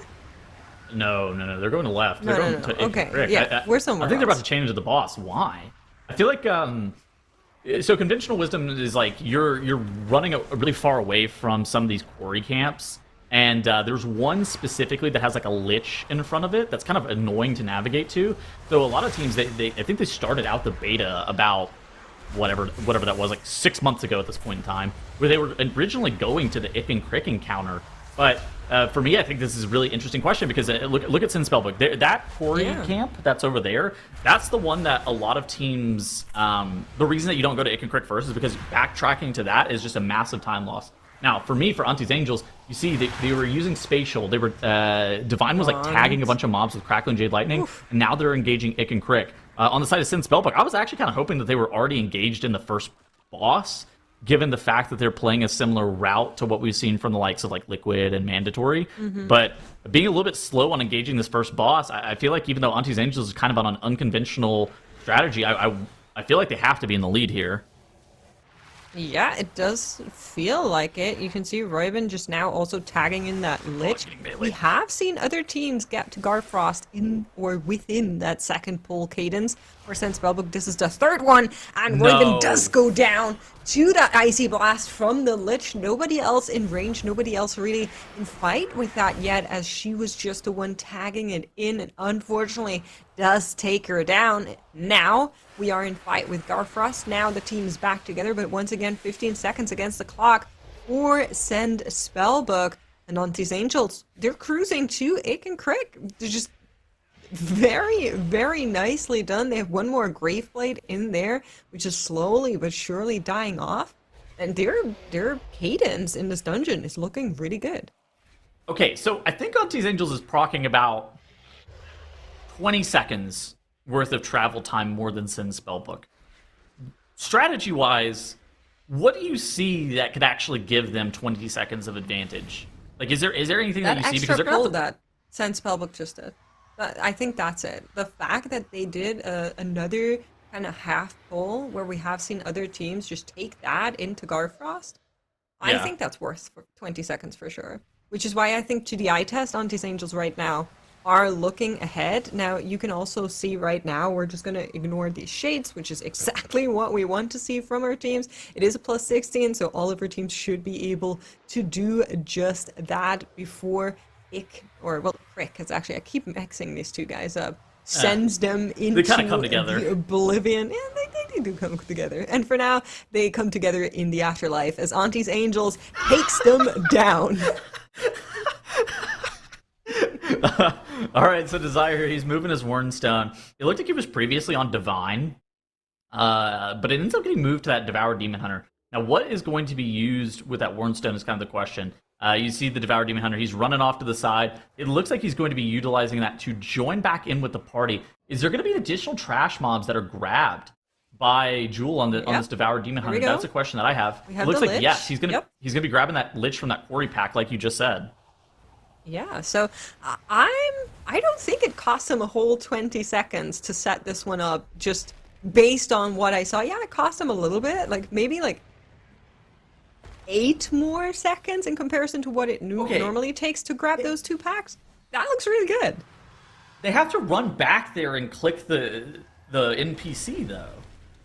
They do, but if we have a good way to do that, it could be worth it. Let's see how they do it. And then they have to for now run towards Scourgelord Tyrannus, which is not on the way. Well, someone has to run back and click that, right? So if you have a class that's fast, like a Demon Hunter, it could be done, you know, maybe even utilizing a Wernstone if you don't need it for making your way towards Scourgeload. Like, I could see a world where it would make sense because Demon Hunter has that... No res. That vertical access, but yes, that is going to be tragedy for Send Spellbook as they were looking for another chance to maybe make it to BlizzCon. This is not looking like that will be in their favors tonight. Finishing this dungeon right now with another 6 deaths already on the counter. This is the classic, I mean, for this season. The Mistweaver Monk needs to be spinning on the pack because the pack is doing so much, like, ambient AoE damage. Yet, the Guardian Druid doesn't have Thrash or have full threat on the mobs. The Mistweaver Monk rips threat on the Graveblade and gets tank busted by the Graveblade. That is I feel like it's something that's very common this season, and it's been super common during this MDI season as well. Is just the healer needing to start their healing, their pressing, spinning, crane kick, and unfortunately enough, the tank just doesn't have 100% threat on everything, and the recipient of that problem ends up being that Mistweaver Monk. A true tragedy for Sin Spellbook there. A full boss reset, now up to 1 minute and 30 seconds worth of time loss in terms of deaths. And on the right side here, ANTTIS Angels, an unconventional route. But at the same time, it's been clean, which is what we needed to see. We knew this was going to be a matchup where being clean, being consistent, it was going to give a team an advantage. Oh my gosh, for ANTTIS Angels, did Divine leave? I think he just left the arena and he's going to click that quarry camp that we just saw. I saw a Serenite bomb get launched out of the arena. Yeah, that might be it. So maybe a monk put out a monk board to be able to do just that. You can see the rest of the team is on their way right now. Desire kind of just traced back a little bit. Maybe we're going to be seeing a little bit of rescue to help Divine come in closer, but both of them are now here and are setting up for that skip up to Scourgelord Tyrannus. And that is great news. I don't think it cost them that much extra time. They set this up. I really like this route. I would love to see what the timer is that we're going to be coming Oh, it's a out meld. to. Wait, what? Because we've seen something similar from one of our, I think it was Big Lucky. They did something similar in their Pit of Sauron. But ANTTIS skipped a lot more trash, I feel like, than what we've actually seen from that skip before. They ended up skipping that extra Cold Wraith pack, which I wonder what they're gonna. I don't know how much count they're about to be at after this Glaciath pull. They did a little bit of extra count earlier, right? Like in that second pull into Icken Crick. Yes, they did. You're right. So that should match it up to be okay once we get out of Glaciath here. I was just kind of looking at timers. So Liquid locked in, I believe, the fastest Pit of Sauron that we have seen this weekend yet, with 10 minutes 34. And then we saw Big Lucky just now putting in a 10-minute 41. So both of these runs are really, really fast. How are you feeling about ANTTIS Angels? I mean, Glaciath is now falling. You're on their way to Scourgelord. I don't think they will be faster, but I don't think they'll be far off.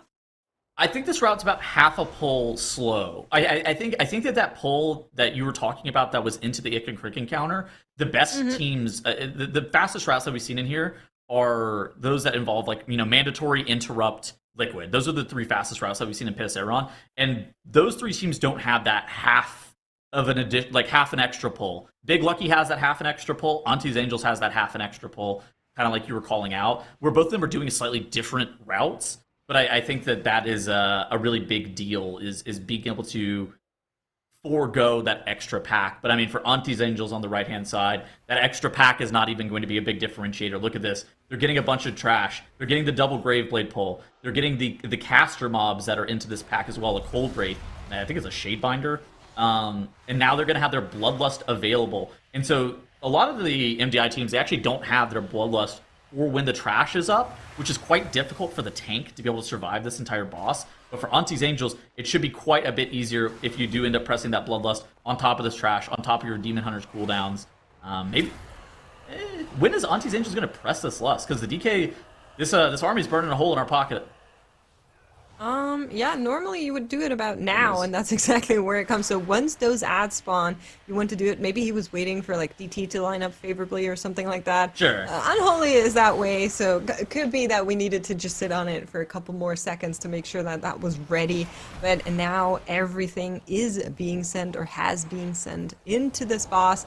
Lust still running for a little while longer, and yeah, I mean, you were kind of pointing it out. There's certainly a fair bit slower, even a little bit slower than I thought they would be. I think they could have been able on that 10-15 marker. We're going to be over that. But I don't hate this route after all. I think it's a cool cook, even if it's not the fastest thing we've seen today. It takes something to be one of the teams that people kind of expect less off and then go in and just cook your own route. Something a lot of the CN teams do just in general, and I really like that about them, and I like that ANTTIS Angels are doing it here as well. Yeah, I think that for ANTTIS Angels, they played exactly how we knew they needed to play. making sure that they're clean, making sure that they play to their own game plan, and don't let themselves get frustrated whenever mistakes happen. And I think that their practice is kind of starting to pay off here. 10% remains on Scourge Lord Tyrannus. We talked about yesterday, they had the ability to be able to win the series, but they had to play clean. And they go deathless in the Nexus Point Zenith. They go deathless in the Pit of Sauron. And they are able to eliminate Sin's Spellbook 2-0 and keep their BlizzCon and their finals dreams alive. ANTTIS Angels take this series in a clean 2-0 sweep. Their individual experience as players has never been in doubt, but they're managing to come together as a cohesive whole. Their clean runs in this lower bracket series have secured them victory and will cause Sin's Spellbook to be eliminated. Chat, can you please send Spellbook off with some 07s in chat, please? And thanks, everyone. Sorry, you know, like I just send Spellbook. Look, I tried. But honestly, seeing both of these teams try as well and give their all, I think was a fantastic lower bracket series here. In the end, ANTTIS Angels just managed to have cleaner runs, and really, it does seem like they're starting to come together more cohesively, Makes, as a team. Yeah, absolutely. I mean, I was just talking to Tails about this during this last boss. It's been really good to see teams. It's been really good to see teams cook their own stuff, even if it's not always the fastest route, even if sometimes it's overcooked, right? That also definitely has happened throughout today's tournament. It's just so cool to see the creativity and also the bravery it takes to see those top tier teams like a Mandatory or a Liquid or a Dignitas and then say, no, actually, let's try to do our own thing. We might be able to do something faster then, and I think that's awesome. I think that's so cool. It is really great to see that confidence as they decide to just go for it. And sometimes it doesn't work out, but even just seeing how ANTTIS Angels kind of played around this and then went with this sort of unusual route, it clearly accomplished what they needed it to. And we can get even more insights about that with Zyronic. I don't know if I agree with you guys on the high-end WoW player cooking things being good. I don't know. Did you guys remember this last Race to World First?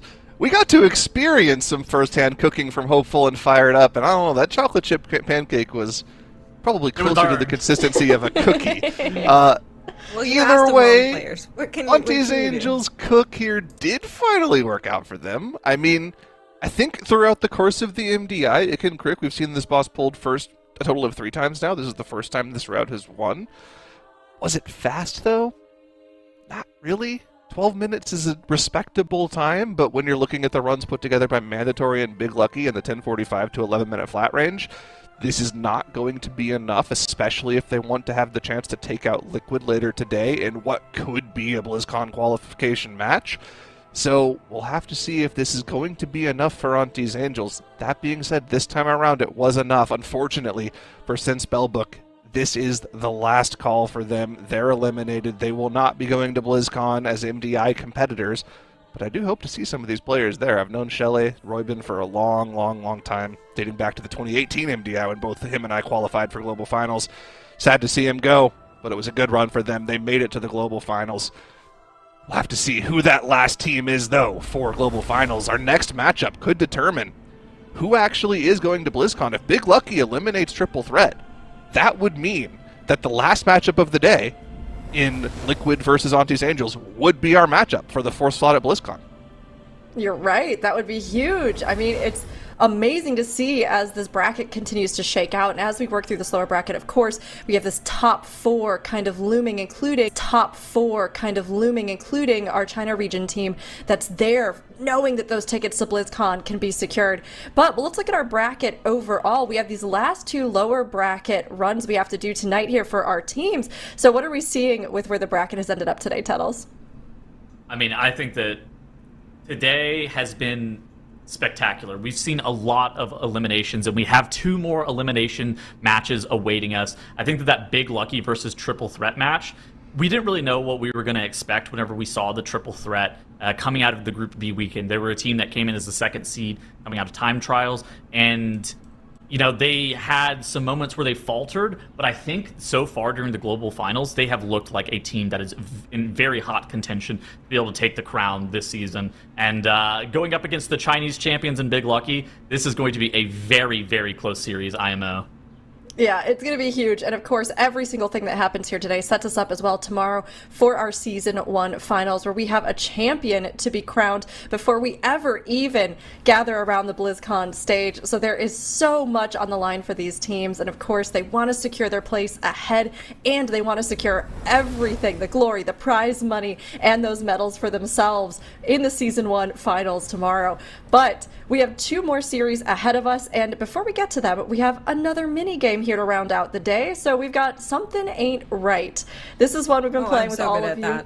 Oh Fierce. yeah, Makes you incredible. Well, Makes is a champion. This is top tier, the best, everybody. So don't feel bad if you can't quite get as many as Makes. But we're gonna try to take a look at these dungeon maps of Azeroth and pick out what we think might be wrong. Now we have 2 maps and 3 things wrong on both. So let's take a look at our first one and see if we can identify what 3 things might not be so right here. Where are the stairs in this dungeon? Stairs. Yes, that's all I'm looking for. Just the stairs. I don't know if those are. I missed don't know if those stairs? birds are actually there on the bottom right. I feel like those mobs are made up. Found some. Made up mobs. Staircase Maybe. before that Ooh. final boss. Yeah, the final boss staircases are missing. Yep, you're right. So there we Yes. go. She's right. There we go. Yeah. Hey. Told you. Stairs.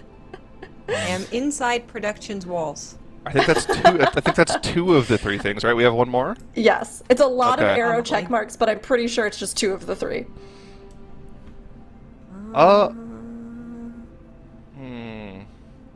Okay, thank you. There we go.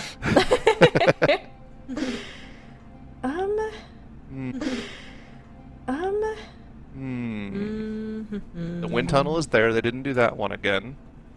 Yeah, Blade Is Talon's there- there. In that second boss room, is there 4 mobs on that 3rd construct? Isn't it also just 3? That looks wrong. I have genuinely no idea. I know there's 2 casters I don't know.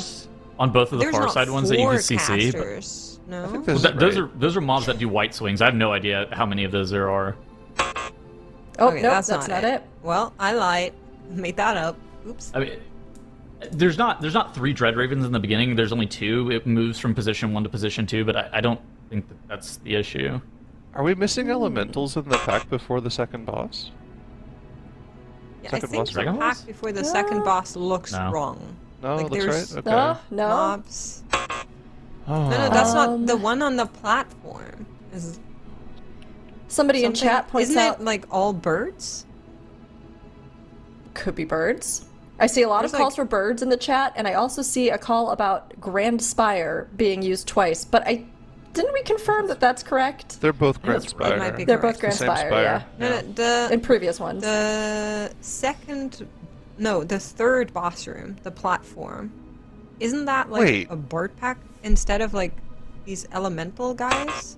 Is there a Dread Raven on the final boss platform? I don't think there is there? Yes, there is. There is? Really? Yep. Oh yes, that thing is dangerous. I haven't had an issue with I haven't even thought of that Gaslighting thing. us. Oh, that guy. There's also a Blade Talon and a Construct and an Elemental. They're all very scary. You can see how much guys I've done this season. Oh. Something What do you on the mean? wind Oh, they added a platform? wall on the Wind Gauntlet? Are you kidding me? What is it What? blocked off? They just added a blocked off wall on the other side. What is That's that? not fair. Oh, I just right. go around You that. got it. How was I supposed to know that's not there? Oh, well, there's that one, Skyreach. We got a lot of red, like, X's on that, so let's see if maybe here on Nexusa Oint Zenus we can maybe point out a few things. I'm going to say that's one right off the bat. The title is definitely Yep. wrong. Yeah, Nexus you're right about Aoint that one. Zenus. I don't think that one's right. We're also missing, I believe, a flare bat pack. No, there's like the bridge to Lothraxion looks. I think really that bridge weird. looks fake. Yeah. That Yeah, looks that so doesn't look fake. right. Yeah, those are not Something stairs. is not right there. That is Not a ramp. Stairs. Those are not The stairs. entrance- packs also look wrong. Okay. The entrance portal I think is missing too. Oh, yep. Don't Is see that all it Yep. is? Oh wow. Okay, Oh, we there we go. speed ran that one. Let's go. The first one took a long time, but the That's second one we got correct. pretty quick. So there we go, everybody. There are the 2 maps and all the things that were wrong with them, and a lot of other things that weren't wrong about them, but that we thought might be. So thank you for playing with us, and hopefully you spotted a few yourself. And here we are with our last two series of the day fast approaching. But first, we have a quick break that we need to take on the desk. Now, next up, of course, we are going to be seeing some big lower bracket action. We have the Triple Threat versus Big Lucky coming in as we get to see these teams that honestly, I think both have real potential to come in and upset even our top teams as they face off against one another and only one is left standing. Now, who's going to make it through? It's going to be anybody's guess, but you'll all have to guess with us as we come in with our predictions. Wait a few minutes and we'll be back with you very soon.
We are back with more MDI and the lower bracket soldiers on, with even more eliminations coming up.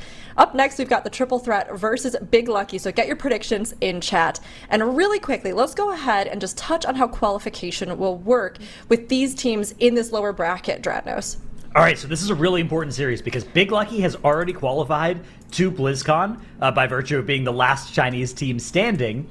But there are 3 spots through to BlizzCon. Mandatory and Dignitas have the other 2. So there's 1 remaining outstanding spot. Now, the way that we're going to determine who gets that is, if Big Lucky win this series, then it will be the winner of Liquid versus ANTTIS Angels, because then it'll be, the top 4, and that will be pretty easy. If, on the other hand, Triple Threat win this series, then we won't know until tomorrow who is taking the 4th slot to BlizzCon, and it will be the winner of Triple Threat versus the winner of Liquid versus ANTTIS Angels, if that makes sense. Yeah, there's a lot hinging on this matchup, even down here in the lower bracket, and how it'll kind of set things up or determine things for our qualifiers moving forward. So thank you for the breakdown, Dratnos, and hopefully that clears it up for everybody in chat. And the Triple Threat and Big Lucky, these are both teams that honestly have had really strong performances this season, but neither have always been surefire winners in the matchups that we've seen. So Zyro, if you had to go through and kind of identify it, what do you think are these teams' greatest strengths?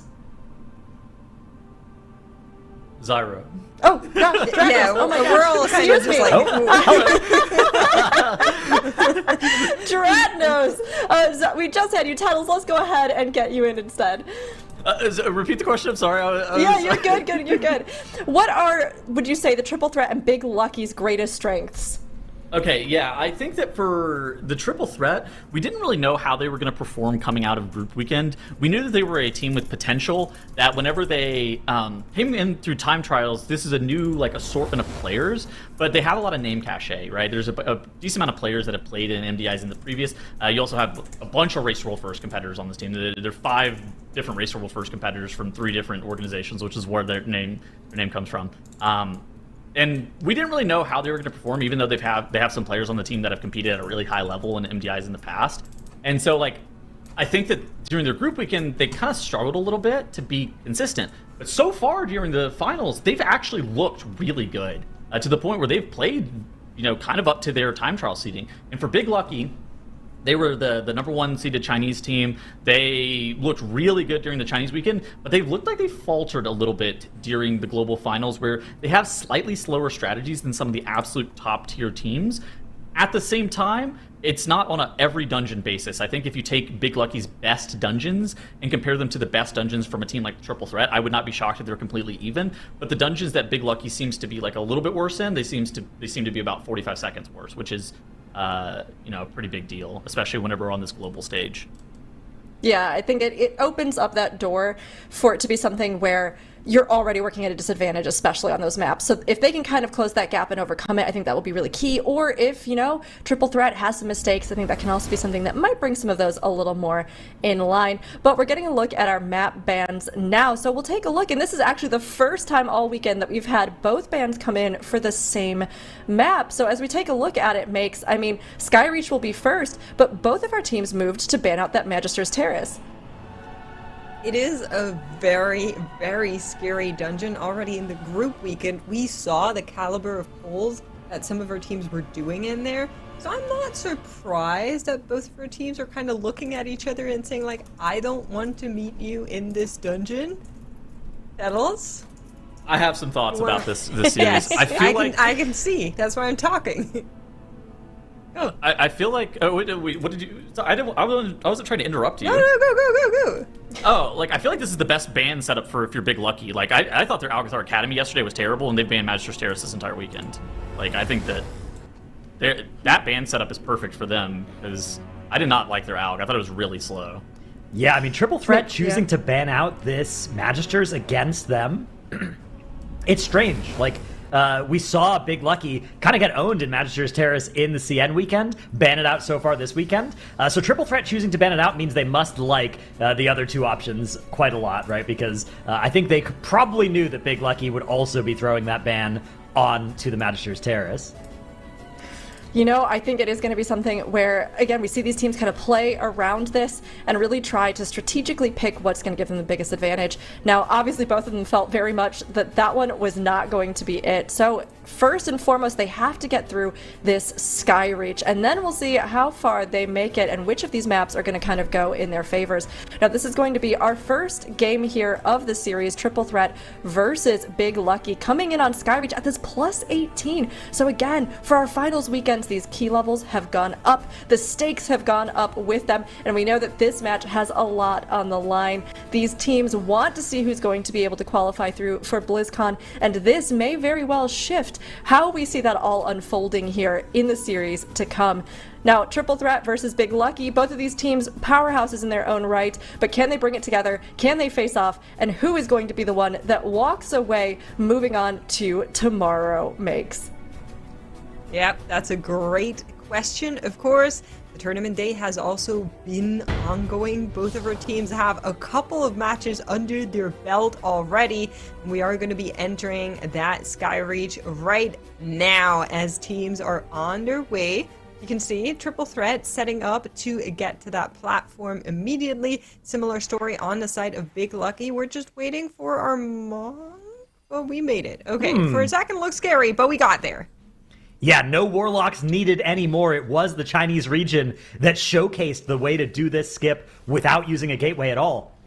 Those rescues, the Transcendence, the Shift, able to take everybody upstairs, including the Human Form Wild Charge as well, if needed. So both teams on a very similar strategy here, on a similar pace. It is actually Big Lucky that are going to get in boss combat about 2 seconds ahead of Triple Threat.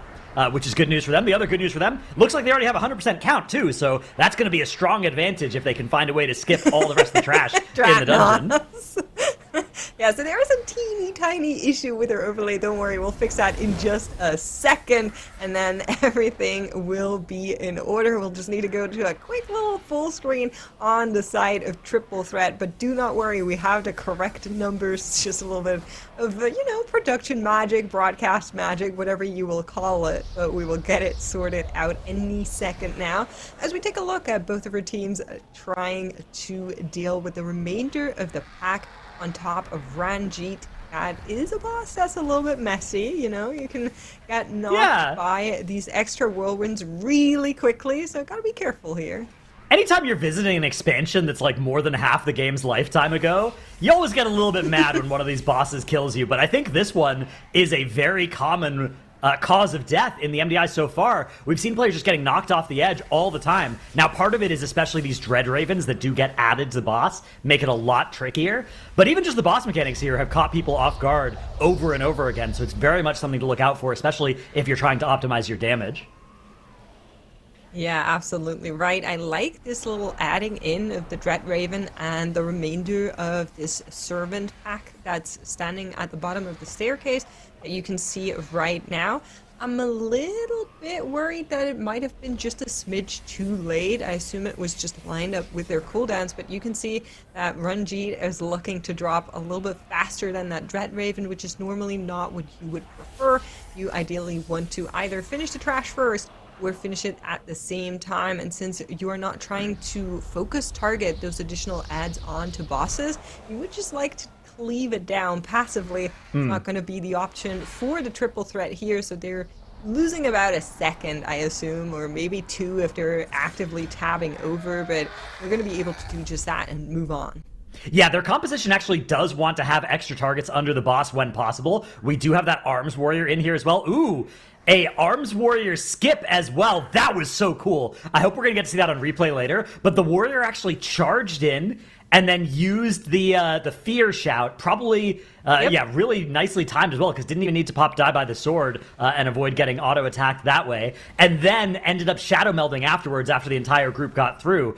So a really cool way to very quickly skip past that pack at the top of the stairs. A lot of teams just pull that one, but Triple Threat have found a way to skip it quickly, which does seem a little bit better to me. Of course, for anybody wondering what's going on with Big Lucky, they are still playing. They're still doing really well as well. We'll be able to compare directly their times in just a moment, but we had to fix the overlay a little bit for them, so that's why we've been on this full screen for a little bit, but we'll get it back to the head-to-head just as soon as we can In the meantime, we can swap between the two perspectives to give you a little bit of an idea of how the two teams are matching up against each other. They are at a very similar position in the dungeon, although Big Lucky have grabbed a little bit of extra count. As far as I could see, they did grab an extra pack or two before this boss. Well, once our count is fixed as well, we'll be able to directly compare on that metric too. But yeah, I think Big Lucky are going to have a little bit less trash they'll need to grab at the end of the dungeon, whereas Triple Threat will need a little bit more. But Triple Threat's comp wants them to pull trash onto bosses, right? They have that Arms Warrior, really wants to be fighting at least 3 targets all the time. And they actually have the Frost Death Knight. That Death Knight is Frost, not Unholy Makes. Yes, absolutely. We've seen a couple of Frost Death Knights as well, but can I divert your attention to what we're seeing from Zatsi here as he's tagging in the remainder of the pack, something we've been seeing from a couple of our teams prior to as well. We're also getting an update that the count from Big Lucky is currently 43%. There it goes. So they're just a smidge slower than what we're seeing from the Triple Threat, but it has been updated on our overlay. Thank you for your patience, everybody, as we're back to our premiere side-by-side screen after a little bit of a hiccup, but now everything should be sorted here, and we're back on to straight comparisons between our teams. Yeah, so we can look at the very bottom of the screen there, and you can see just how close the two teams were on that Boss 1 split. It was a 2-second advantage in favor of the Triple Threat. Now, if we look at the actual Boss HP here, Triple Threat have opened up a 7% HP advantage on the Boss, but Big Lucky have gathered more count so far. Now, Triple Threat are in combat with a bit more percent than Big Lucky, but I think when all the dust settles here, it will still be Big Lucky that have gotten more percent out of this section of the dungeon, whereas Triple Threat should be able to get out of here faster.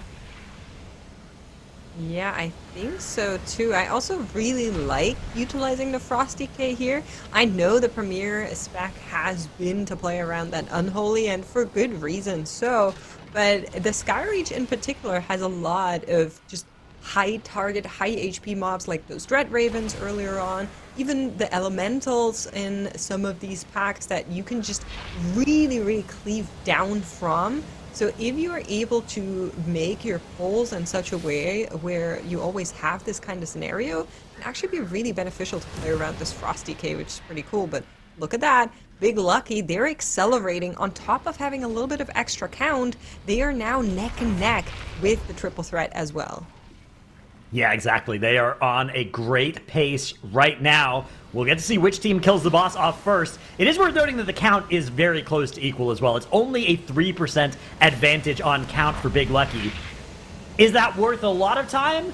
Probably not, but it's probably worth something. I think that given this, I'd rather be Big Lucky. Yeah, certainly Big Lucky actually killing the boss off at the exact same second as the Triple Threat. So the two teams on the exact same timer, it's just 3% count that is in favor of Big Lucky here. Both teams now getting in some boss combat. Ooh, Zatsi running back the strategy of going behind and grabbing some of that extra trash they skipped earlier.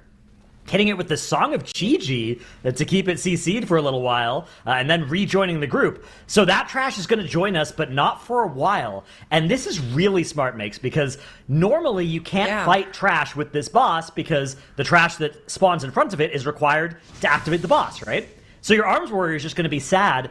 You will get to do a little bit of funnel when the extra target is spawned by the boss, but Arms really wants to be fighting 3 or more targets. 2 is not enough. You need that 3rd target for the Fervor of Battle slams. So you can see they did a little bit of fancy footwork to make sure that they didn't actually kill off all the Sun Talons, even though those have less health than their handlers. And that was one way that they've set up getting the extra funnel here. And then the other part of the plan is that Song of Chi-Ji that we had on a bunch of mobs that should be, yeah, there you can see just from the left-hand side of the screen, walking into the picture right now.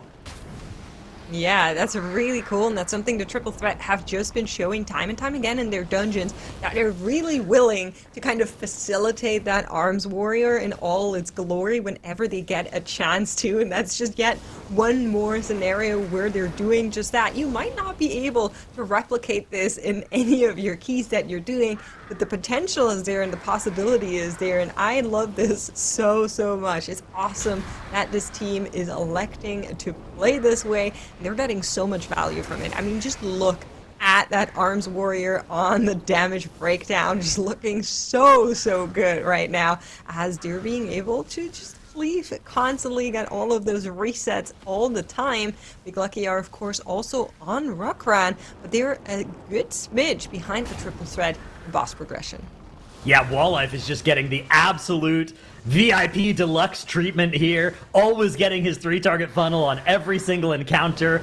Just having the time of his life there, doing so much damage. I mean, look at that damage meter, doing more than double the damage of any damage dealer over on the side of Big Lucky. Now, some of that, you know, is to these extra targets that are a little bit less important, but still, a lot of it is to the boss. And because of that, you can see that Triple Threat are actually going to be killing this boss off so much faster than Big Lucky, and they've also equalized the count because that was how they did it, right? They did more boss damage, and they got some count for free while doing it.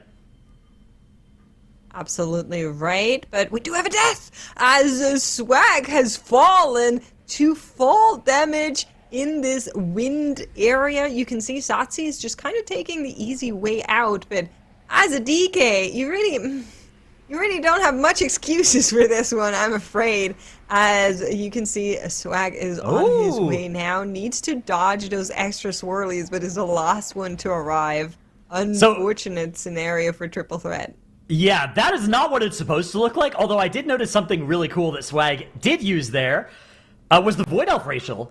Able to use that to skip up through the middle section of it. A very nice piece of utility there, although, you know, pressing the Death's Advance button should be enough to get through that entire place on its own, so I'm not 100% sure how that ended up failing. And because of that, Big Lucky are actually going to be the team that get in combat with this massive pull a little bit ahead of the Triple Threat. Triple Threat will once again need to accelerate their DPS to catch up and then overtake Big Lucky. And remember, that one death, even though it wasn't to a mob, it still costs you 15 seconds from that death penalty. So Triple Threat need to not only catch up, they need to overtake Big Lucky. Absolutely right. Interesting scenario that happened here for the side of Triple Threat, but they might be able to still take it despite those 15 seconds. They're now getting through the very last pack here, but Big Lucky have already managed to do just that as they're pulling ahead. They're going to be the first team to be in fight with High Sage Vyrix right now.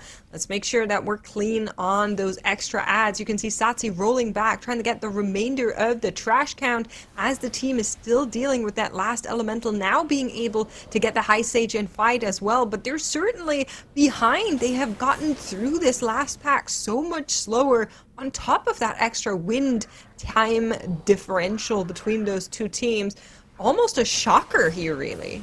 Look at the boss HP, though. Triple Threat have closed that gap already to just 5%. They are cleaving their hearts out here, trying to do just the most damage to this boss. Remember, they need to not only catch up with Big Lucky, they need to win by 15 seconds here to overcome that one death. And it is actually Big Lucky that are reopening the gap on this boss HP. It's back to 10% now of a lead for them. The next Solar Zealot spawns, though, and unfortunately is picking their Death Knight, although luckily, looks like Wernstone was available to get out of that one. Yes, so Big Lucky is going to be accelerating even further as soon as cooldowns align for our Unholy DK here, and they're able to press that army and send it into the boss. They should be able to get even more damage onto the boss and make that gap that you were calling out even bigger between the two of them. Big Lucky, I mean, they have already qualified to BlizzCon, but they are willing to show that they have got what it takes to play with the very upper leagues. They're on their way here right now as they're on their best way to take that first map. A couple more zealots here. One has already flown off, the team unaffected, and High Sage Vyrix is into the single digits as Big Lucky is going to be finishing out that Sky Rage with a 1-0 in their favor. Big Lucky takes the first map of the series here. Amazing to see these two go head to head, especially when we've seen them just kind of doing their own thing in their groups and doing their own thing on the first day. So actually having these two match up, I think ended up being even more exciting than we expected. And getting to see just how close they were now that we've seen them go head to head. DIGNITAS, do you think they're pretty evenly matched? Absolutely, yeah. I think this is such a close series that we're going to have here. The back and forth on those first couple of boss splits was just a couple of seconds one way, couple of seconds the other way. A good lead gained by really clever damage optimization and pathing from Triple Threat. And then thrown all away from a wind gauntlet disaster on a spec that should not have that happen to it. So I really am curious how that happened, because it lost such a huge amount of time, and it's such a simple thing, right? You've done 100 complicated, intricate pieces of the puzzle to make this dungeon run work as fast as it does, and then just one of the simplest things ends up tripping you up. Sometimes that does happen, though. It does, and we can take a closer look at it too, because I think I know somebody who might know a little bit more about what happened there. Tettles, what were your observations? What did you see go down in this map? Well, first off, Big Lucky has put up the fastest sky reach of the weekend with that 12:58, but the triple threat, they were cooking, I think, in this dungeon. First off, you see Swag, he's Void Elf, and what he is doing is he's actually Void Elfing through the gate over there, jumping over the wall and tagging some additional mobs. And this Void Elf, it actually comes into play a couple of times in this dungeon. Also, whenever DIGNITAS called out earlier, whenever the skip on the Wind Gauntlet, that was an unfortunate series with that Void Elf. But one of the reasons that the Void Elf is used is because Wall Life on that warrior, you can't jump up to that platform with Leap. So instead, he needs that Wernstone. And so the triple threat, they have determined that the Arms Warrior, this is the main specialization that they've been playing through the entirety of this weekend, and they have devised an entire Skyreach route around this Arms Warrior with things like making sure that mobs are continuously getting funneled into the boss over and over again. I saw Zotzi. The triple threat does not respect healer damage, by the way, because this guy was running a marathon the entire time. But for the triple threat, it looked like it maybe was going to pay off, because we saw during Ruckran, this is when the triple threat kind of had a moment of acceleration where they were able to down this boss first. And that was a huge deal, because Big Lucky, they're just holding W. They're playing a very consistent strategy. Swag slams down the Void Elf racial. And then, actually, he gets rescued. And then he falls off the platform. An unfortunate series of events. That was a 15-second time loss to the death. But not only was it a 15-second time loss to the death, but they had to run up, get the pack regathered, and in a run that might have been faster than Big Lucky, unfortunately, we weren't even going to be able to tell, because Big Lucky, they played a perfect run, had the fastest sky reach of the weekend in that 12-minute and 58-second marker, and did not even open the door for the triple threat to be able to take down this first map. And now the Chinese champions are up 1-0.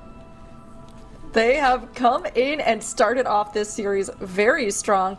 Triple threat, I mean, we've seen them prove to be a really big threat in this competition. So, of course, I think they have plenty of chances here on this Windrunner Spire to make a comeback and to even this out, bringing us to a Game 3. But as we look ahead to this, Windrunner, I mean, seeing these two teams, is there anything that we can expect from either of them, Dratnos, from what we've seen this weekend in Windrunner Spire? I think we can expect a banger from both teams. I think they've both identified that this series was going to be a pivotal one for their path through this weekend. And yeah, Windrunner Spire and then Pitaceron. Ooh, I hope we get to go to the Pitaceron, actually. It would be interesting to get to see them actually go to that. And honestly, I feel like the potential is right there. We had that one death that kind of caused this slip up with Triple Threat. But, I mean, Windrunner Spire, Tettles, is this one where you think the potential for these deaths is really going to be lurking around the corner for the teams? So, Triple Threat played a Windrunners against Dignitas earlier today. Now, they did have a death that cost them 15 seconds, but if you remove that death, they should have had about a 14:05 timer. Big Lucky, in the last series that they played, had a Windrunner Spire, and they finished it in the 14:40 marker. So, Triple Threat should be about 30 seconds ahead in terms of strategy. That all gets thrown out the window if there's any death. So, the Triple Threat, they should be firmly in the lead. This dungeon has a lot of very technical pulls, particularly ones where it's like the Apex links plus the Bloated Lasher into Ember Dawn. A lot of the trash that's taken into Derelict Duo, those have the position to be able to wipe you. I think Triple Threat has about half a pull advantage over Big Lucky, but there's an entire dungeon that we have to see get ran before we can just speculate as to who should potentially win this one. It's true. I mean, if we look at the speculations that happened before, chat thought Big Lucky only had a 22% chance of taking this one, but we've already seen them take the first map, and I mean, just like you were saying, Tettles, if that death happens, if things go wrong for either of the teams on this next map with Windrunner Spire, then I think it creates the opportunity that the other team needs to immediately get in there and claim another point. Now for Triple Threat, this could be a big one. They know that they want to make it through, and if they can manage to do this, they can even out the score. Big Lucky, they took the first point. They already are sitting at that advantage, and they know, hey, you know what? We've got that buff. We BlizzCon qualified, but we want to be Season 1 champions. We don't want to just end with that. So, of course, they're still striving, and they want to make sure that they can nip this in the bud. Game 2, this is our Windrunner Spire triple threat versus Big Lucky. It's about to go down for both of them, and this has big repercussions for the rest of our teams. It absolutely does, and one thing is not going to be changing, and that's the triple threat. Setting their hopes and their dreams into this Arms Warrior. They're going to continue to play around that spec, and they're going to show it off even further in this Windrunner Spire. On the other side, though, we are seeing a much more familiar comp for all of our other teams, back to that Devour Augmentation Evoker, as well as Unholy DK for Big Lucky. I'm curious on the routing of our teams here, if both of our teams are going to opt for Ember Dawn first, or the duo first, or if, they're going to make up their mind in different directions. That's something we'll need to keep an eye out once they're actually finishing off these packs.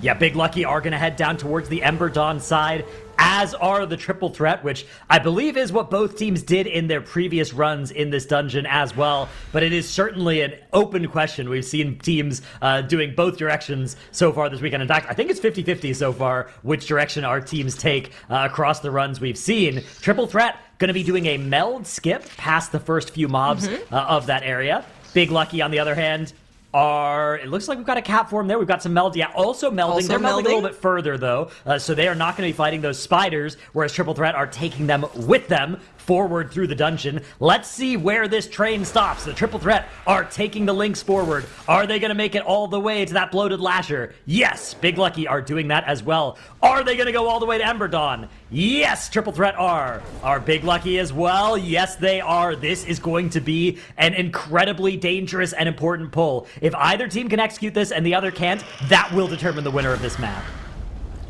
Absolutely right. This is where that lust is going to be used for both of our teams. I'm a little bit worried because for the triple threat, Teef doesn't have Incarn for like 25 more seconds.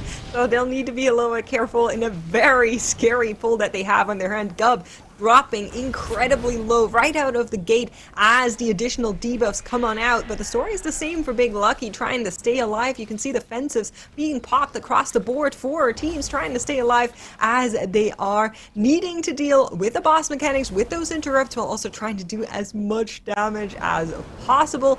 Some of those specs might be a little bit better at that than others. You can really see that Devour Demon Hunter shine on the side of Big Lucky. But fret not, that Arms Warrior will come back into glory very soon, as the pack has mostly died off for the side of Big Lucky. Triple Threat still dealing with some of those stragglers. Need to be careful. There's a trap right in front of Swag. Don't step into that one, but should be despawning now. Look at the HP. They're so low. So look at what Triple Threat have done here. They've not done much damage at all to this Lasher, and it has more health than the other things. And they actually CC'd a Groundskeeper outside so that it wouldn't get hit by this cleave, so that it would come in just as the rest of the trash was dying, so that they could have 3 targets for their Arms Warrior. Once again, they are just doing everything in their power to make sure that not only are they pulling trash onto the boss on pull, but they are having a solution to make sure that they have 3 targets for the entire boss fight. Yeah, that's just, I mean, we keep saying it, and I'm continuing to be really impressed with ways they find to kind of make that worth it. Having said that, though, Triple Threat are looking to be the team that finishes off Ember Dawn first, and that is a great marker, despite Big Lucky being able to finish off the trash first.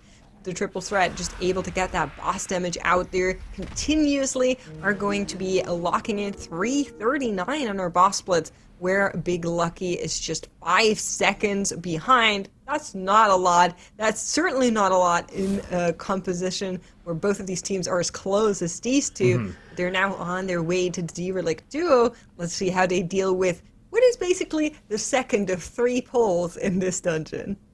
All right, we can see Triple Threat are grabbing... Oh, they went and grabbed the movement speed increasing boots to be able to get through this area a little bit more quickly. Nice idea from the Triple Threat, and they do need to be accelerating as well. They have got those 5 seconds on the boss 1 split. They also have 5% on Big Lucky, so that's also valuable. But remember, they're playing the Arms Warrior. The Arms Warrior can't get that funnel on the last boss, so they need to make it to the last boss first. They can't be equal. They need to be ahead by the end of the dungeon because they should be slower on the Restless Heart. But look at this. They are already about to get in combat with the Derelict duo, while Big Lucky are taking it a little bit slower. They are fighting a trash pull up here before going downstairs on this side of the area. And that's going to mean that it's going to take them an extra 30 seconds or so to even get in boss combat at all. Yeah, I'm pretty sure we can just call up, you know, any strat technician and they will tell us this is actually not a strat you should be using here. Because if every other team only does essentially 3 pulls in this dungeon and you do 4, then that means you're going to be a much slower in comparison. So a little bit of a strat deviation from Big Lucky that I'm not a huge fan of. But let's see if they can maybe make up for it in the rest of the dungeon. They're already behind. They need to be accelerating here into triple threat. They're nearly halfway through this boss as well. So we can take a look at them, how they're currently dealing with this Derelict duo trash. I'd love to see their patches because we were talking about this earlier on. With this splattering spew, you can kind of just lock off areas. And then that Banshee doesn't actually spawn too far away. So that, for once, is something people can actually learn for their own keys, and you'll see it here. So the way is entirely locked off behind Latch, and so that Banshee, when she spawns, is only going to be spawning near players, and she's not going to be spawning in those patches, which means you will have a much closer walkway, and you don't actually need to deal with running very far just to get that hook onto the Banshee. Yeah, absolutely. Great idea here, again, from the triple threat. 24% on the boss for them, 70% the average health of the two for Big Lucky. So about half of a boss's health bar is the advantage in favor of the triple threat. Now remember, they got a little bit more count at the start of this dungeon. They got a lot less in this side, though, because they did skip a lot more so that they could do this in 1 pull rather than 2. So they will need to collect 10% more count than Big Lucky in the later part of the dungeon here. Let's see how they plan to do that as the boss does go down, and they're going to return to the start of the dungeon, and maybe it's going to involve fighting some of those phalanxes. Yeah, maybe. We've seen a lot of those phalanx breakers just being added into Crowluck all over the place, really. So I wouldn't be opposed to that in general. Just taking a look at everything they're grabbing, and it is going to be this phalanx breaker pull. You can see the rest of them running in right now. One more archer going to be gripped here. Both of those grips have been used. Now, those phalanx breakers, you really would like to not charge them far away. You really would like to charge them into the wall behind you whenever you can in lock on player position. So just make sure you're not standing in unideal spots is how I'm going to phrase that. But this is a great charge that we're getting on this one. And that means they can just continue to cleave here. So that's really ideal. Yeah, triple threat, once they've dealt with the majority of this trash, are just going to start walking forward. They're going to take it with them. Remember, their plan is to always have trash on every boss, so they're going to facilitate that as well in this area. We saw a landslide come out on some of the trash there. That'll leave it behind for a while. It'll come in later. But right now, their goal is to spawn the boss. And in order to do that, they need to kill the trash that starts in this room. The other trash is not a priority. So they have some target markers on the mobs that actually need to die to spawn the boss, and they're going to make sure to focus damage into those, leaving the other ones alive so that they can then use them for funnel damage onto the boss. Yeah, that's right. Really cool to see from them, but both of the teams have arrived in this arena where you spawn Crowluck. Big Lucky is still a tiny bit behind in dungeon progression as they're just a smidge slower to get this pack into combat here, but they were not far off. And of course, we have to keep in mind what you were saying earlier, Dratnos, with that final boss, Restless Heart, not being ideal for the triple threats pomp of specs that they brought into this dungeon. So that certainly is a part where Big Lucky has a chance to catch back up even further, or maybe pull ahead between the two teams here. But Crowluck has been pulled by the triple threat, and that is going to be the penultimate boss. You can see an axe thrower just run in the background there. Ideally we get a grip on it so it doesn't annoy us too much during this boss fight, but it is going to enter the arena right now. Big Lucky still waiting for the spawn. Yeah, Big Lucky finally getting in boss Here it is. combat here as well, bringing it to the doorway just like Triple Threat. But Triple Threat should have a lot more damage on this boss as a result of that Arms Warrior having that great uptime on extra targets here. You can see still having those 3 targets available, although I think that this is going to be the end of the funnel. Yeah, right there, that last extra target dies, and now the boss is going to be pure single target, except for when it spawns a bunch of adds, and has a 99% shield wall anyways, so the damage on the boss itself should be a little bit slower from here on out for Triple Threat, but their damage through these ad waves should still be phenomenal. Meanwhile, Big Lucky's still working towards even spawning that first ad wave. Yeah, they're not too far off of that one. That Arms Breaker is still causing some chaos, but is that a boss reset? So here's what happened, I think. Zotzi was going out to grab extra trash, and I think was targeted by a boss ability, would be my guess, and that caused a reset. No. That sort of thing can happen, and makes this is a disaster for Triple Threat, because Big Lucky they're already on match point here. Now they're way ahead. Tragic. That is so sad for the Triple Threat. There might be a way where you can time this a little bit better, so you wait until somebody else gets targeted for sure, and that way you can then leave and pull them in. But of course, as a healer, you also have a job of healing, so unideal for the Triple Threat as they do get a full boss reset, and that also kind of diminishes the adding of the extra pack, right? They already had the boss low enough to be able to say, hey, we would like some extra targets on this one. Now they're starting all over again, and that means by about 50% they're not going to be having any ads, and that means that's an unideal boss pull, and that means we lost so much time, and we're going to lose even further time, and that means Big Lucky is in a prime position to get this 2-0 locked in. Now, there's still a little bit of stuff that can continue here for them. So let's take a look as Commander Krolok is dropping lower and lower. Yeah, just 20% left on the boss. All of the ads are dead for Big Lucky. Triple Threat at least do still have that funnel because they did have that trash that they wanted to grab onto the second half of the boss. But once it goes down, which it does right now they're in a no funnel for the rest of the dungeon situation. And this is where they needed to be ahead because they were going to have less damage. Now they are behind and they're going to have less damage. Yeah, really rough situation for the Triple Threat, but Big Lucky are not going to care about that. They're going to be pressing on. You know, they didn't do any strats of porting out and trying to add in any additional mobs, and their boss didn't reset. So in my book, their strat technicians had it figured out, despite that one really unideal pull. I didn't like that one. But Big Lucky in fight with the final boss right now. The Restless Heart has been pulled, Bloodlust has been sent, and this is everything on the line for them.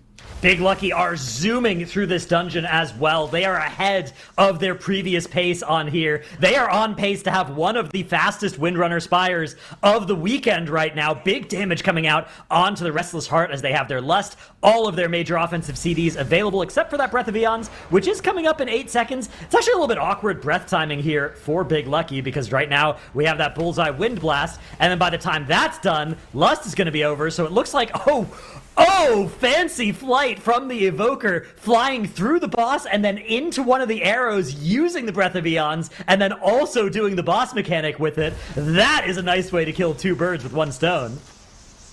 Yeah, very nicely done by the Evoker. Very cool tack to see from Big Lucky. In the meantime, the Triple Threat have finished out on Krolok as well, but it's looking to be too little too late as Big Lucky is already below 40% right now, and they're on that final stretch here to move on. Inner lower bracket have claimed that first map. They still need to finish with those couple boss mechanics that are happening right now, like that Bold Gale as Triple Threat are now utilizing their Lust as well, but it is looking very locked in. Yeah, even with 0 deaths, that boss resetting is just going to be absolutely fatal for Triple Threat. They ran a good race. They played well in so many of these dungeons, but these little mistakes here have run up against a Big Lucky that is giving them no room for error. And with that, the last 10% health on the Restless Heart is all that stands between Big Lucky and a Sunday showing. We are going to see them again tomorrow, and unfortunately, Triple Threat will not be going to BlizzCon. They managed to get the point they needed to win the series 2-0 and move on in our lower bracket. Our Chinese teams have upped the ante this season, showing up at a competitive level of play that's made them serious contenders in Season 1 of Midnight. And honestly, they had to be serious contenders to take out the Triple Threat, who gave us some top-tier runs these past few months. Their Season 1 run will end here, but honestly, chat, be sure to thank them for all of the entertainment that they gave us this season. Now, looking at this map between Triple Threat and Big Lucky, I mean, these two honestly ended up being a very good matchup, but of course, we saw some compounding errors and some other choices that kind of led to this outcome. How do you think that we got to really see Big Lucky kind of come out on top here, Dratnos? Yeah, Big Lucky, I mean, they did so well executing their strategy textbook here. I wouldn't be surprised if this is their practice pace benchmark. 14:29 is an incredibly fast run, and they did it flawlessly. That was an incredibly impressive run out of Big Lucky the entire way through. All right, Tuddles, give us your thoughts on this one since you were watching from the sidelines here this time around. Goodness gracious. I mean, this is 2 maps in a row that the Triple Threat probably were favored in, and they just very narrowly thrown away, I think is the only real way of describing it. Just absolutely has to be heartbreaking for these guys. A brand new team, brand new configuration of players, and I mean, dude, they are cooking. They were cooking this entire MDI season with the comps that they're playing, with the strategies that they're dealing with. They were basically just playing their entire game plan around this Arms Warrior, around Battle Shout, making sure that they were always getting mobs funneling in late, and it looked really good. I mean, they did an additional half pull over, Big Lucky did an additional half pull over them prior to Derelict Duo, the Triple Threat. They did a little bit of a half pull right here that you see on screen after the Derelict Duo, and it looked like the Triple Threat was going to be somewhere in the order of about 30 to 45 seconds ahead, just because of their pacing, just because of how they were getting additional trash count. And I mean, look at this. Coming out of the Derelict Duo, Triple Threat, they're already running into the Crowluck room. Big Lucky, they're starting their gather. And so that was kind of the situation, is that the Triple Threat, they looked like they were in position to win this off of a lot of their really cool strats. Now, what ended up happening was an absolute tragedy. So Zotzi, he checks to see if the first Blade Storm is on him, confirms that it's not. The Triple Threat has a strategy deployed where they know that the first Blade Storm needs to get pulled away from the wall, and so they pull it as far away from the wall as possible. The second Blade Storm targets Zotzi. It unfortunately goes just a little bit too far and ends up running through the gate and resetting the boss. If the boss is tanked 3, 4, 5 yards further away from the gate, the Triple Threat does not reset that boss. The Triple Threat wins that map. They're playing this map on a razor's edge to the point where the strategies that they're deploying, that was the hardest earned 6th of all time, I think, with how they were sleepwalking, they were parrying, they were Song of Chi-Jing. Zotzi, I swear, pulled the most. They do not respect healer damage in that on that team, but it came back to bite them. You know, Zotzi left the arena. He had to leave it then if they wanted to get the trash mobs, because he couldn't do it because of the stomp. But it reset the boss, and unfortunately, that's going to result in the Triple Threat getting 2-0'd versus the Chinese champions in Big Lucky. And for Big Lucky, they played an absolutely fantastic game plan. I felt like they were on a very standard route. You know, I think that their meta strategies are basically just take the best strats that we've seen from the rest of the world and try to do them better, and they beat the Triple Threat. Honestly, they managed to land it. It's been so cool to see this team as we look at our bracket here. Unfortunately, they have been eliminated in our lower bracket for now, but I'm hoping to see the Triple Threat in a future season again. I definitely loved seeing them, but that also means we are now looking at our final game for today, Liquid versus ANTTIS Angels. 3 teams have already made it to the BlizzCon qualifier ticket. Mandatory, Dignitas, and Big Lucky. Will it be either Liquid or ANTTIS Angels who get there in this next series? I mean, pressure's on, excitement is on, cinema is on. I hope you guys are ready. The cinema is on. The television is on. The movies are ready, and the entertainment is lined up. I agree. This is going to be a huge end to our day makes, and honestly, every single series has just been a big one in its own right. So why stop here at the very end? We've got a huge matchup, Liquid versus ANTTIS Angels, coming up next. A little bit of a David and Goliath, maybe, but ANTTIS Angels have just been amping up as they have continued their run this weekend. We'll take a look and see which one is going to come out on top, but either way, whoever pushes on continues to keep that dream of becoming Season 1 champions alive. We have a quick little break we'll be taking, and then we'll see which one of them comes out on top. See you soon, chat.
We're back with our last series of the day, and this isn't just our final matchup. It's one that will decide our final team qualifying for BlizzCon. This is Liquid versus ANTTIS Angels. Tell us which way you think the series will go using the poll in chat. This is going to be a huge one, and Zyro, I'm so glad that once again we have a cat on the desk who can really help us, bring this prediction in. But Liquid took us to a map 3 in our opening series of the day, going up against Mandatory. Do you think that they've showed up this weekend looking even stronger than they did in groups, Zyro? I think they certainly look more practiced now than they did in groups, right? This was a better looking team in general than what we saw from the runs in the group stages. They need to keep it up, though, in the lower bracket. Because Big Lucky was able to eliminate Triple Threat just now, that means this final match of the day is our final qualifying slot for BlizzCon. The winner of this series rounds out our top 4, and we're in. So, I think Liquid's favored. I think 99-1 is a little bit steep, but I think they're heavily, heavily favored in this matchup. I'm in on 250,000 on Liquid right now, too. All right, I'm in. Okay, all right, you're contributing. I see a guys lot of do that is just realize Tunnels. Somebody needs to vote for ANTTIS for you to cash out, right? You're aware of how this works? Yeah, you should honestly play it. Somebody vote for them. I need some more points. I gotta be Okay. a channel point All right. millionaire. Help Tunnels earn his channel point fortune, everybody. We're seeing ANTTIS Angels get a little more faith, but honestly, ANTTIS Angels, I wouldn't completely write them off, because while this is a tough matchup, no doubt, for them, we have seen them do a lot right. So Megs, how do you think they can keep building on those things that went right for them, particularly in the series they had earlier with Sen Spellbook? Okay, here's the pitch. This has been the grand finals with the most deaths ever. Am I making this fact up? Possibly. But we certainly have had a lot of deaths all throughout this group weekend, and we have had some deaths that have been really transformative throughout some of those runs. So there could always be a world where ANTTIS Angels wins, and if you would like to take your chances on being a channel point millionaire, that is as best as I can give to you. I think it's heavily Liquid favored. I'm sorry. That's okay. That's okay. It makes sense. There are reasons that we can back Liquid being the likely winner, but we don't ever know. You can always have upsets. And we're taking a look now at the bans, and for our second round, we have another double ban out. This is all of them were just saved for today, apparently. So as we take a look, Tuttles, at the maps that we have, does this seem like the one you would expect these two to have banned out? I felt like Liquid's AUG Academy, they played against Big Lucky during their first series of the weekend. It seemed like AUG on a 19, I feel like it has really big potential to go a lot faster. The problem is if you go for any of those big strategies, you also have a chance of just completely losing your run. So do you want to coin flip your run on something that's insane? The answer is largely no, but I feel like for a team like ANTTIS Angels, that's where you probably would want to take Liquid to. So Liquid banned it out. ANTTIS Angels, it probably is just okay, we don't really have a good Algothar Academy. We would rather run our chances in another dungeon. Yeah, makes sense, makes sense. And, we'll have to give our predictions on the desk as well between these two as we kind of weigh the pros and cons and the possibilities with the maps that we've seen. So, chat, you've got a little bit more support coming in for ANTTIS Angels. Love to see it, helping Tettles earn more channel points, theoretically, or anybody else who went in on Liquid. But for us here on desk, it seems like Liquid is favored to win. Zyro, where are you going, though? Where does your heart lead you? Oh man, I should have had the Liquid jersey on for this. I could have done the jersey reveal again. I think it's going to be Liquid 2-0. I think these guys look like they're in form. They've gotten their synergy down with Cine this time around. I think they should be poised. Their Myzara Caverns, even though they lost it to Mandatory earlier today, they were within 5 seconds, right? That's an incredibly fast time. ANTTIS Angels has consistently been in the realm of 20 to 40 seconds behind the fastest times from the best teams this weekend. It's really hard to make up that time over the course of the weekend. Can they do it? Probably. It's within the realm of possibility, but I think they're going to need mistakes from Liquid in order for it to happen. Okay, so you're going to go 2-0 fully towards Liquid then, looks like. Yeah? Yeah, 2-0, Okay. 2-0 Liquid. Great. Tettles, what are you thinking? I think it's kind of similar to what I saw in the Big Lucky Already versus filled in. Triple Threat series. Okay, I'm They not gonna- pre-filled it. They pre-filled it. like, I think that there should be some respect to ANTTIS Angels. Like, I think that it's not 100% set in stone, but I think it's a very similar situation to Big Lucky versus the Triple Threat, where the Triple Threat, they were probably somewhere in the order of about, 30 to 45 seconds ahead in most of the maps. I think that Liquid's probably something similar against ANTTIS Angels, where they're probably 30 to 45 seconds ahead in every single map, so it requires, for ANTTIS Angels to win a map, Liquid to mess up. Liquid has looked very automatic this weekend, so I'm going to go Liquid 2-0, but I don't think it's, like, completely unreasonable to see an upset, but I think it's quite unlikely. Okay, so we've got 2 for 2-0. Makes, where does this leave you? Listen, I don't like when all the casters agree on the desk. I think that's incredibly boring. But I also, have to sometimes make respectable choices in my predictions, and I feel like this is one of those times, so I'm going to give it a 2-0. I'm sorry. Oh, no. See, now this puts a lot of pressure on me to either just conform or go opposite. Of course, Dratnos' predictions haven't come in yet, so okay, all right, we're filling them all in. I hate to say it. I am going to have to go 2-0. I'm going to have to join the bandwagon. I hope, as always, that ANTTIS Angels, that any underdog proves us wrong and absolutely gets in there to win. But it definitely seems like at least the Liquid that we saw this weekend, I agree with all of you, they seem like they have really figured out their vibe, they're gelling with all of their players, and they have had some really solid runs. So I feel like it would be very hard for ANTTIS Angels to sort of lessen the gap we've seen between their times and overtake them. Yeah, Tuttles? This to me, for ANTTIS Angels, would be a massive upset. This for Liquid is like the momentum builder for a lower bracket run for them to win this season's MDI. That's kind of the storylines, I think, that separate the two teams, and that's why Liquid is favored here. Not that it's impossible for ANTTIS Angels to be able to upset them, but describing Liquid as anything other than massive favorites would also not be doing them justice. It's true, and it's really important as well. Not only does this matchup determine the final team that's going to be qualifying to BlizzCon, which is huge. The stakes are there. They're real for both of these teams.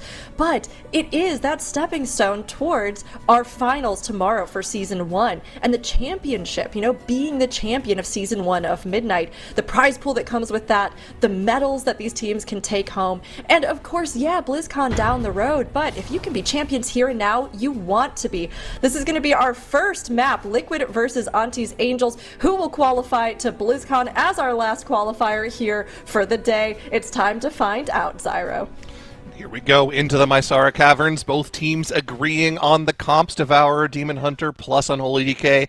None of that Havoc shenanigans, none of that Arms shenanigans. Those are both out of the competition for this dungeon. First pull being gathered up between the teams. No Lust mishaps this time around either, Tettles. Both teams popping it on the first pull. For Liquid here, they actually ran a very unique strategy in the Mysara's Caverns that we saw earlier today. So basically, they're going to be doing this one singular pull, and then they're very likely to be going into the first boss. They're going to be doing this thing where they sleepwalk, they cage, they do some weird meld shenanigans, and they get all of the prisoners clicked to be able to activate the first boss. And on the right side, oh my gosh, a vile potatoed incident. The frog coming down on that Death Knight. Unfortunately, his fourth war HP was not enough to be able to save him. He is his scars. It's going to be a 15-second time loss and a decent amount of damage loss for ANTTIS Angels. And for Liquid, they're not waiting around. Look at this, a shine there with that cage and that sleepwalk, clicking some prisoners. Yips is gathering some bears, some bear-on-bear action, and Liquid is gearing up to go into the boss with this trash. But this is also a differing strategy from ANTTIS Angels. They like to cook their strategies. Where are they went to Ick and Crick and Pit of Saran. They're pulling right side trash packs. Tettles. We've got masks. We've got a juggernaut. We're going for yet another big pull here. Whereas, like you said with Liquid, heading straight down to the first boss with a bunch of trash in tow. Yes, the very rare 100% enemy forces first boss route. Never before seen.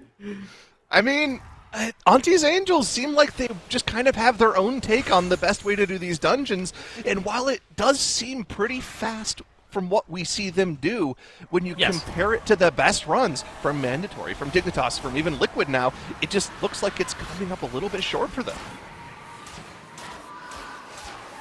All right, but I mean, this is looking fantastic for Liquid here. Whenever you're talking about position in the dungeon, Liquid are already at 70% HP on the first boss. For ANTTIS Angels, what are they going to be doing next? It's not uncommon to see teams actually pulling additional trash mobs in this first area. The Liquid route is fairly unique because they get the boss pulled so early. Most teams actually elect to do an additional trash pack. But ANTTIS, it looks like they're going to do even one more after this. And so that's kind of the question that I have is, what more trash are they going to be gathering? Yaunt is actually running underneath the bridge here, and he is going to be grabbing some bears. Yes. And actually, ANTTIS Angels is not going to be doing another trash pack. Instead, they are going to be taking this Soul Eater into the boss room, and it looks like ANTTIS Angels is finally gearing up to start the boss. Now, after all of this trash is killed off, they are going to be about 55% enemy forces, just from looking at the counter above the damage meter. But Liquid here, they're going to be, whenever all of this trash is said and done, they're going to be at the 42% enemy force marker. I think that I would prefer to be Liquid here over ANTTIS Angels, just from a count to HP determination from the boss. I mean, we saw this matchup play out earlier today in the Liquid versus Mandatory matchup, where Mandatory kind of did a similar thing to ANTTIS Angels. Now, they pulled completely different mobs, but the idea was the same. 2 big pulls, go into boss with extra trash after you get your citizens saved, or free the prisoners, I guess, in the case in this dungeon. Mandatory were only 20% boss damage behind Liquid when all was said and done. That gap is so much more wide here for Liquid. They're 70% ahead on the boss. They're going to be killing this boss somewhere in the realm of 1.5 minutes, potentially 2 minutes faster than ANTTIS Angels. I feel like ANTTIS Angels' strategy was just a little bit too slow here. Now, Liquid, there is some time loss here. Something that you need to we need to talk about is Xevia's Blood Elf. Liquid ends up doing one additional pull in this next section. So most teams, they kill off the Gnarldens, they kill off like a Bound Defender, you know, there's some Spectres and stuff like that are in this area. It's totally fine. Liquid does an additional pull after that most teams are actually skipping into the Vordaza boss room. And so Liquid, that's where they're going to be making up some of their count. They're going to be using Blood Elf Purge to be able to get the shields off the skirmishers, and that's kind of the game plan for them. Whenever we saw them up against Mandatory earlier, whenever they did this, Mandatory was a lot closer in terms of the boss. They ended up killing off the first boss around 1:15 behind Liquid. Where is ANTTIS Angels going to be in terms of getting this boss killed off, Zyro? What would you say, like 2 minutes behind or something? It's certainly going to be on the slower edge of that. And when you think about that, when you think about how close the end of the dungeon was in that Liquid Mandatory matchup, Liquid was only 5 seconds behind Mandatory. I feel like ANTTIS Angels needs to match that 1:15 behind that Mandatory was on the first boss kill. But now 1:15 has come and gone for them, and the first boss is still at a quarter of its HP. It's going to take them probably another 30 to 45 seconds to kill off the remainder of this boss. They don't even have any cooldowns up right now. The army just ran out. Void meta is not active. This last 20% is going to take a long time to chew through for them. Meanwhile, Liquid have already both gathered up the first big pull in this altar section of the dungeon and dispatched with most of it. Only the 2 Gnarlden really still left alive. Okay. So, Liquid have virtually the same count as ANTTIS Angels, except they're going to be way further progressed in the dungeon positionally, which is, I think, a big deal, right? We're talking about 30 seconds worth of runtime is going to separate Liquid from ANTTIS Angels, just like where they are like standing in the dungeon, even though they're at the exact same count threshold. And I think that that's something that you have to be watching out for. Now, Liquid, what they're doing right here, it's very unique. Not something I would recommend doing in a pug, by the way. A lot of mass dispels, a lot of Blood Elves have gone out and purged these skirmishers this season and wiped groups. But what Liquid's about to have happen here is that Xevi Blood Elf Racial is going to get used. You're going to see the anti-magic zone. You're going to see all defensives. You're going to see the darkness get pressed. And the skirmishers are going to get purged at the exact same time. The skirmishers, those are viewed normally as like very dangerous mobs that can one-shot you, but they're viewed as free count for Liquid because of this purge. Now, the downside is if this goes wrong, they could die. But if it goes right and we get enough darkness dodges, we're fine. Well, the great thing about that is they were slowly whittling away the shields too, right? They had their Demon Hunter purging them one by one, so they actually got rid of 3 of the shields by the time they actually got together and set up that big pop. And with the AMZ Darkness plus Personals popped, HP bars hardly even moved for Liquid there. So what could have been a scary moment turned out to be just a perfect pull there from Liquid. The one thing with this strat that's a little bit suspicious from them, right, is because they go down and do this trash pull, they will not have access to that ghost from the altar. They won't get that extra damage amp on the boss. So maybe that's something that ANTTIS Angels could use to catch up to Liquid here. That being said, Liquid are far closer to the boss than ANTTIS Angels are. They have to run all the way down, still get through the instance RP, still run all the way down to the boss. Liquid are poised to pull the boss any moment now. I like what Cine did there. It was a little bit low-key, but it was actually very valuable. So while he did glide down onto this platform, what it does is it actually starts the Vordaza RP a little bit earlier, and you saw Yips. He was getting the gather on some of the mobs. He was pulling some bats, he was pulling some warriors, he was establishing threat, right? And but Cine, with the glide, he starts the RP, so now Liquid is able to seamlessly pull Vordaza, something that saves these MDI teams about 5 seconds, and while it's overlooked the majority of the time, it's something that's a really big deal. And on the right-hand side, an even bigger deal is the second death has hit ANTTIS Angels, Divine getting meleeed to death by Reanimated Warrior during their skip. Unfortunate skip not going perfectly there for ANTTIS Angels, just adding insult to injury as they were already behind from the death earlier in the dungeon. 30 seconds now as the second death gets tallied up in the dungeon progression starts to be apparent here as the teams are on similar trash counts, but Liquid is a third of the way into Vordaza. They've got a whole bunch of trash on top of the boss. They're already through most of it. Just a Soul Render and a Defender left alive. A Warrior going to be left alive, reanimating for a little while, but they can interrupt that at their leisure. They're actually going to be an upheaval, interrupting that cast and removing the mob from the instance. Doing a good job of dealing with these Phantoms as well as one last Unmake goes by them. We're going to head into the shield phase here in a moment. Divine Field, though, dying as they are about to get in combat with the boss. Are they actually in boss combat now? No, I mean, they have no way of resing him in combat, right? I don't think Desire can even live. Yeah, okay, yeah. They have to wipe. But, like, this they have to try. Nah, it's over. I mean, yeah. what even... I don't even know how you recover from this. You actually have to, like, reset the pull. The pull that they had pulled, it required a healer. They just had too many skirmishers.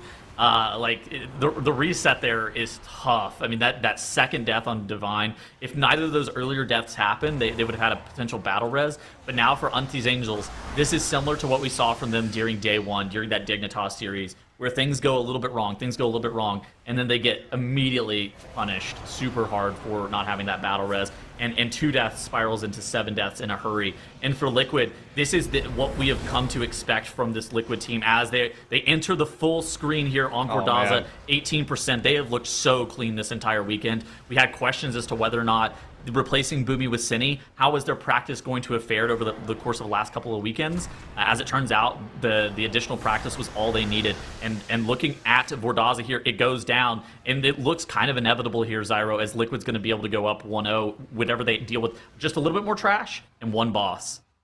They had pings off on the pillar on the right side here. I wonder if they were pinging that they needed a bat or two to finish their count. Looks like Yips is trying to grab one of them. The Spatial Crackling Jade Lightning going to grab that extra count for them as they head towards the final boss here. We'll get one extra bat in. Heading through the skirmishers on the way up to the boss, Cine starts to purge a couple of those shields so that big pop later on won't be as big of a damage deal for them.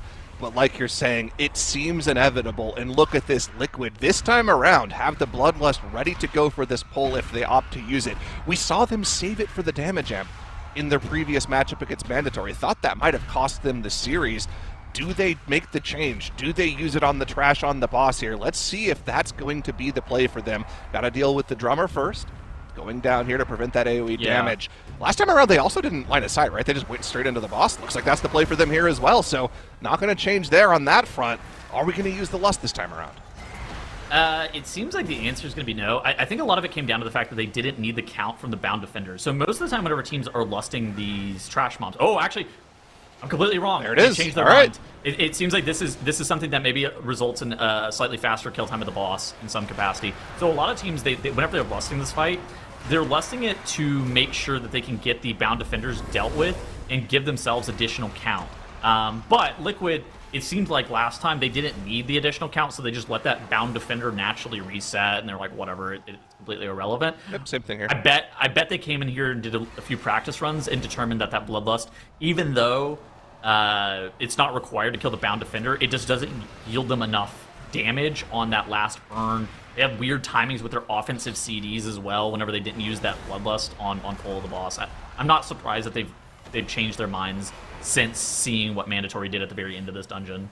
Something it also does is it makes it easier for your Devourer Demon Hunter to get that next Void meta prepped for the damage amp phase. Look at Cinny here, sitting on 47 stacks now. Should be able to get to 50 right before the intermission. In the Mandatory matchup, he was at 42 souls in the intermission, which meant it took him a couple extra GCDs with that 150% damage amp rolling to get into Void meta and to start doing damage. They only lost a Mandatory by 6 seconds. Not being in meta for the first couple of globals at the start of this damage amp phase could have cost him that series. This time around, the Void meta is active and ready right away.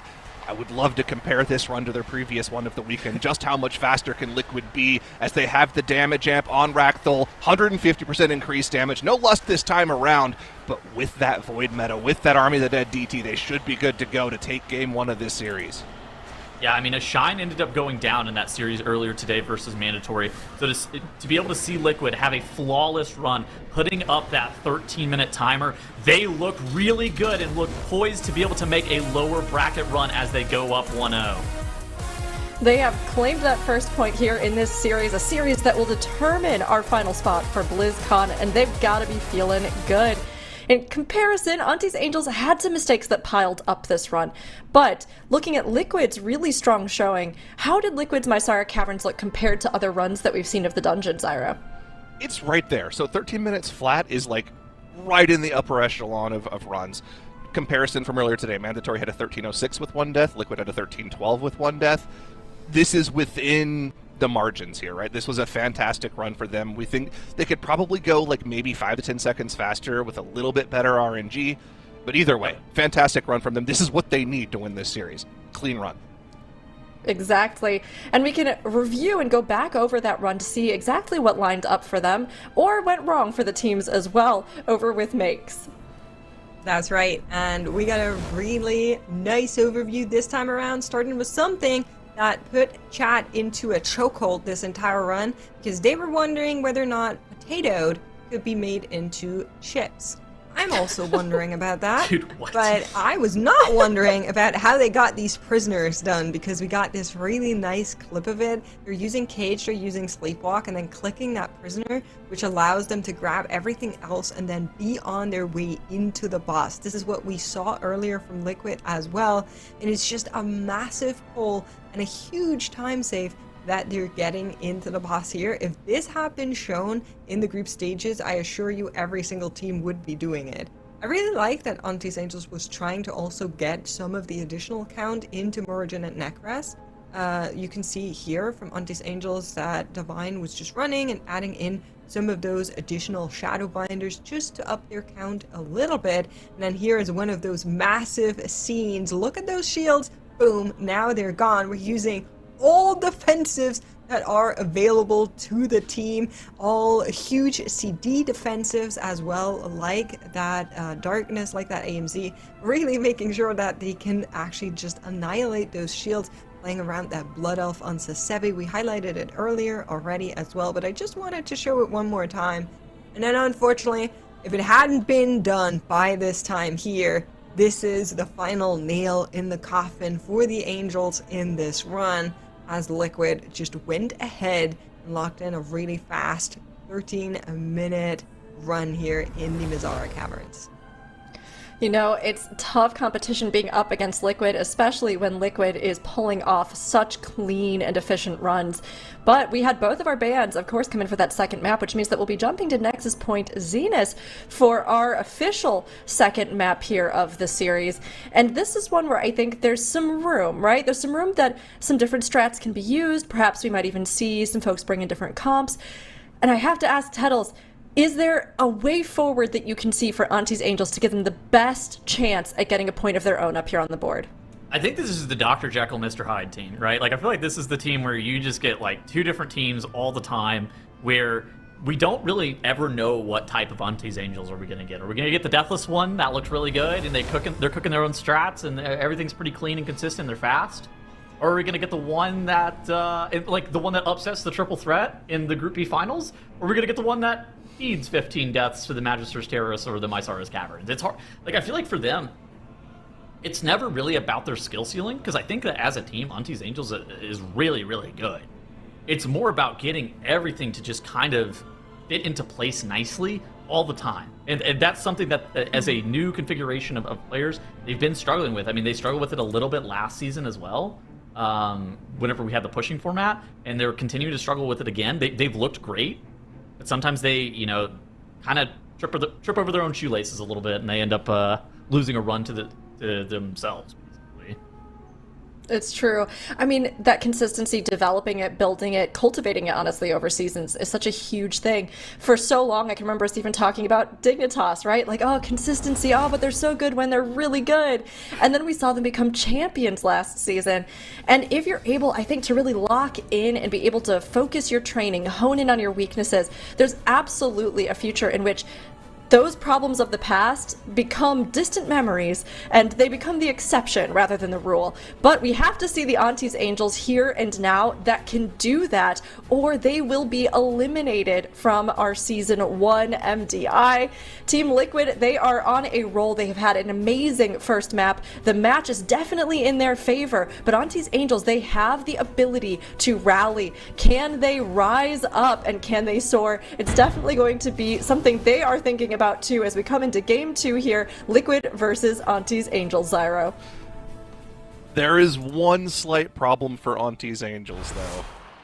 Is they have Zeus on the other team, a Shine on the Ellie Shaman, slinging the Chain Lightnings back to back to back. Somehow this guy just manages to proc every single overload on his Tempest, crit them all as well. In the matchup against Mandatory earlier today, I went into the logs and looked, just because I was curious, because it looked like a Shine did so much more damage on the damage burn in second boss.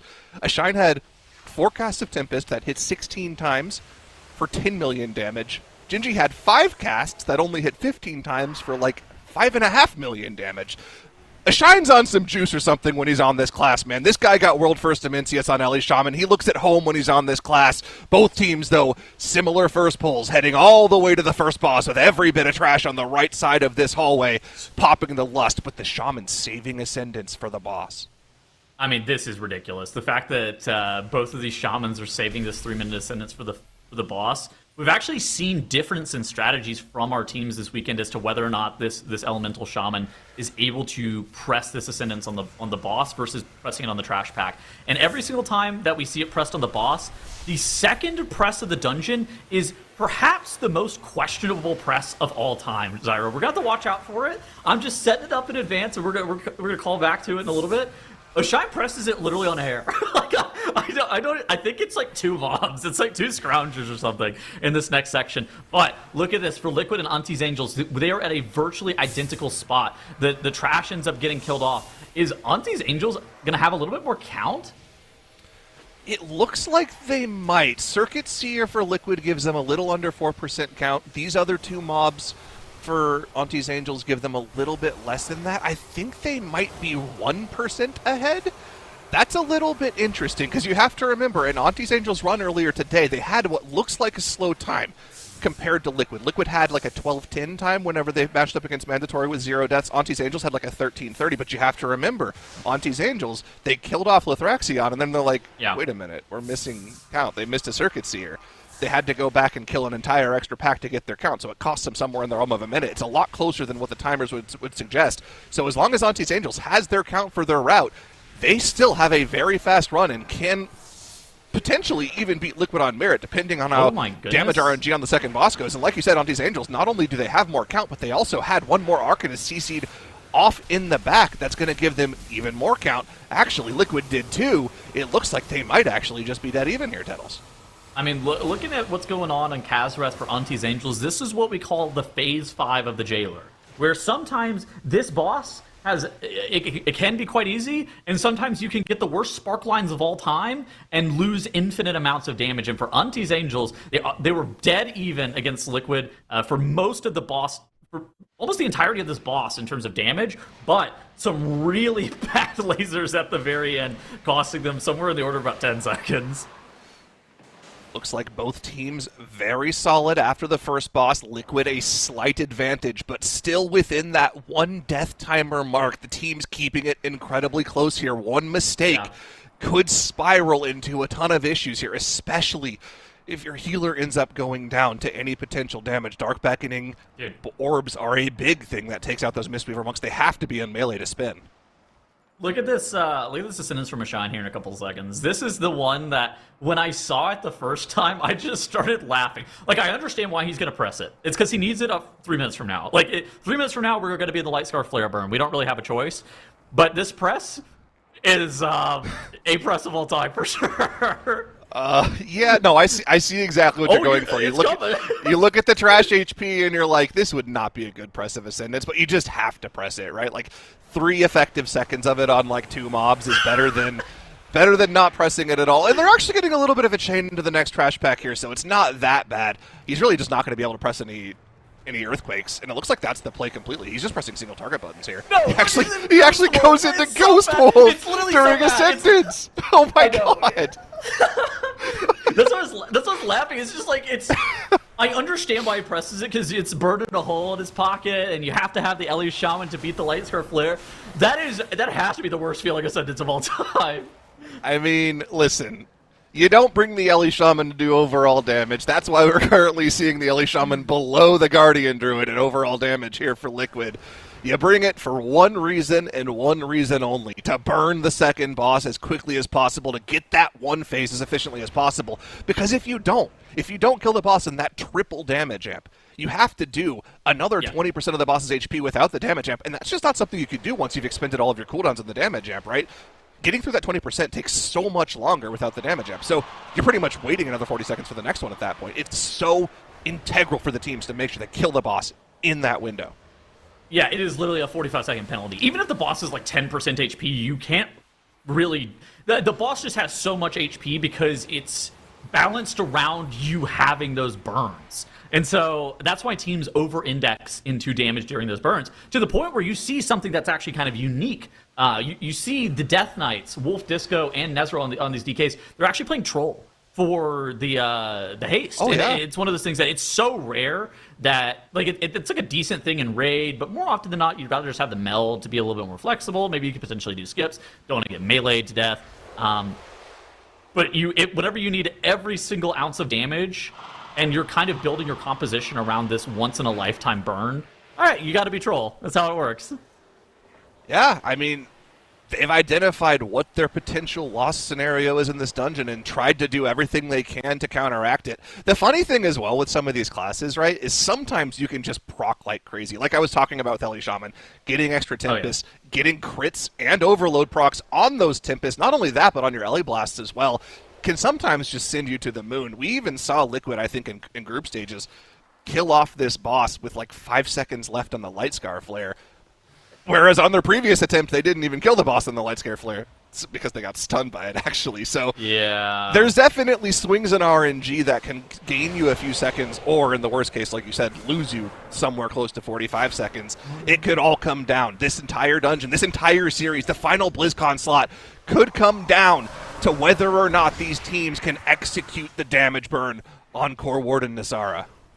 I think that one of the big things as well is going to be collapsing stars on the side of both of these Devour Demon Hunters. Both of the Devour Demon Hunters are going to pre-ramp that Void Metamorphosis into this Lightscar Flare burn, but part of doing that is if you end up ever getting like those fear circles underneath your feet, or you potentially have to dodge out of the way of the Dark Beckoning casts, that can force you to actually cancel some of your collapsing star casts. And if you've played Devour Demon Hunter this season, you know just how big of a damage loss that can possibly be, where basically none of your damage is on anything except for in collapsing star. And you see Cinny here, he's pre-ramped that Void Metamorphosis. A Shine presses that Ascendance. Wolf Disco, he's pressing that army, that DT, that troll racial, and the boss is dead on the side of Liquid inside of that Lightscar Flare. On the right-hand side, ANTTIS Angels was about 10 seconds behind in terms of the first boss. They were about another 10 seconds behind on getting the second boss pulled. Are they going to be able to one-phase this fight? This is going to be a really big deal for them as well. It keeps them competitive, or it could end their MDI run. Looking at the Looking at the damage on the right side, it looks like they're doing a great job during this Lightscar Flare burn. The boss is dropping ever lower. All of the trash has been dealt with, and it looks like for ANTTIS Angels, the boss is going to also be able to be killed inside of this Lightscar Flare damage amp. And now ANTTIS Angels, they're running up, and they're running into the Lothraxian area. They're kind of hoping that Liquid has a little bit of a fumble with some of the trash mobs in this area, but ANTTIS Angels, they're still in it. They're still in it. They're keeping it close once again, but you can see they lost another 16 seconds in that section of the dungeon. They were able to kill the boss off at the very end of the Lightscar Flare, but it wasn't quite as efficient as Liquid's burn. Liquid now with about a 30-second advantage in overall dungeon progression here. Can they hold on to it, though? One untimely death in cooldowns could end up being the difference here. Unfazed, though, Liquid move ahead. Three actually images being pulled here in this poll. 2 more in tail on the bridge. Lots of frontals to dodge. Tons of unavoidable damage on the group that Tsevi has to heal to. And ANTTIS Angels now gathering up the same pull on their side. Yeah. It looks like Liquid is holding some of their offensive CDs here. It looks like Wolf Disco is elected to hold that army. Even though these lingering images, even though this Arcanist, this poll is quite dangerous. I think it's one of those things that, oh my god, Divine goes down on the side of ANTTIS Angels. We talked about for ANTTIS Angels to be able to get back into this, they were going to need a death on the side of Liquid, but unfortunately for ANTTIS Angels, 15 seconds of time lost to Divine dying. Then Desire ends up going down as well to the Holy Bolt from the Light Rod, and this looks like it's going to be a similar situation to what we saw in the Mysaris Caverns, where things are spiraling out of control for ANTTIS Angels, not going to be able to recover. Are they going to have a full wipe? It looks like Divine finally accepts the battle res. Desire ends up pressing that onk and stands back up, but that's 30 seconds of death penalty that is awaiting them as Lothraxian is getting pulled by ANTTIS Angels, but it's already down to about 75% HP for Liquid.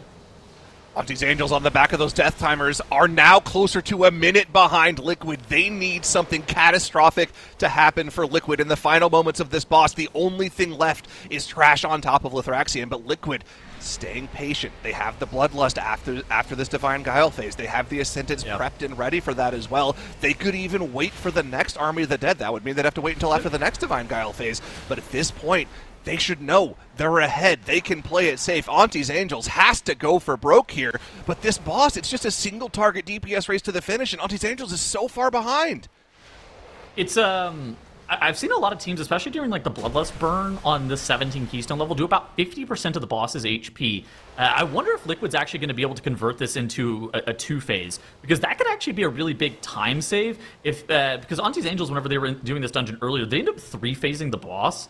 And like, I mean, look at this on the left side for Liquid. They have all their offensive CDs pressed. They have the Berserking plus the Army plus the DT for Wolf Disco. They have the Ascendants and the Stormkeeper for a Shine. They have Sinian as Void Metamorphosis. And Lothraxian, they've already killed off all of the trash on this platform. The boss is dropping ever lower. They have about 20 seconds that separates them from the next Divine Guile cast. It looks like it's about 10 seconds from now. And Liquid, they're going to be able to actually 2-phase this boss? What is going on? Big damage out of Liquid, stopping the clock here at 11 minutes and 32 seconds. An incredibly fast Nexus Point Zenith run. Absolutely phenomenal. Fantastic run from Liquid. And you know, with that Nexus Point Zenith, Liquid has opened up a portal of their own there in the location, and they can see BlizzCon waiting on the other side. Liquid is our final team to qualify for BlizzCon 2026. And while ANTTIS Angels should have had Divine favor on their side, especially since Divine himself was on the team, unfortunately there wasn't a higher power strong enough to secure a victory for them against Liquid's might. These Angels have now fallen. Give some GGs to them in chat though, everybody. And looking at this, I mean, honestly, there were points, I think, where these two were really competitive, but of course these mistakes really can cost you in the lower bracket. So, Tattles, I mean, looking over this, what stands out to you from this matchup between these two teams? I mean, I think that it was only fitting that ANTTIS Angels had a really good run that was super competitive within 10 seconds, which is like, the 10 to 15 seconds seems about to be these teams' variance on a dungeon basis this weekend. They were within variance of Liquid's run in the Nexus Point Zenith, and unfortunately, even though they are so good, at the last possible second, they just had a couple of deaths, and that ended up costing them. They were really good. Again, GG's to ANTTIS Angels, and congratulations to Liquid for securing that final slot for qualifying for BlizzCon. For Liquid, this is where the road starts. The lower bracket run the upset city. Are they going to be able to make it back to the finals? That's going to be a big question for Liquid because they played Mandatory very close today, and I would not be shocked if they made a lower bracket run. Well, I think we can find some answers and even some of the plays they were able to pull off here in this map by talking to Makes. Makes, you were over there on our analyst desk, so what breakdown did you see from Liquid and ANTTIS Angels plays? Yep, that's me. And we were talking about the Ascendance timing on this dungeon with the Ellie Shaman, as some of the teams were actually electing to send Ascendants as soon as they arrive on this platform. Those are for teams who are actually deciding to use Ascendants once Kasrith has been pulled. We also got that really cool clear on a Shine there, where he was able to clear out 3 of those beams all at once to allow the team to free up space. And then here's a slow-mo. So just look at the HP bar on a Shine there.